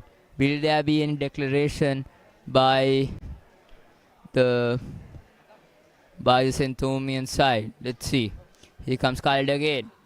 Short delivery, punches back. And end of the over.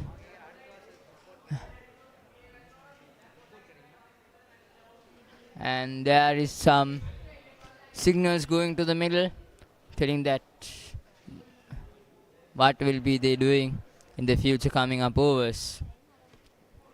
So a bowling change here. Anush Polonovita, the anchor of Royal College bowling, has come into the attack with a new ball. So what can he provide? Will he provide a good bowling spell as we saw in the morning? He bowled really well in the morning by getting 3 wickets, by getting 2 back-to-back wickets very crucially. And when just the partnership was building with Jayasuriya and Fernando, he started and broke Jayasuriya. So can he do the same thing? 220 for 8. Here comes. Good delivery, but well negotiated by Chanel Pereira.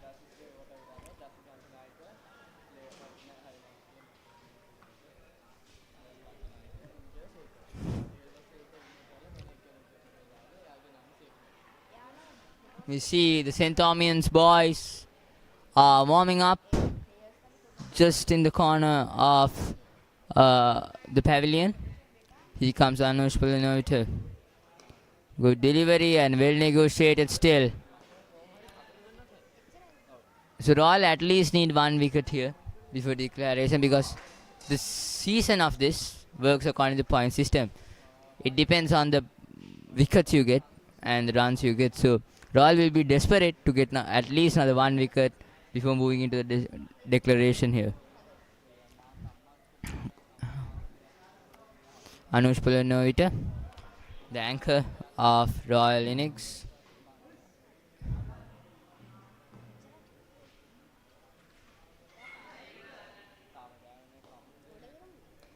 Good defense by Chanel Pereira, who has faced 84 deliveries, just playing 18 runs. That's the patience of a cricketer. So as you can see, people, as we all know, the great fall of India, Rahul Dravid, one of the characters who can stay in the wicket at any time. So cricket is all about patience and patience. Very well left by the batsman. Chanel Pereira has been a very patient batsman. Had helped Yatindra Sirivardhana on capitalizing his runs and making St. Thomas's this score of 200 plus score. Now we have a small change in the commentary box. Now we'll have Akram from the Merc. We'll see. Yes, indeed, again got my name wrong here, Dhuranjana. My name is Abdul Hakam, not Akram. And yeah, I went out for like half an hour outside the grounds a bit, and score still looks the same here. St. Thomas College holding on to their wickets. We did not think that St. Thomas College would come this far, but 224-8, that's a really dominant score, and seems like they would be batting out the whole day. But on the other side, looking at the dugout, their fielders are still the batsmen of St. Thomas College. The players are warming up and having some fielding practices, so that may depict a declaration soon. But yeah, we cannot say anything because looking at the time now, 4:50, 2 wickets left in the game. It's going on further. Yeah, I understand. Hakam, sorry if I mispronounce your name. So yeah, I understand the situation. So another 1 hour and less to have this game here. And we see some old cricketers down here in the dugout playing some small softball cricket, which is really enjoying with the Service 11 cricket team. So anyway, cricket is about brotherhood, about comradeship, about respect to each other, and it's overall world around people know it as the gentleman's game.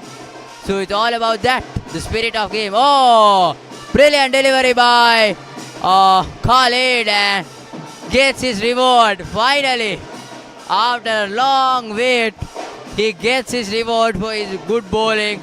And Anup Devanarayana has to depart with a big slog on his face, and will be that the declaration of St. Thomas's College.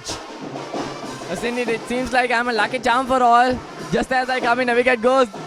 I was just joking. It's all the hard work put in by Khalid. He was planning that out, and the last man comes in for St. Thomas's College. And Khalid Rahimdeen strikes for all college at this moment. St. Thomas's College 220 runs for the loss of 9 wickets with the 11th man in. How long will Royal College take to take the last wicket? I think your luck will work quickly, and we can see some explosive batting by Royalists then after this. I think hopefully your luck will work and get the last wicket here to wrap St. Thomas College innings up. Yeah, now looking at there's like one more left, and if we say that if Royal could take the last wicket in the last 10 minutes, in the last hour Royal has to be cautious, keeping up their first wicket, not losing their openers, and the next day they have to go all out. They have to put on a huge shoulder because we can't look for a 4th innings. We have to finish it inside the 3rd innings, and if Royal has the ability to put a huge total on the board, declare themselves, and then allow St. Thomas's College to bat with a huge trail by, right? So if they need to take the lead before St. Thomas's College takes the lead, they need to take themselves all out. So it's not going to be easy because time is not in their favor. St. Thomas's College, even if they are forced to such a situation, they have the ability to defend, they have the freedom to defend and make this game a draw. So indeed, Royal College has an upper chance if they do well with the batting. Yeah, of course, Royal College will be trying to get back the Reed Gunasekar trophy which was taken by the St. Thomians last year. Yeah, as Hakam told you, Royalists need to capitalize and has to get the last wicket here and must survive the last hour of the day, which is very cautious and unexpected things happen in the last hour of play, and tomorrow get a huge total and declare and again give the St. Thomas to bat with a huge trail by, so then Royalists can win. We hope that's the way it will go, but the time is not on Royalists' favor, so that's the problem. St. Thomas College will be happy with the draw, as per they will retain the seal of Reed Gunasekara. But in the other hand, Royalist is trying to take back it to Reed Avenue here of this hallowed place. A good delivery by Khalid and ends the over. 221 for 9 wickets. So Khalid bowled really well, but finally got his reward of dismissing Anup Devanarayana.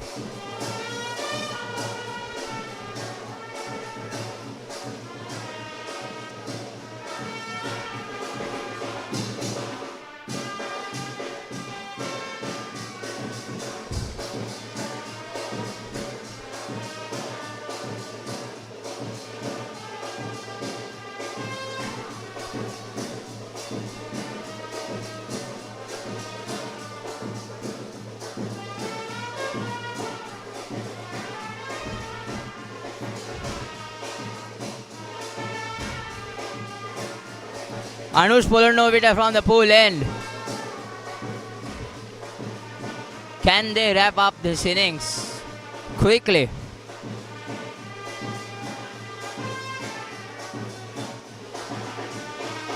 Oh, asking for shout and he's given.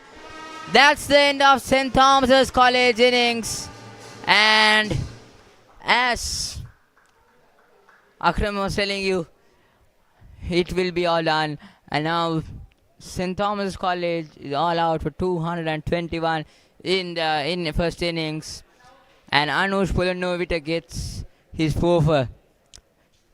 Good saying. What do you need to say? Definitely now this allows Royal College to bat for another hour or so in this. Anush Purnovita and Tarul Ampemoti, the two backbones of this Royal bowling side. Who Anush Purnovita, the person who start getting wickets at the morning session, and Tharul before lunch and after lunch straight away. And of course, the off-time bowler Thamod, who got the dangerous key wicket of Avinash. And in St. Thomas' perspective, I believe that the main backbone was Avinash, getting 56 runs under huge pressure situation. So, Royalists in this last hour, what they must do is the openers must stay in the wicket as much as possible. They don't need to lose wickets this last hour, because the last hour is very unconscious and it's uncertain. So it's good to go for tomorrow and play aggressive shots more than today. Stay defensive. Take the runs of loose balls, Avinash did. So I believe that if the two opponents of Royal stay in the wicket today in this hour, probably Royal can accelerate tomorrow. In the other perspective of St. Thomas's, they'll be trying to get at least 2 wickets before today end, and trying to get the night watchman in and try to get him out also. Yeah, definitely. And thanks for watching the live telecast brought to you by Merc Live. Indeed, there would have been certain inconveniences caused by our team, and we would likely to apologize for that, as we are just a few schoolboys with very less experience going on for this live with technical aspects. So I hope you have enjoyed the live stream, and please do subscribe as well, as we would be bringing you all the live telecasts regarding Royal College and sports telecasts. And it is also worthy to mention that the pitch chanting ceremony of Royal College would be live telecasted in a few hours in the same channel. So yes, please do stay tuned for that. And signing off, I'm Abdul Hakam here, and I'm the Lance Vikram Singh.